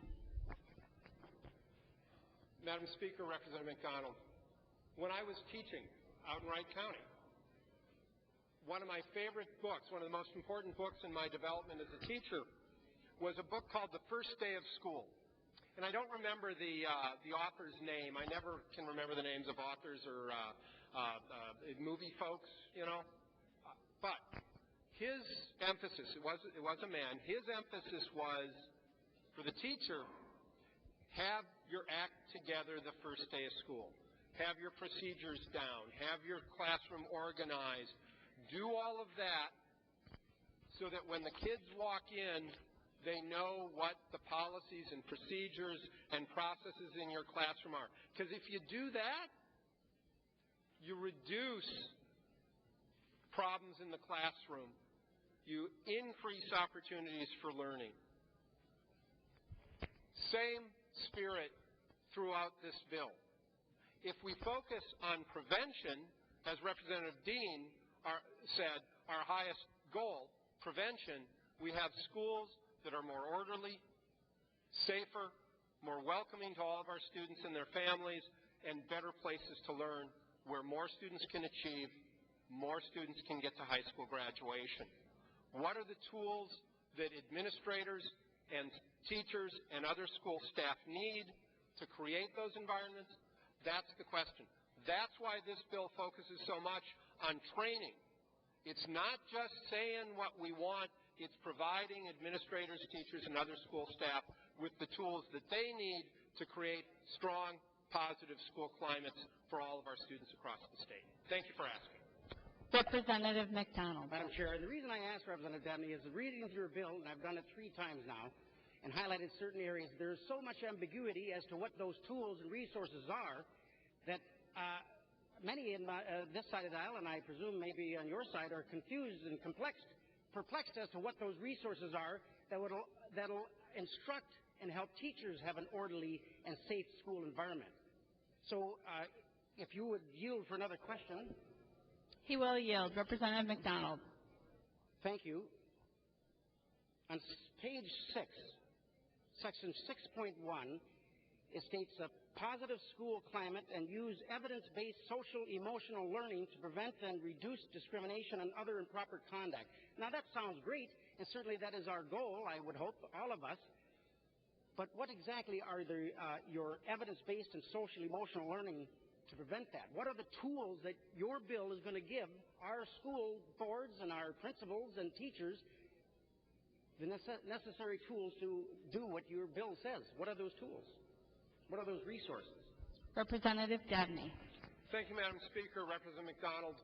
The Center at the Department of Education will be the source that districts can look for what criteria they should look for in that area. It won't tell them what curriculum to use and that sort of thing, but it will tell them what the research shows. When I taught in Wright County, we used a social emotional curriculum at the middle school I taught at that was donated, if I remember correctly, by the Lions Club. They had a large donation program that they had developed and used at least around the United States, maybe even more broadly than that. Did it meet research-based best practices? I don't know. I'm not the expert. I'm going to rely on the experts for that. But there's an example for you.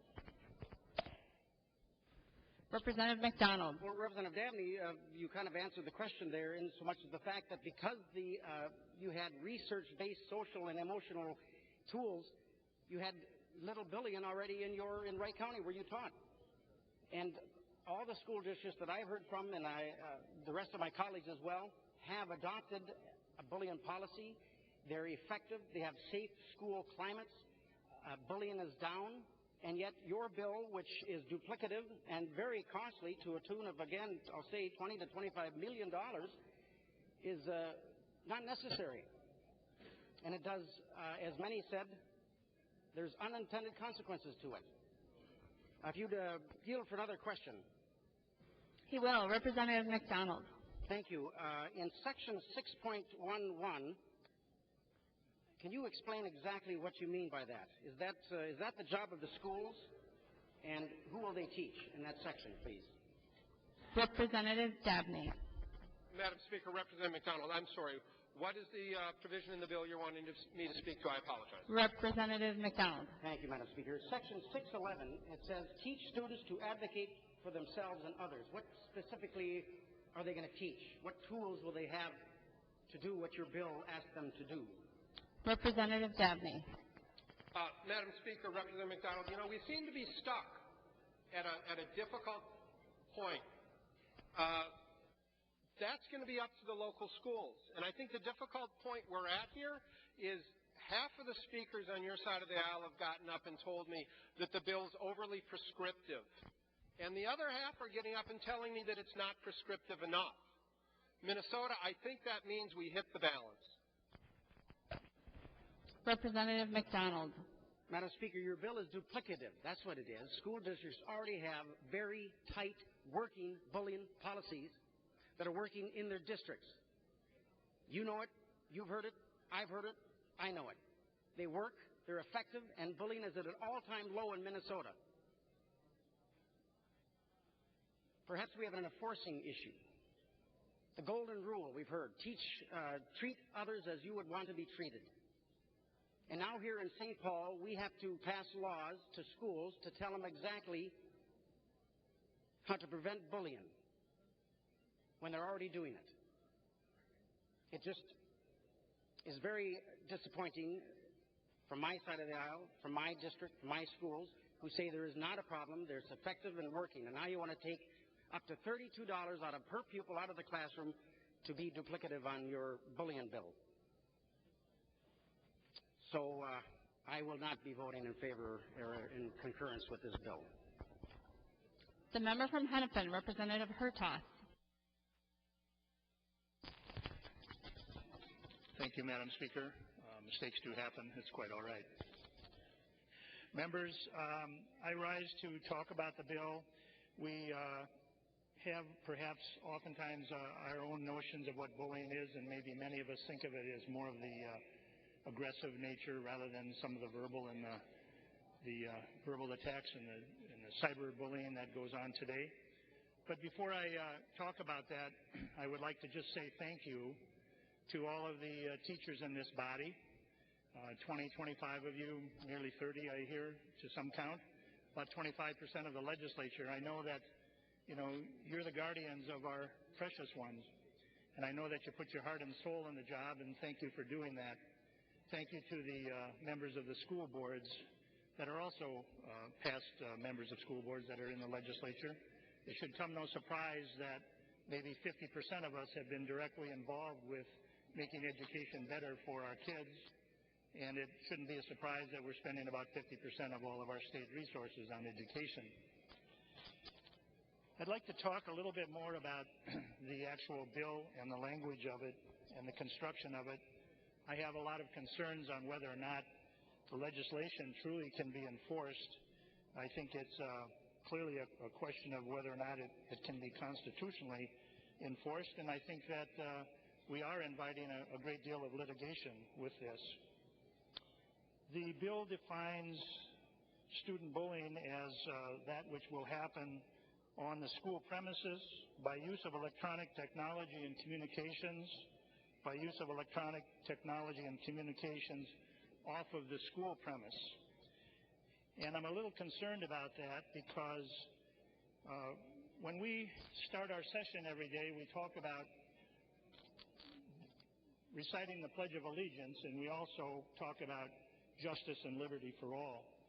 And with the mention of justice, we also have, it's not or liberty, it's and liberty. And the liberty is really the issue of what we need to protect.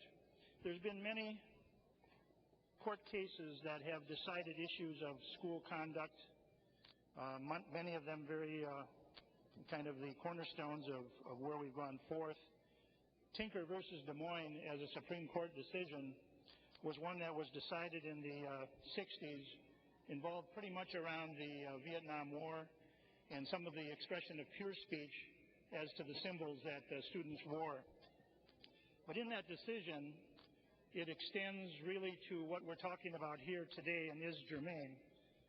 There was a 7-2 decision that said it can hardly be argued that either students or teachers shed their constitutional rights to freedom of speech or expression at the schoolhouse gate. Now that is a concern because as we get into the definitions of the bill, it says that bullying is harming conduct that is objectively offensive, and it also recites that it is the intentional infliction of emotional distress against a student. It's not the physical bullying, but it's the emotional distress. And that really gets into an issue of speech.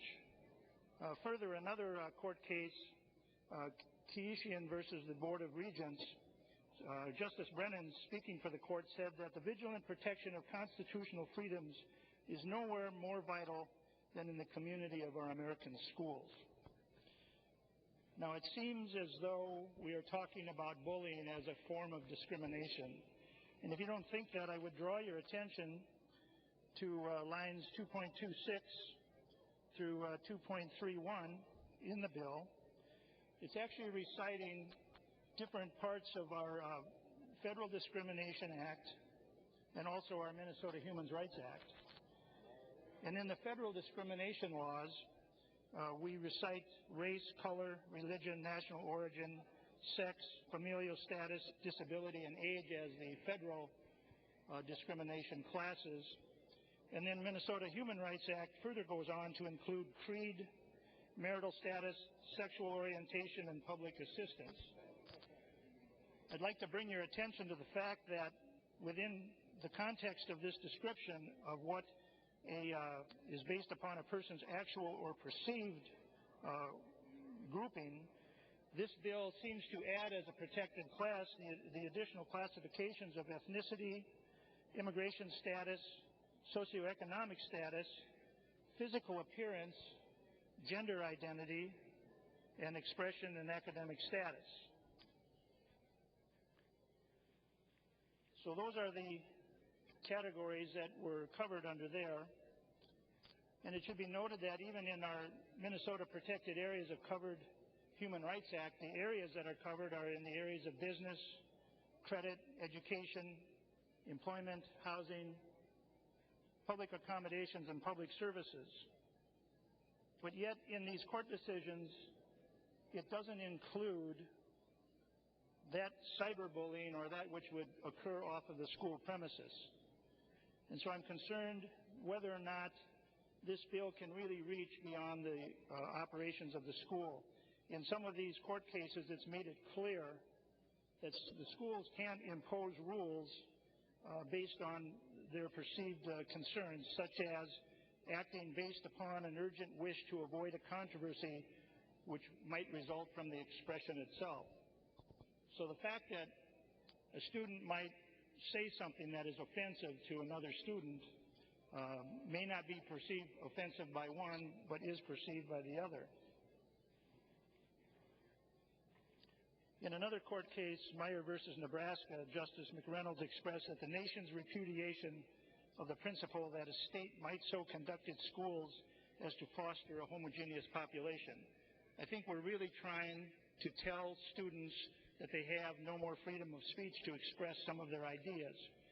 In these court cases, it made it clear that it's not about the school environment where schools have control, but it's within the classroom itself. It explicitly called out that being on the school grounds, being on the playfield and the cafeteria, it's that type of activity which would interrupt the school operation and not the entire campus setting as is called out in this bill. I think I'd like to just conclude, members, with a little bit longer paragraph from a decision out of Burnside versus Byers. The written and recorded opinion states, quote, "In our system of state-operated schools may not become enclaves of totalitarianism. School officials do not possess absolute authority over students. Students in school are persons under our Constitution. They are possessed of fundamental rights which the state must respect, just as they must respect their obligations of the state. In our system, students may not be regarded as closed-circuit recipients of only that which the state chooses to communicate. They may not be confined to the expression of those sentiments that are officially approved. Students are entitled to expression of their own views." So with that, I think there's real problems with how this legislation is drafted. I think it's going to certainly invite litigation and lawsuit, and I think it's unnecessary. We should not be going down this path. I would ask you, as past educators, to consider that the voters sent us here to work together. This is a bill that still has work to be done, and I would ask you to vote to not concur. Thank you. The member from Hennepin, Representative Pepin. Thank you, Madam Speaker. Would the author yield to a few questions? I believe he just stepped off for a moment, but I sure will be right back. Thank you, Madam Speaker. Because I want to proceed, but before I proceed with my comments, I want to make sure that I fully understand the bill. So could I perhaps pass for a second until I got the author of the bill here? Sure. Oh, here he is. Look at that. Madam Speaker, I'm sorry, Representative Representative Pepin. Thanks for rushing back, Representative Davnie. As I was saying, I have some comments on the bill, but before I proceed with some of my points, I want to make sure that I understand the bill. So I have, if you could grab a copy of the bill, I have some definitional questions for you. The first definitional question I have for you is on line 2.11. It's in the definition of bullying, and it says, bullying means intimidating, threatening, abusive, or harmful conduct that is objectively offensive. And I'm wondering about that term, objectively offensive. Who decides what objective is, what's objectively offensive? I mean, I can understand subjectively offensive. I'm not sure what objectively offensive is, but I'm wondering if you could tell me what that means and who decides. Representative Davnie. Thank you, Madam Speaker. Thank you, Representative Pepin. In working on this legislation, we tried, I think successfully from what I'm hearing from your side, to strike the balance between being prescriptive and leaving things up to local control. And I think we hit the right balance, and I think that's the message I'm hearing. The term objectively offensive is there because we cannot anticipate each and every possible case of bullying that would meet the criteria, the tight definition and the high bar here. So that becomes a matter of training. We leave that matter of training up to local school districts to choose what sort of training they wish to use. Representative Pepin. Thank you, Madam Speaker. And Representative Davnie, I think objective is a tricky word because objective would imply that you and I would agree on what's offensive, and I don't think that that's the case. I don't think that you'd find, even on our side of the aisle, anybody who would agree on what's offensive. I think that's problematic. But on that same definition, could bullying mean speech? Could it mean something I said to someone, picking on someone verbally? Representative Davnie. Madam Speaker, Representative Pepin, thank you for asking. In education, based on U.S. Supreme Court precedent and other court findings, the issue is time, place, and manner. If I make some comment about Representative Abler's hair, in a structured classroom conversation, I'm a little sensitive about hair conversations. We discussed that earlier, Representative Abler. But if we're having a conversation, a structured conversation in class about fashion, and I make a comment about an observation about Representative Abler's short hair, that time, place, manner is almost certainly appropriate. If, however, out in the hall, I grab Representative Abler by the collar, slam him up against the locker, pull my fist back, and make that same comment, time, place, manner. That then meets the definition of bullying that we have here in the bill that goes to 2.23, conduct that causes harm to a student or a student's property or causes a student to be in reasonable fear of harm to person or property. If I've slammed Representative Abler up against the wall, threatening tone of voice, fist out, I think that meets the definition of bullying. It's not about the speech, it's about the behavior. Representative Pepin.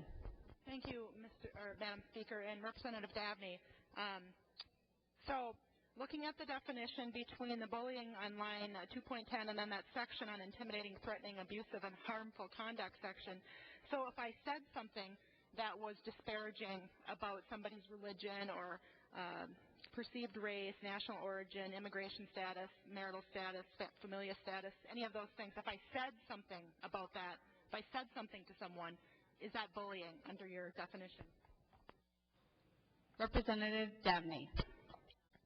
Madam Speaker, Representative Pepin, there's a definition here that sets a high bar, a tight definition that sets a high bar. Simply disparaging one comment about Representative Abler's short hair would likely not meet a definition of bullying. Representative Pepin. Thank you, Madam Speaker. Representative Davnie, you seem not want to answer that question, which I think is interesting. So, looking at that definition again, intimidating. So, would I be intimidating someone if I said to them, "I'm going to get you because I think your hair is ugly"? Would that be me speaking that? Would that be intimidating? Representative Davnie. Madam Speaker, Representative Pepin, that certainly seems to be moving towards intimidating behavior. It would also, for it to be defined as bullying, however, there would need to be that presence of an imbalance of power between the student engaging in the prohibited conduct, that would be you in this case, in that scenario, and the target. And it would likely need to meet a pattern of behavior. So it's not that one time, I don't like your short hair. Representative Pepin.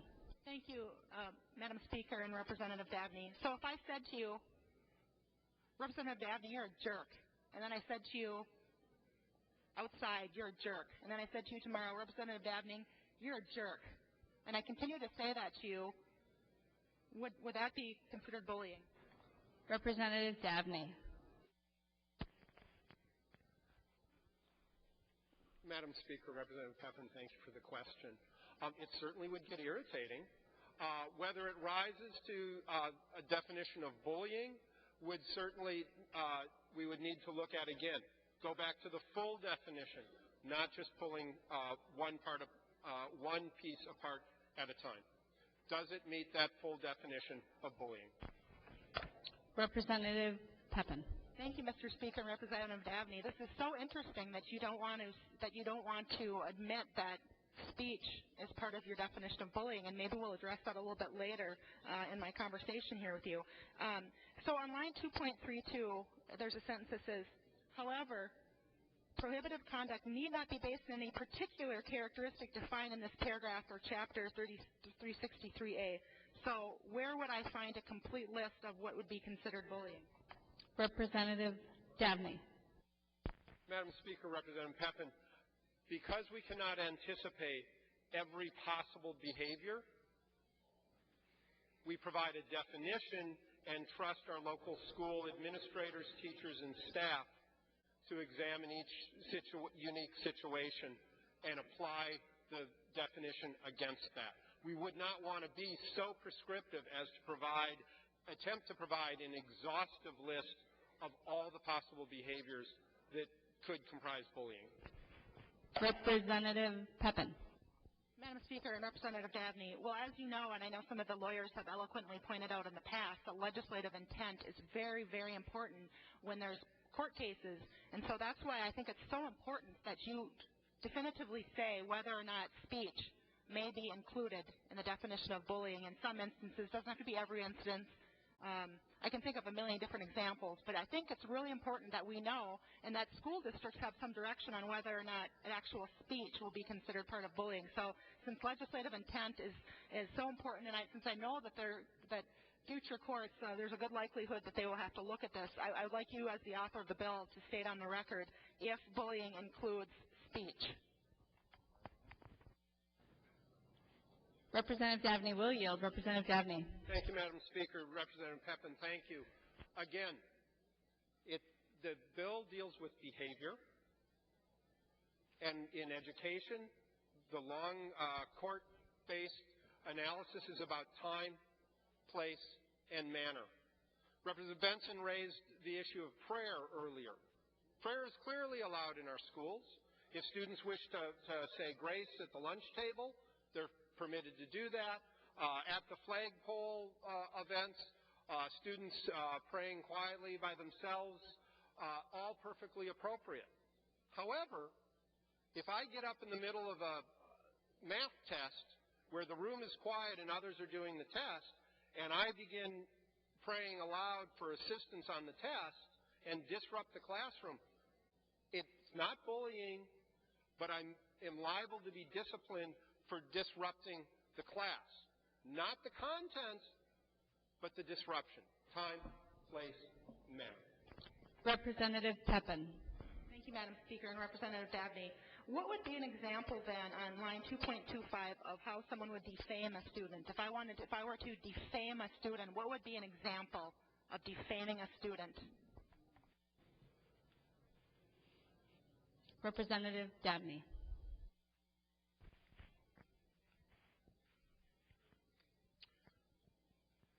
Madam Speaker, Representative Pepin, I think of one of the youth testifiers who came before several of the committees and probably is in the gallery today. She was in a high school in a suburban district. She went on a school trip. I think, if I remember correctly, she was part of the marching band. And during the trip on the bus, someone took her cell phone. And on that cell phone were private pictures and texts. And they spread those around regarding her sexuality and who she was dating. And they spread those around in cruel and mean ways. And that was over the weekend. By Monday, she was taunted regularly, both electronically and to her face in school. I'm not the lawyer. You are. I haven't attended law school. You have. So I'll leave it up to the lawyers to define defaming, but I think something like that probably meets the definition. Representative Pepin. Thank you, Mr. Speaker, and Representative Davnie could continue to yield. If I were to say to you, I think that you did something inappropriate with somebody else, would that be defaming you if it weren't true? Representative Davnie. Madam Speaker, Representative Pepin, I didn't bring Black's Law Dictionary along today. I'm sorry, I can't help you. Representative Pepin. Thank you, Madam Speaker. Well, I'm not going to continue down this line of questioning. I think Representative Davnie has probably in about 7 instances tried to decline that this has anything to do with speech, which is very interesting. And I'll get to that a little bit later, but I do have some more definitional questions that I would like to ask before I make my comments. Representative Davnie, if we could look to line 2.16, material and substantially interfere with the student's educational opportunities or performance.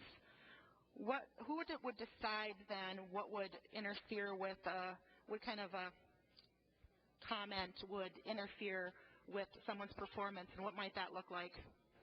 Representative Davnie. Madam Speaker, Representative Pepin, members, I have a short piece here on the Tinker versus Des Moines Independent School District case. Representative Hertas referenced it earlier.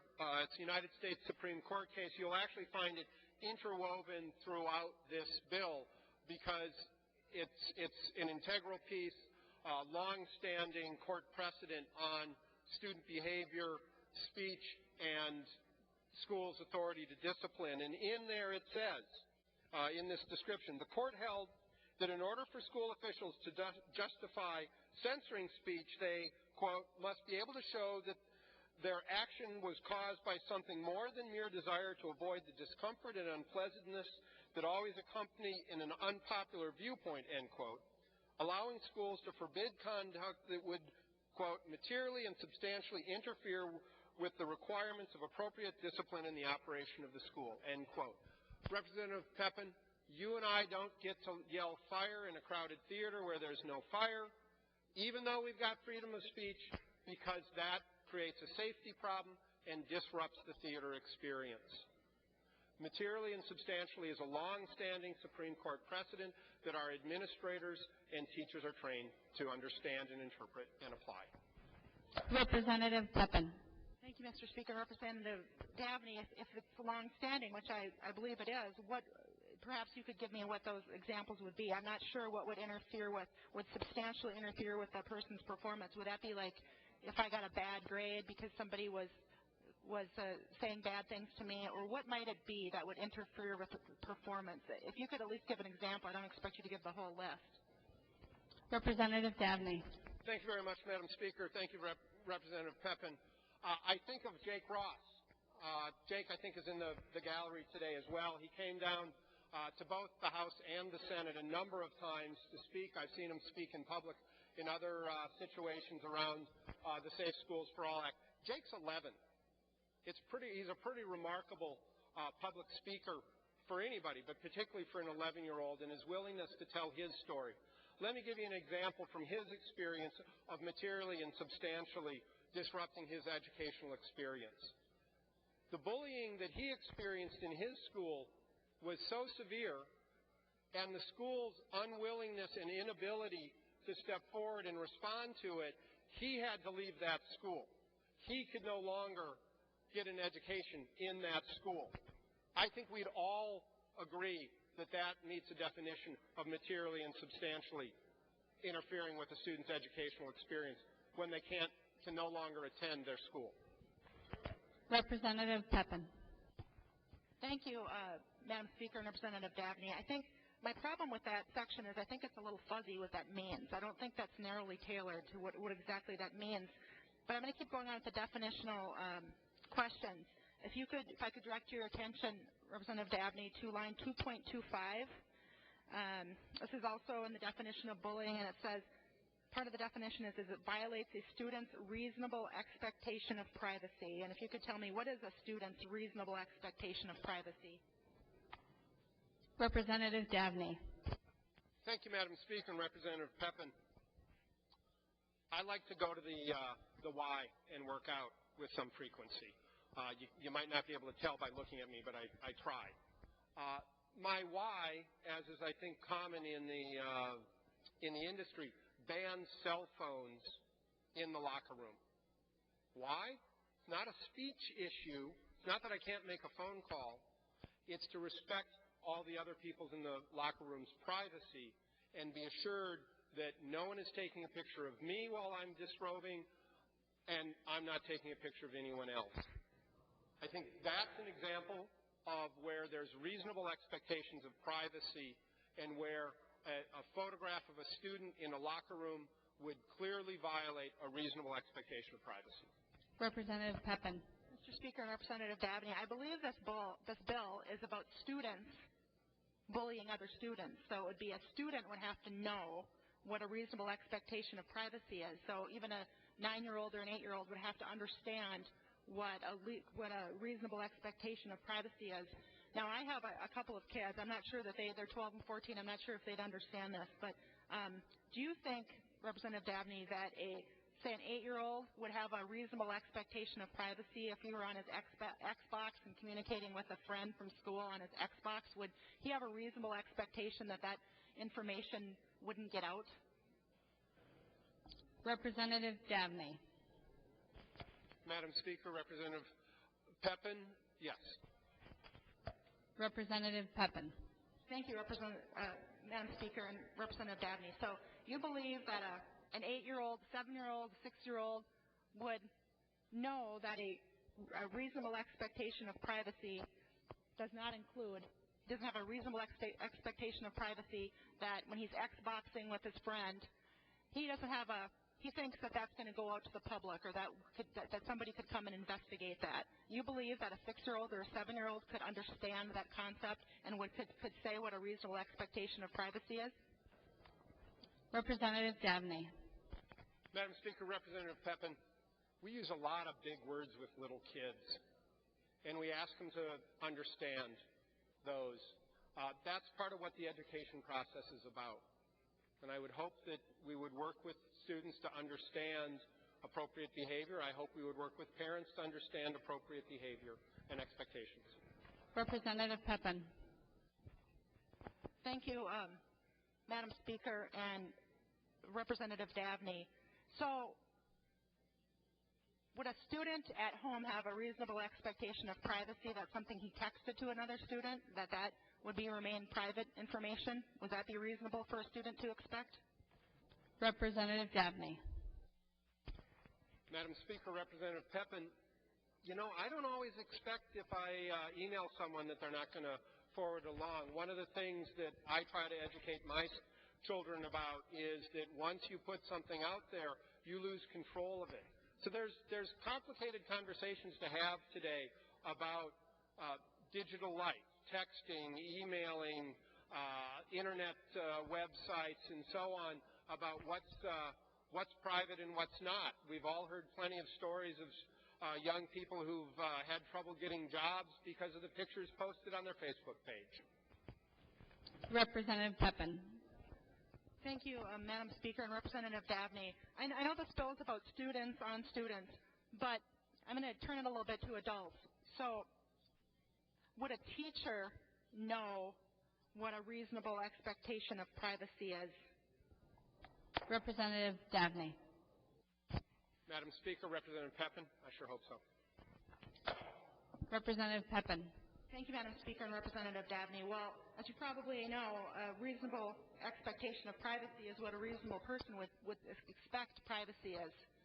Do you think that the average person at home in society would view texting someone or communicating with someone on Xbox or something that they do in their home, do you think the average person would view that's a reasonable expectation of privacy, that somebody won't come and investigate their email accounts if they've committed no crime, or their Xbox conversations? Would you think that a reasonable person would expect privacy under those circumstances, or do you think that people are okay with the government having information about us?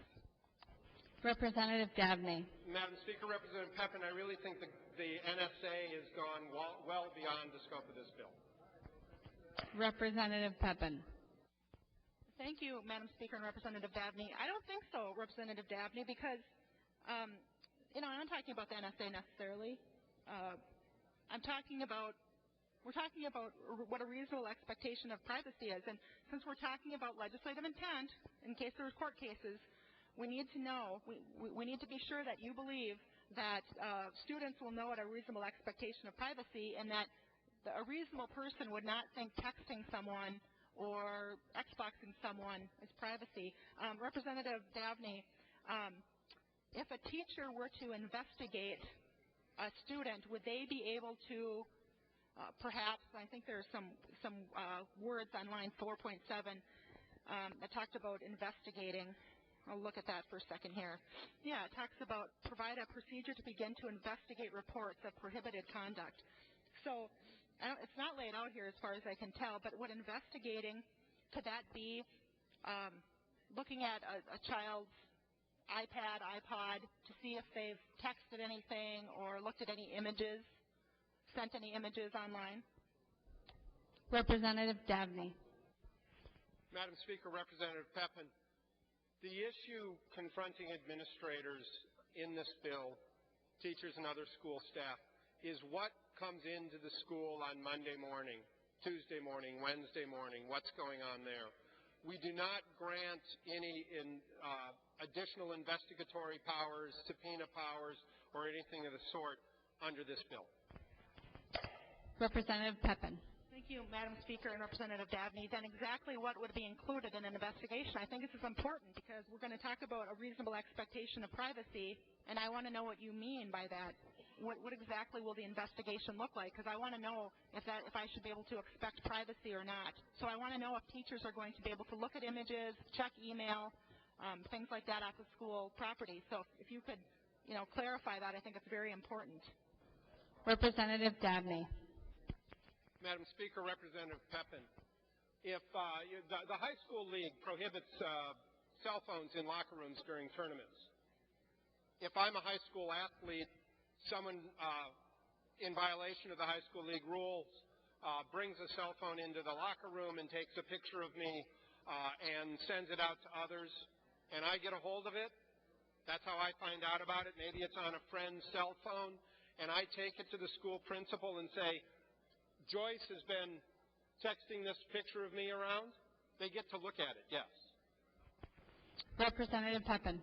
Madam Speaker and Representative Davnie, just to clarify, under your bill, if my 7-year-old were to text something or to text an image at home, would that also be something that the school investigator could look at, could investigate under your bill? I'm just trying to get an idea of what investigate means, because I think it's very important that we know exactly what they're going to be investigating. There's all sorts of privacy issues, so I want to be clear exactly what investigation could include.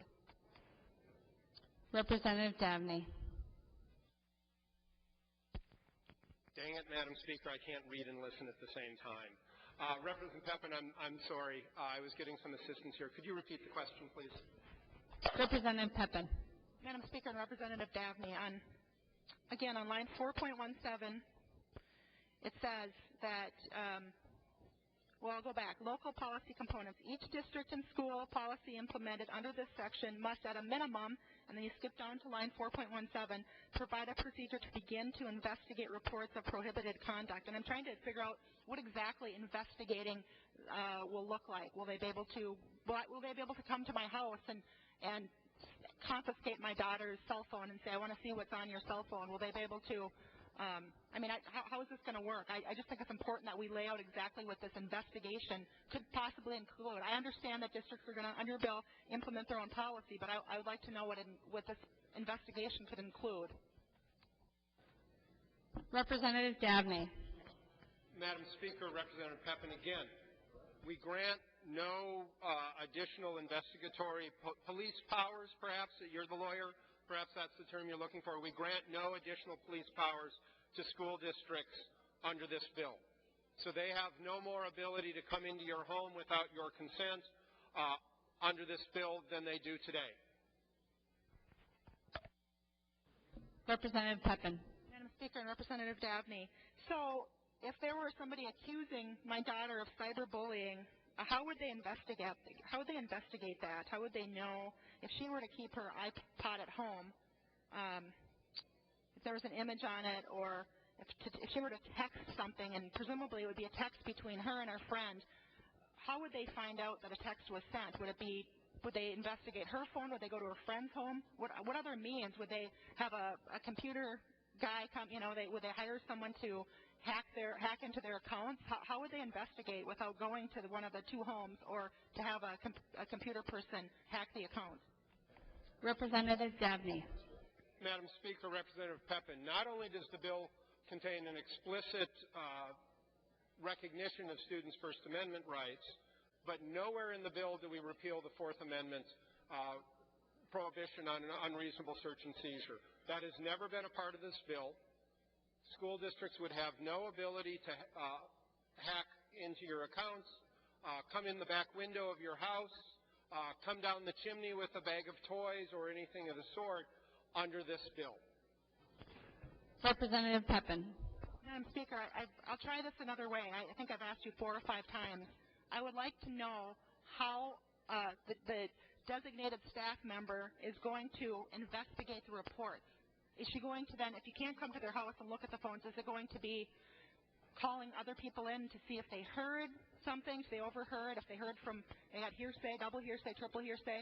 How will they investigate? I'd like to know what investigate means, because I think you have to have at least some parameters, and at least we'd have it on the legislative record so that when this goes to a court, if there's a court case, we would know what you meant by it. So if you could provide some information about what investigate means, that would be highly helpful. Representative Davnie. Thank you, Madam Speaker. Thank you, Representative Pepin. The details of how an administrator might investigate an allegation of bullying would be determined based on local district policy within current statute and court decisions. Representative Pepin. Thank you, Madam Speaker and Representative Davnie. Well, then I'm not sure how we would know if there would be a policy in a school district that could possibly use unreasonable searches and seizures and other things. So I think that's another interesting point, that now we've kind of have you denying or not answering whether or not this involves speech. Now we have you not answering how we're going to investigate this, not really answering about reasonable expectations of privacy. And so I'll move on now. I'll move on to line 2.35. It describes prohibited conduct. It says prohibited conduct means bullying or cyberbullying as defined under this subdivision, or retaliation for asserting, alleging, reporting, or providing information about such conduct, etc. And so I'm trying to understand this retaliation. So my reading of this, and you can correct me if I'm wrong, is that if somebody said I did something, somebody said, Joyce, you said a threatening thing to Susie, and then I went back and I retaliated against Susie in some way. What would that retaliation look like, or what is included there? What exactly would that look like? Would it be telling the media? How would I retaliate? Representative Davnie. Madam Speaker, Representative Pepin, how you retaliate is up to you, not up to me. Representative Pepin. Madam Speaker and Representative Davnie, so if I told other kids, would that be considered retaliating? If I said, Susie accused me of this and I didn't do it, is that retaliating? If I called the media and said, Susie accused me of this and I didn't do it, is that retaliation? Representative Davnie. Thank you, Madam Speaker. Representative Pepin, retaliation is included under prohibited conduct in House File 826 is returned from the Senate, and that would then include going back to, let me see here, 2.22, intimidating, threatening, abusive, or harming conduct. I don't believe a mom, I didn't do it qualifies as intimidating, threatening, abusive, or harming conduct. Representative Pepin. Thank you, Madam Speaker and Representative Davnie. So if I were to tell many people that Susie said something about me and that she's wrong, she's lying, would that be abusive and would that be retaliation? Representative Pepin requests Representative Davnie to yield. He will yield. Representative Davnie. Madam Speaker, Representative Pepin, if it meets the definition in the law. Representative Pepin. Thank you, Madam Speaker and Representative Davnie. I'm getting frustrated with the lack of responses other than kind of getting the runaround. I'm gonna continue, I think, on, and I'll go to line 3.1, and that's remedial response. And if you could just walk me through this, what exactly? It says remedial response means a measure to stop and correct prohibited conduct. So I'm guessing the schools have some policy. What would be an example of a remedial response? I tried to look it up, and it talked about, it talked about cleaning up catastrophes, and so I was a little confused by your definition. But what would that look like? What would be a measure to stop and correct prohibited conduct? Would that be talking to someone and saying, you know, you need to stop saying that? What exactly would remedial response mean? Representative Davnie. Thank you, Madam Speaker. Representative Pepin, earlier today, one of the members on your side, I believe it was Representative Beard, but I'm willing to be corrected, said that the lesson of the last 30 years was replacing what works with what feels good. House File 826 is the opposite of that. It's an attempt to replace what might feel good with what works.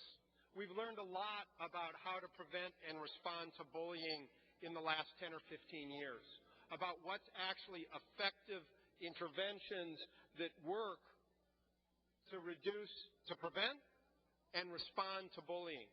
And one of the things we've learned in the area of bullying and in the area of school discipline more broadly is that zero tolerance sort of policies, harsh punishment, once and out sort of interventions on students lead to no positive change in the school climate, lower student academic achievement, and lower graduation rates. And as I mentioned earlier, even recent media reports and research have shown that disproportionately those zero tolerance policies have come down harder on students of color. But the opposition to zero tolerance has been bipartisan.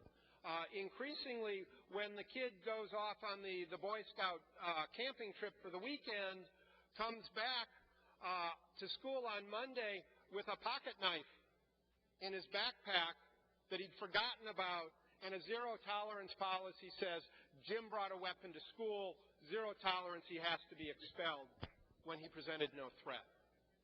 What research is finding is remedial responses that attempt to engage the student, keep them inside the school community, connect them with the individual they may have harmed, connect them with others, and help them to reflect on their behavior are more positive, more proactive responses that yield better school climates, better student behavior, better academic performance, and more kids making the line, across the line to high school. There's power for academic achievement and high school graduation rates in this bill. Representative Pippin. Thank you, Mr. Speaker. If Representative Davnie would continue to yield. Well, I think that the remedial response means a measure to stop and correct prohibited conduct. I think it's pretty fuzzy as to what that actually means. I'm not, if you're allowing the local districts to do it, are you going to, would it include, let's say they said, a student said that somebody was bad news because they are of German descent. Is the point of remedial response to get it in the child's head that it's great to be of German heritage, or what would be? Is it to change their mind on their viewpoint they expressed, or what is the point of remedial response, and how do you stop and correct prohibited conduct? Representative Davnie. Thank you, Mr. Speaker. Thank you, Representative Pippin. Oh, now I just lost the reference. Hold on, I may need to phone a friend here. Wait a second. Remediation. And this is a document on bullying. In regard to remediation, only after meaningful consideration of the factors for determining remedial measures can an appropriate remedial response be determined consistent with the documented needs of the student or staff member and the unique characteristics of the situation. In plain English, this is a matter of local control. It's a question of whether you trust our school administrators and teachers to assess the situation, assess the individuals involved, the nature of the incident, and then respond in a way that keeps those students inside that school community so that they can be there to learn, grow, achieve, and graduate. Representative Pippin. Thank you, Mr. Speaker and Representative Davnie. So the local districts are going to decide what measures they're going to use. I think that causes me some pause because I'm not sure what that's going to look like. Trying to look down and see if I have more questions. We talked about investigating. And just to clarify, so if a district doesn't adopt their own policy, will then there be a state policy under this bill? I think it is addressed in line 6.16. Is there a state policy then that will be enforced or that they will have to adopt? A kind of a blanket state policy from this legislation? Representative Davnie. Mr. Speaker, Representative Pippin, again, I apologize. Could you repeat the question, please? Representative Pepin. Thank you, Representative Davnie. There's a reference, I think it's line 6.16, I wrote it down earlier, that talks about state policy, state model policy.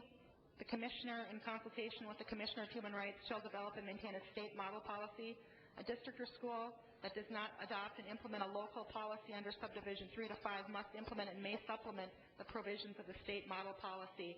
I just want to clarify. So all the districts in the state, they're going to implement their own local policy, or if they don't choose to do that, then they'll have the state policy. Is that correct? Representative Davnie. Mr. Speaker, Representative Pepin, under this bill, school districts are encouraged to develop their own policy within the standards that are stipulated here, and are encouraged to engage students, parents, and the community, if they choose, in developing that. If they choose not to develop their own policy, then the state model policy is one that is there for them to adopt instead. Representative Pepin. Thank you, Mr. Speaker and Representative Davnie. I think I'm done with questions for you for now, anyway. And I'm wondering, I have some questions that I'd like to ask, but I'd like to have another lawyer verify for me so that they will agree or disagree with my assumption here. I don't know if Representative Liebling, would you yield to just a basic question? I just want you to, it isn't a trick question, I just want you to verify that whether what I'm saying is what you know to be true or if it's not. So it's just a yes or no question. I'm wondering if you would yield to a question. She will. Representative Pepin. Thank you, Mr. Speaker and Representative Liebling. I actually was going to ask Representative Hillstrom because I think she's the most recently graduated from law school other than myself. But my question is about scrutiny. And my understanding from law school is that if the state is going to regulate speech, then it either would have to use strict scrutiny, which I believe is the strictest of all, or some type of mid-level scrutiny. And my notes show that it's the O'Brien versus U.S. test.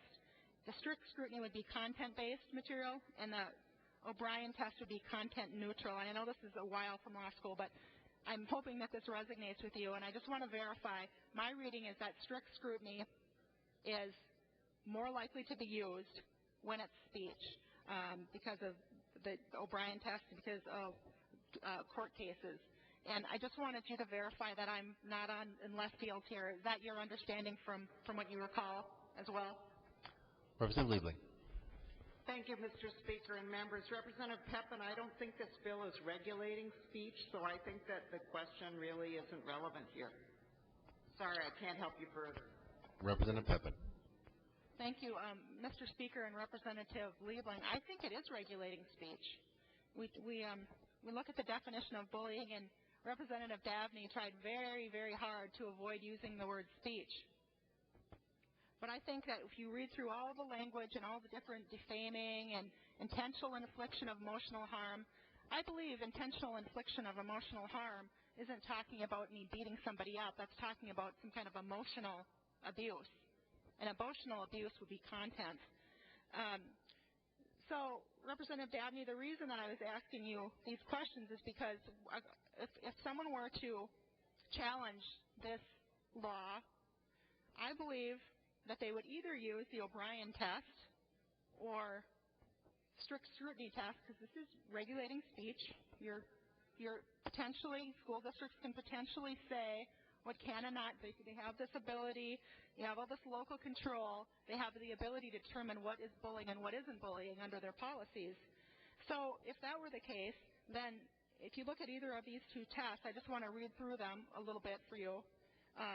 So the O'Brien test is the test that has less scrutiny, and that relates to the draft burning case. And the test for whether or not a case will upstand the court is whether, one, a government regulation is sufficiently justified if it's within the constitutional power of government. Two, if it furthers the important or substantial government interest.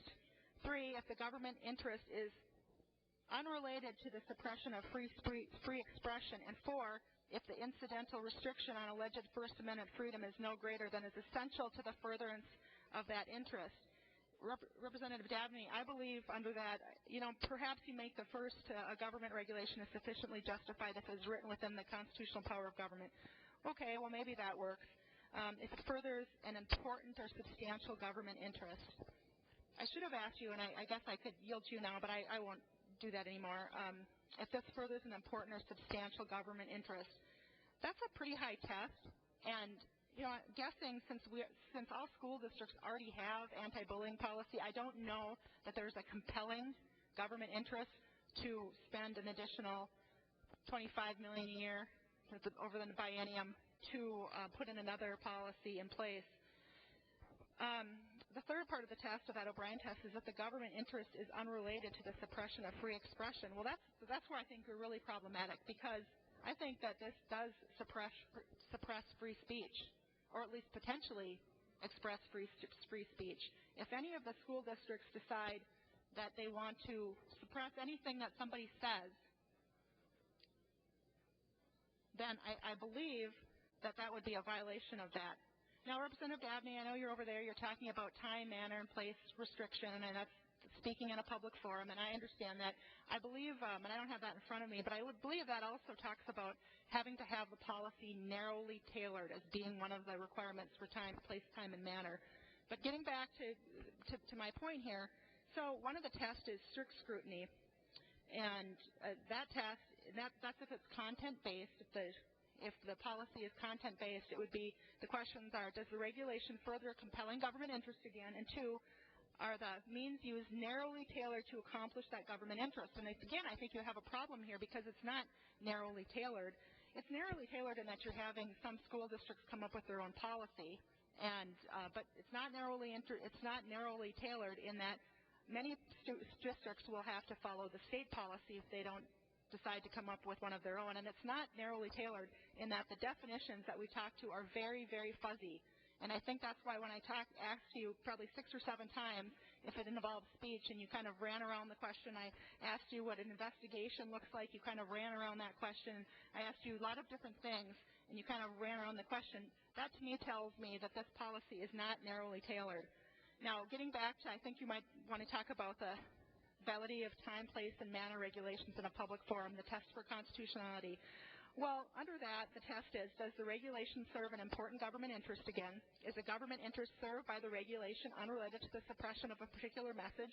There, Representative Davnie, I would say no. I would say that's the purpose of this. The purpose of this bill is the suppression of a particular message. That's exactly what this bill does. Third, is the regulation narrowly tailored to serve the government's interest? No. No, this isn't narrowly tailored. There are more holes in this than Swiss cheese. It's not well written. It's not specific. It's not narrowly tailored to any specific district. And then fourth, does the regulation leave open ample alternative means for communicating messages? Well, I'm not sure that it meets that test either. So I laid out 3 different tests. I'm not exactly sure which test the court would use. Maybe one of the other lawyers wants to chime in. I think they'd use one of them if there were a court case.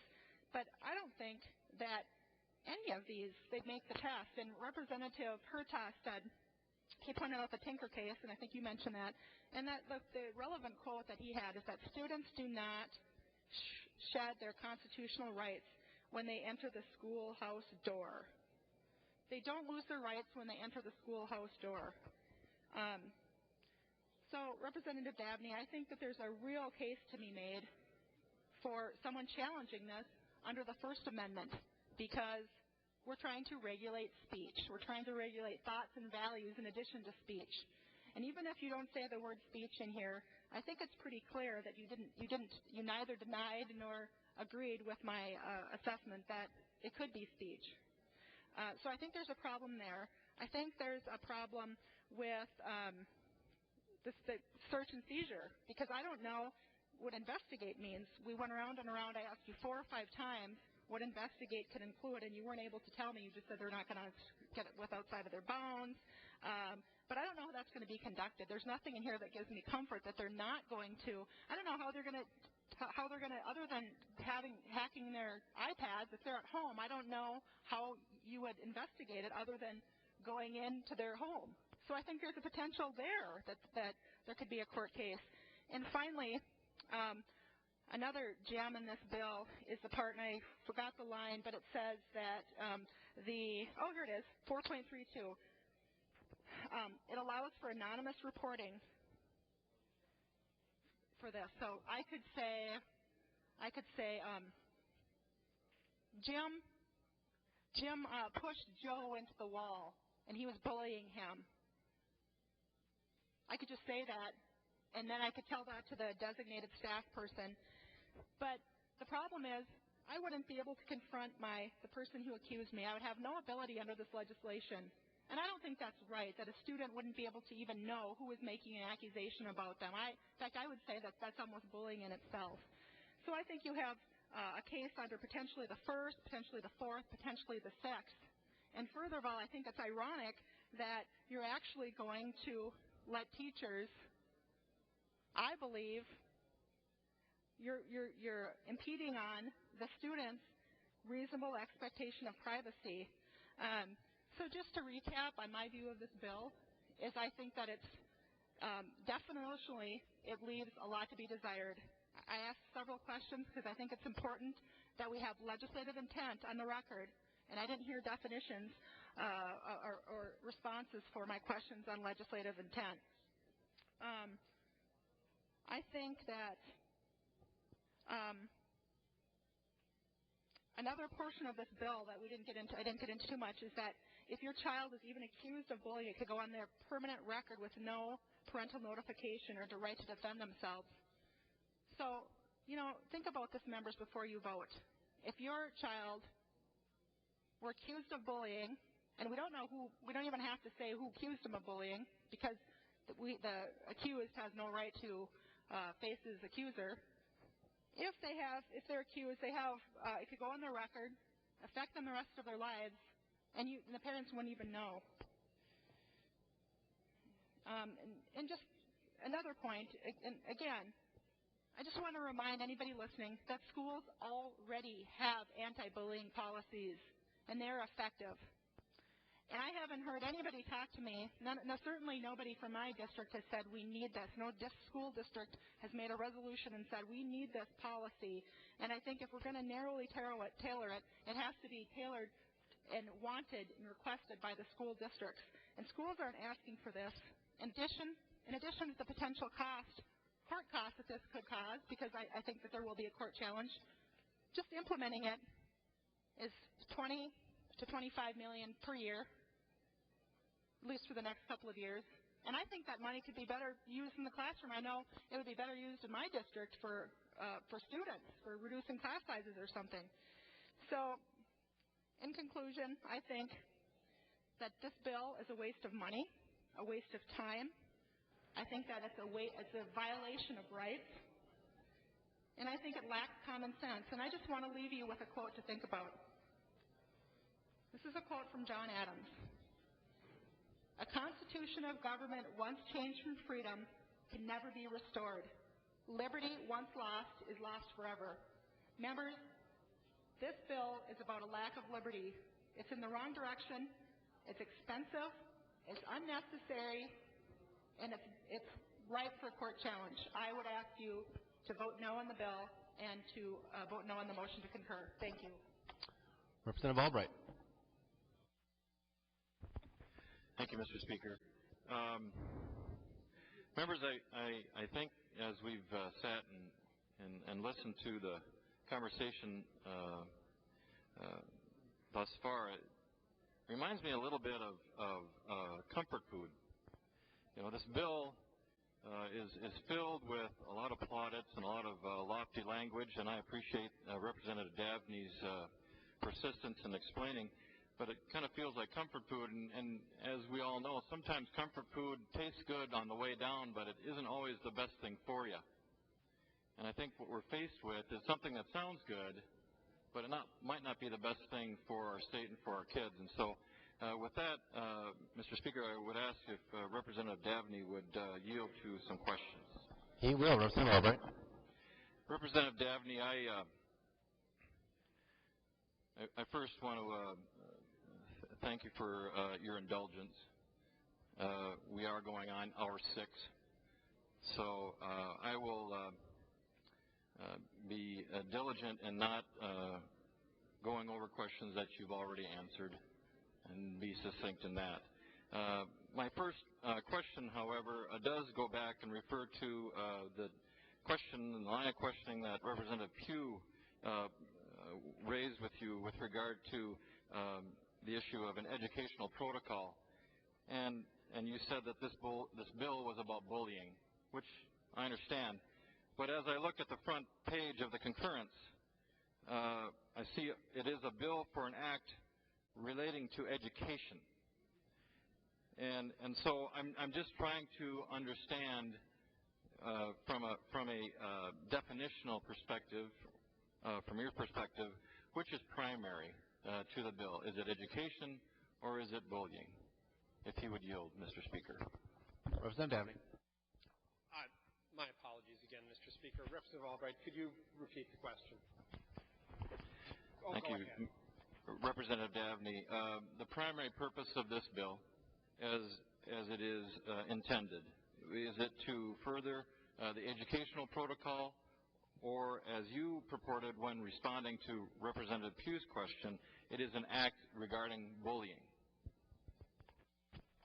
Representative Davnie. Thank you, Mr. Speaker. Representative Albright, I've pretty consistently, since I introduced this bill last year, focused on the power within this bill to help to provide our school teachers, administrators, and other school staff, as well as parents and students, in building strong, safe, supportive school climates.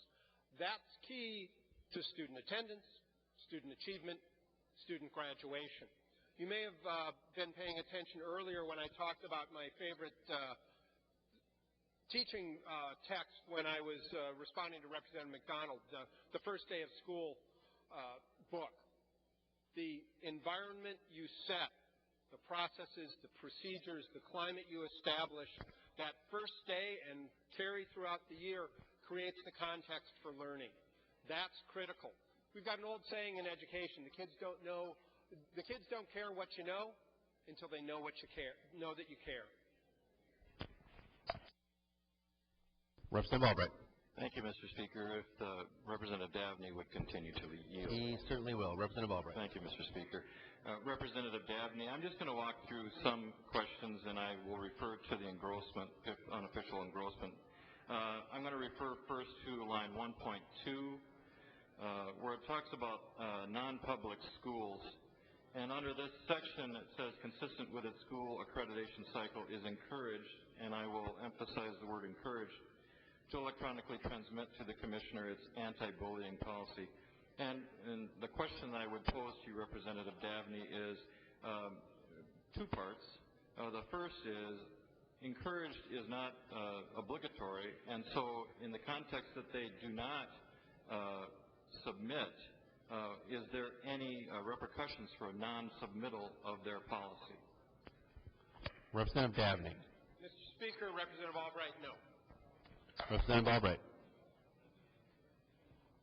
Thank you, Mr. Speaker, and if Representative Davnie would continue to yield. He will. Representative Albright. Representative Davnie, on page 2, I am looking at line 2.12 through lines 2.17, and I understand that in previous lines of questioning we've talked about the perceived imbalance of power, and I understand that, and the conduct repeated in forms of pattern. I'll pose this question as it would relate to line 2.16, where it says, or performance or ability to participate in school functions or activities or receive school benefits, services, or privileges.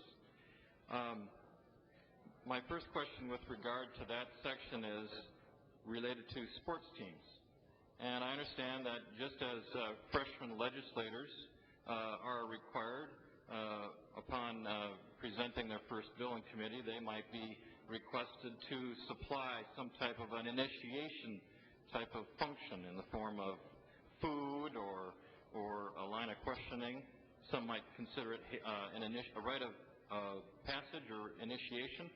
I'm just wondering, in the context of that language, how it would relate to rites of passage for the camaraderie, candidly, that sports teams develop as they kind of gird themselves in practice or on the field of activity. I'm wondering how this bill would relate to sporting activities.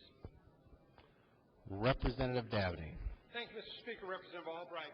The bill does relate to sporting activities provided by the public schools.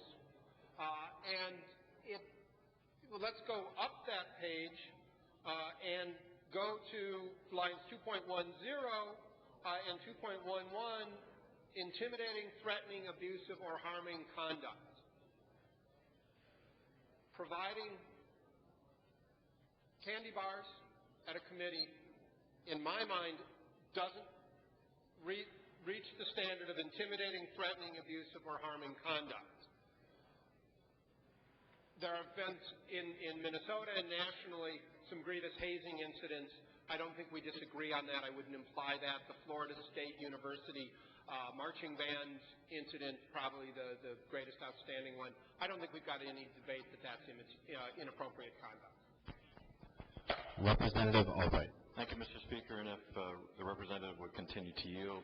He will. Representative Albright. Thank you, Mr. Speaker. To that point, Representative Davnie, how would that response relate to competition on the same team with regard to competing for a certain position, a certain place on the bench, as it would pertain? How are those types of pecking order, if you will, instances on a sports team identified, and how would the coach, the coaching staff, or the administrative staff be best able to remediate those? Representative Davnie. Thank you, Mr. Speaker. Representative Albright. I'm lucky. I've got two kids who are athletes, amongst other things. And I encourage them, whether they're playing hockey. I became a hockey parent for the first time this year. Not entirely by choice, I'll have to admit, but hockey parent I am now, apparently. Baseball, basketball, soccer. I think it stops there, but I don't want to give the kids any ideas. They might choose another sport to add to the mix. Oh, volleyball. Forgot that one. Sorry. I encourage them to hustle, to compete hard. That's all appropriate. I do not encourage them, even when they're competing for a place on the team, to engage in intimidating, threatening, abusive, or harming behavior, either with their teammates or their competitors. Representative Albright. Thank you, Mr. Speaker. Would the representative continue to yield? He will. Representative Albright. Thank you, Mr. Speaker. Representative Davnie, I appreciate that answer, and I think it leads to my next question with regard to online, excuse me for a second, 2.19, where we talk about the transfer of a sign, signal, writing, image, particularly, and I'm going to stay on that thread of sporting teams. In most cases, there might be an instance where the team collectively might suggest that as a form of camaraderie that they get crew cuts, or to emblazon their arms with some type of a temporary tattoo, or to wear a certain piece of clothing that might be emblematic of that sports team effort. And I'm just wondering, in the context of what responsibility is it to the sports teams if one or more individuals on that team objects or declines from participating in that activity, unwilling to participate in that action? Is there any there might be repercussions, and I'm just wondering how the coach, the administration for that school would need to respond. Representative Davnie. Thank you, Mr. Speaker. Representative Albright. Interesting line of questions. The conversation committee generally has not gone to sports. I think, again, let's go back up to that line 2.10, intimidating, threatening, abusive, or harming conduct. If I'm on a team and they want me to get a crew cut, that's going to be hard for me. It, I think, needs to be voluntary even when it's intended as collegial. And if the team then engages in something that would be considered, or individuals on the team, I should say, intimidating, threatening, abusive, or harming conduct in order to try to get me to comply, whether it's a haircut, certain clothing on a day of a game, a temporary tattoo, as you indicated, then we've crossed a line from camaraderie to something that would probably be found to be misconduct under this bill. Representative Albright. Thank you, Mr. Speaker. For Representative Davnie, if you continue to yield. He will. Representative Albright. Thank you, Mr. Speaker. Representative Davnie, along that same line, transfer of a sign, signal, writing, image, sound, or data, every class has their token responses as they pass in the hall. They have certain mannerisms that might be used to associate themselves with one another. A little bit further down, it says on line, starting at the end of line 2.22 and completing at the beginning of 2.23, it says intimidating, threatening, abusive, or harming conduct. And I would assume or presume that these would refer back to line 2.19 and 2.20, but then it completes that sentence by saying, but is not limited to. Would you share with me the concern that that opens up a Pandora's box for an unmitigated opportunity to consider what intimidating, threatening, abusive, or harming conduct might involve? Representative Davnie.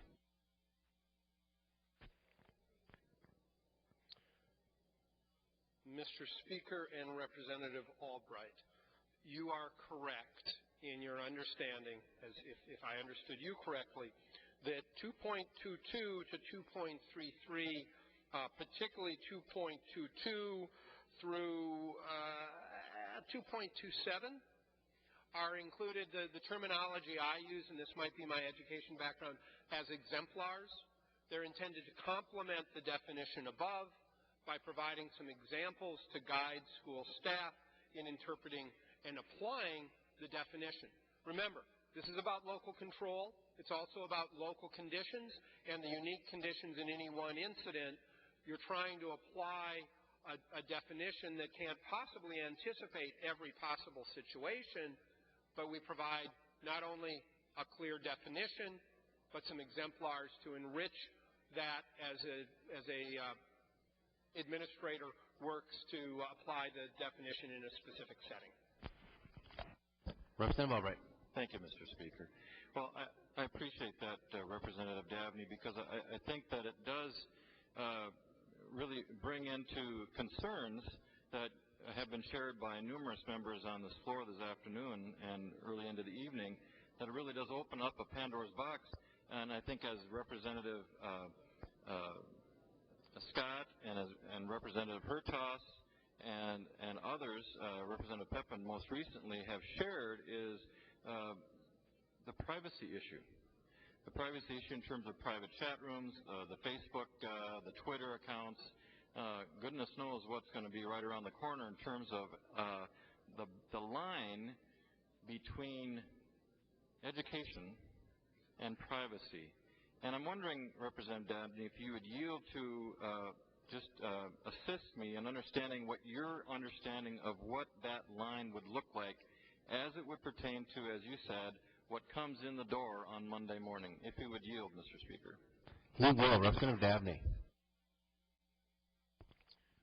Thank you, Mr. Speaker. Representative Albright, if I understand your question, this is some territory that we've visited previously in this debate.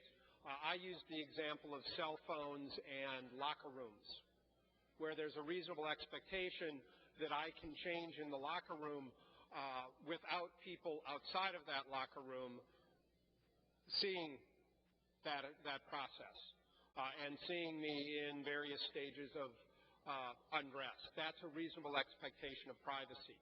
And if someone takes a picture of me and sends that out to others, I would certainly consider that to be a violation of a reasonable expectation of privacy. It's also, as I indicated earlier, if it were a high school league tournament here in Minnesota, locker room situation, it would be a violation of Minnesota high school league rules.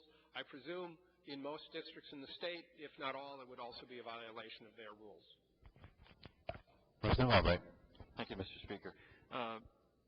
Representative Davnie, I'm going to just move to page 3 and talk about local district and school policy. And we've talked a lot about local control and whatnot.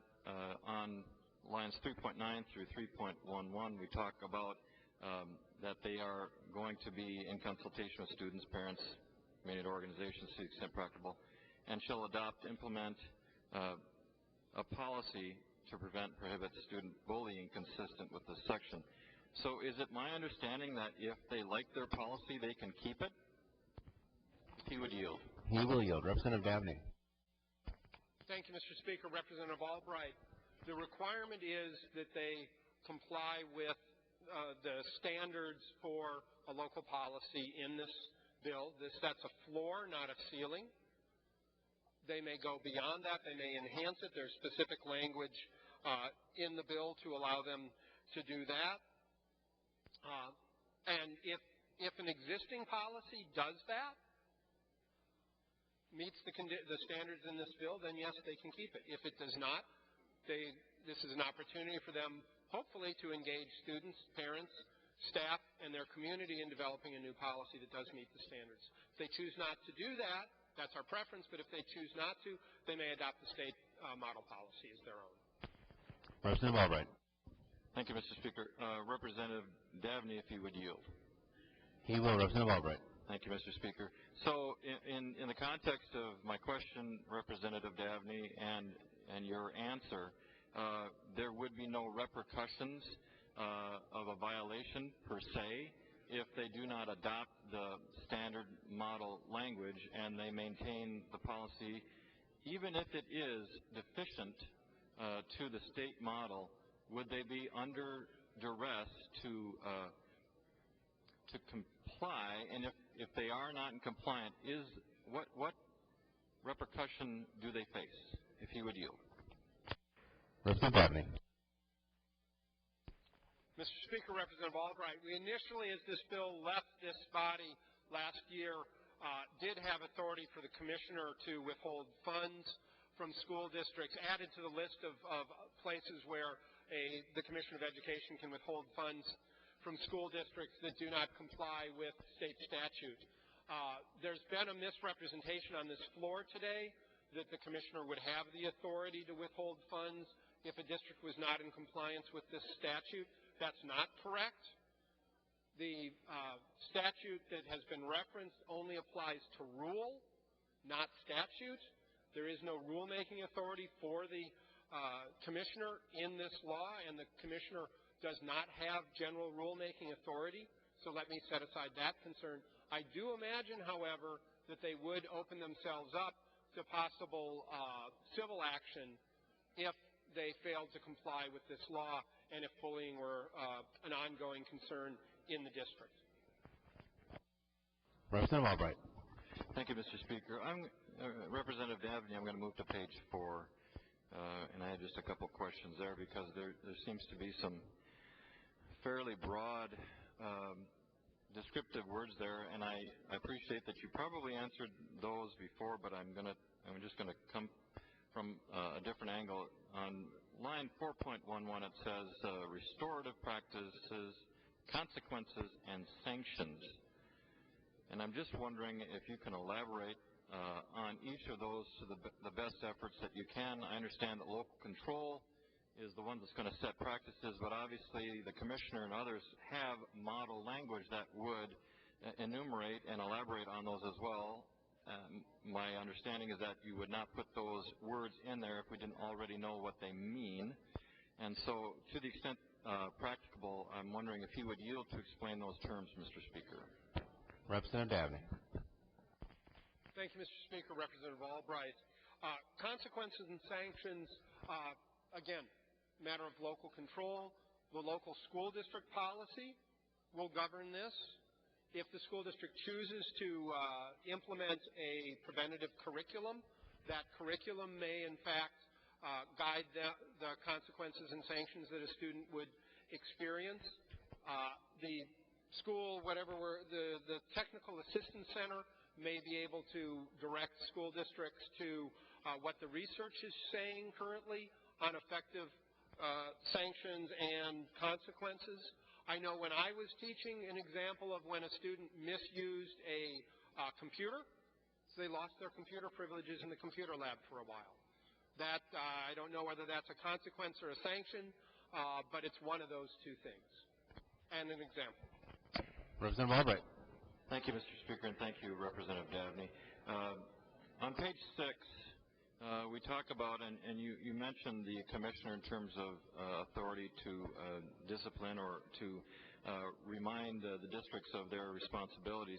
I'm just wondering if the author would yield to answer a question about line point 6.32, where it says, periodically reviewing district and school programs and policies for compliance with this section. To me, that certainly begs a question about enforcement or authority to obligate them to certain provisions. I'm just wondering why we are granting the Commissioner of Education such broad powers when every school district already has these programs in place. If you would yield, Mr. Speaker. You will, Representative Davnie. Thank you, Mr. Speaker. Representative Albright, transparency and accountability. Representative Albright.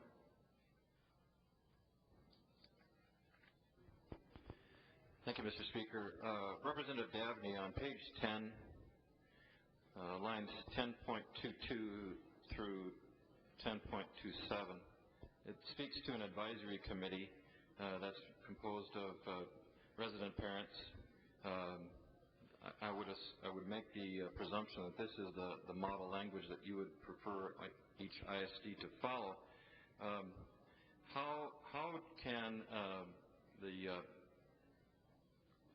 the bill itself assure that a proper involvement to the degree that it is stipulated is going to be carried out? If you would yield, Mr. Speaker.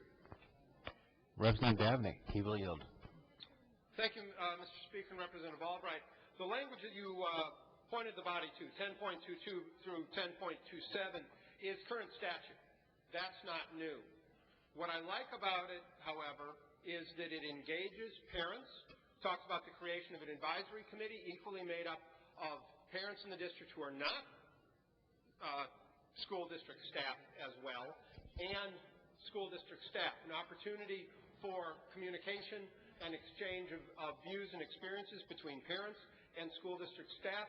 And if you drill down in it on lines 10.26 and 10.27 and 8, a little bit beyond where you point us to, it requires that the parents reflect the diversity of the district. And it goes on, you'll see on 10.27, the advisory committee must consider the district's demographic diversity and barriers to parent involvement when developing its recommendations. One of the challenges I think we have in making education policy in Minnesota, I believe this the 14 years that I've been here, is that our schools are richer and demographically more diverse than our towns at large. And therefore, our involvement with our schools needs to reflect the community and particularly the schools and their demographics to assure that all viewpoints are around the table, all communities are engaged in developing policy and communicating with the school board in that district. Representative Albright. Thank you, Mr. Speaker. If the representative would continue to yield. He will. Representative Albright. Thank you, Mr. Speaker. Representative Davnie, on line page 11, we are implementing a new council, the School Safety Technical Assistance Council, a 23-member multi-agency leadership council that's going to include both K-12 but also college, technical. My assumption would be trade schools as well for the as well as a number of department commissioners, as well as the involvement of support personnel, representatives of local law enforcement. My first question on this section is, and it's partly rhetorical and partly it's an honest question, but isn't this already done by communities themselves at the school board level with relevance to the local law enforcement agencies, with the local community ed agencies? Why are we taking this so broadly across the state when we are all about local control? Why are we needing another broadly in broad scope agency or a council that would, I believe, supersede the efforts of the local involvement from the town council, city council, school board? If you could relate to me and answer. Representative Davnie. Thank you, Mr. Speaker. Thank you, Representative Albright. What's now called the School Safety Technical Assistance Council was one of the recommendations from Governor Dayton's Task Force on the Prevention of School Bullying. One of the recognitions there was that we can't isolate bullying as a thin slice that only occurs within the schools. That we need to think about our response to that. The bullying may occur within the school, and that's the focus of the bill, but that the response needs to have numerous eyes on it, different perspectives, different lenses, shall we say. And that's why the diversity of the council here. One of the exciting things that's happening in education today is we're looking more at that transition from high school to college, and particularly looking at how can we bring some of those college opportunities down, middle college programs, making opportunity more available to kids in high school to achieve college credits while they're still in high school. So that's why you see the involvement of higher education system there. And it is an advisory council, so it does not supersede the authority of elected school boards, city councils, county commissions, this body, or any other. It's merely an advisory council. Representative Albright. Thank you, Mr. Speaker. Representative Davnie, on page 12, it talks about the meetings that this council will have. And I'm just curious, on line 12.15, that the council does not need a quorum in order to conduct its meetings. I wonder if you could just speak to what rules or formality this council will take on if that by its very nature is they don't need a quorum in order to have a conversation about effects that they might have at the local school level. Representative Davnie. Thank you, Mr. Speaker. Representative Albright. Again, this is an advisory council to a resource opportunity for local school districts. It will have no effect on local schools or districts that the local school or district does not choose. This is a resource, but we maintain the emphasis, the traditional Minnesota emphasis, on local control. The school board, the superintendent, need to make the decisions. We leave any decisions up to them. Representative Albright. Thank you, Mr. Speaker. Thank you, Representative Davnie. On page 13, we talk about the both qualitative and quantitative data gathering, interpretation and dissemination of summary data for existing reporting systems, student surveys, and identification and pursuit of emerging trends and issues. That's a mouthful, and I'm just wondering if you could speak to a couple of points on that. It certainly would speak to someone exerting effort, labor, to put that report together. I'm just wondering who is going to pay the bills for this, and where this report will be housed, and who has availability to it, if you would yield. Representative Davnie will yield. Representative Davnie. Thank you, Mr. Speaker. Representative Albright. Boy, that is a mouthful, isn't it? The School Technical Assistance Center, School Safety Technical Assistance Center will be housed at the Department of Education. There's some great staff there already who have a deep knowledge of the research around bullying, school climate, and school safety. They are there. We passed an appropriate appropriation in last year's K-12 finance bill that is there to establish the center if and when we pass this bill. Representative Albright. Thank you, Mr. Speaker. Representative Davnie, in some previous testimony, the acronym DERS was brought up, and for the life of me, I cannot recall what that stands for, and I appreciate you reminding me of what it does stand for, but I believe that it stands for Reporting System for Disciplinary Actions Taken on behalf of students. And, you know, in this country, several years ago, several decades ago, if you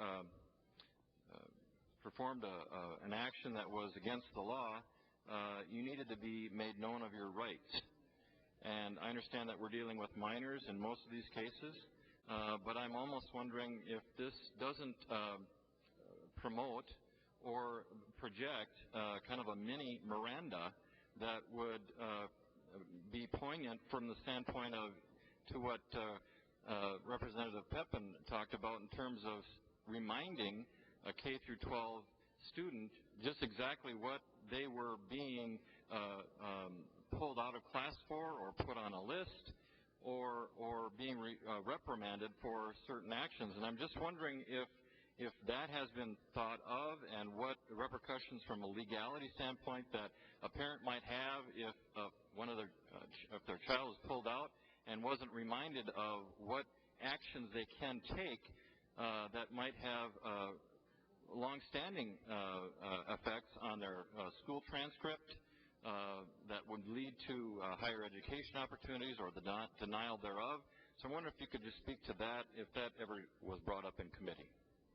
Representative Davnie.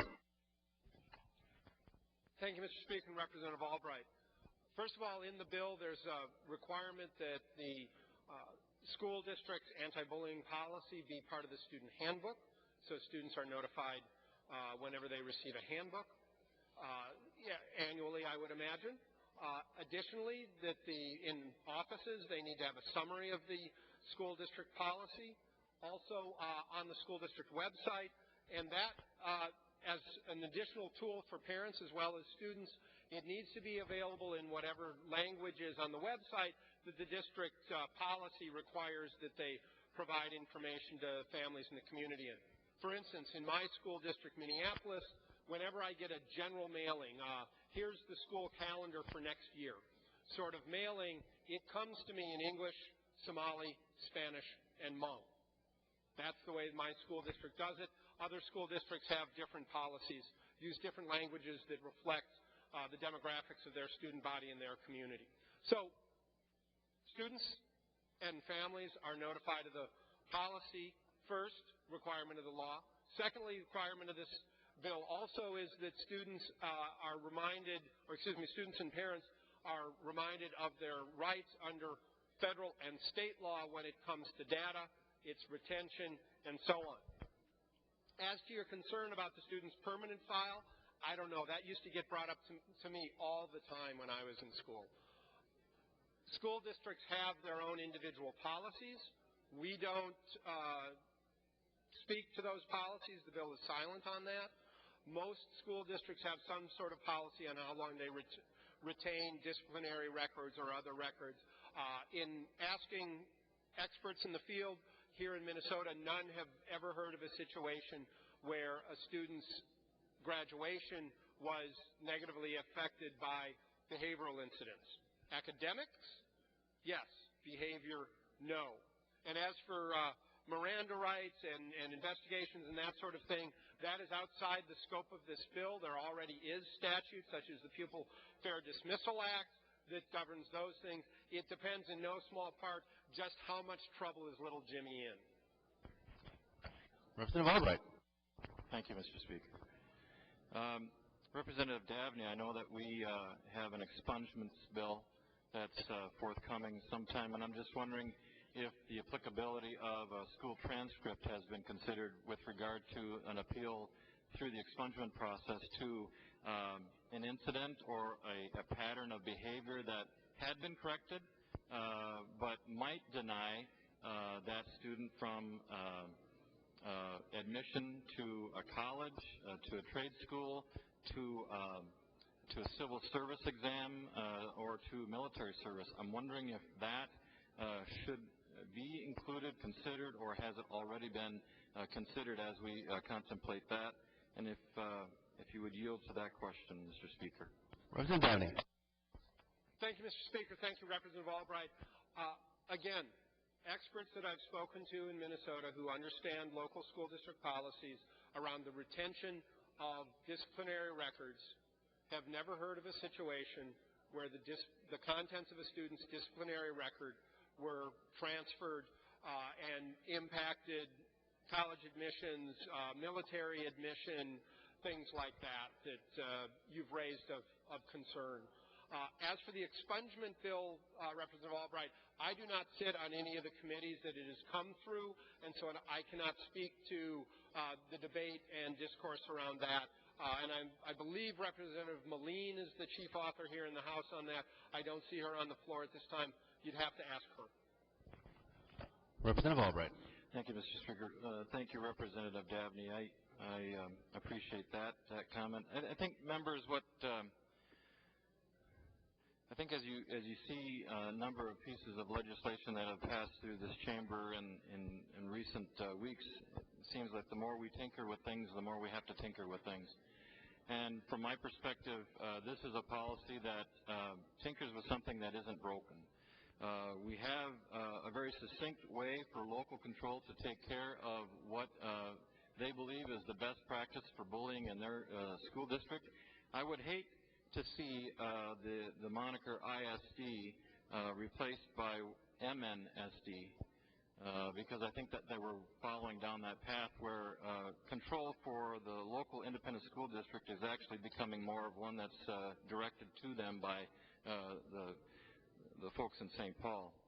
On a separate note, and I did some work from a financial perspective on this, and I don't know that it's been brought up, but I think we should weigh this very heavily as you take a look at this. But in my conversations with underwriters who are in the bond market, who look at bond referendums, who take a look at the credit quality for independent school districts, they are concerned about this because of the reserve requirements for the liability that they cannot identify.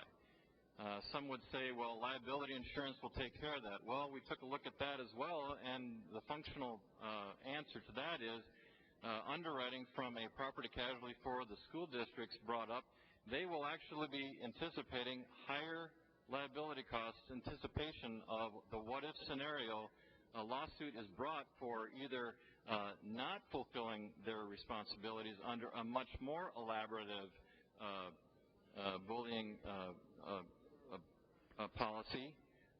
And so the school districts not only, one, may be looking at higher liability costs on their insurance policies for that, but as they look at bonding referendums, they may be looking at a higher cost to get that based upon the reserve requirements that they might have to put up in order to make sure that they are covered in the event of an unforeseen lawsuit that isn't covered by the liability insurance that they carry.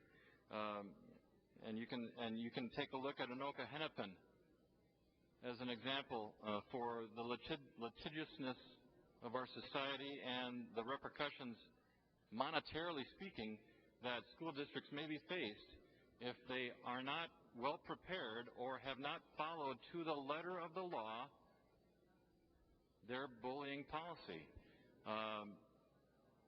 I'm very concerned about that. So as I leave my position right now, this is not a bill that my school districts, my district have wanted.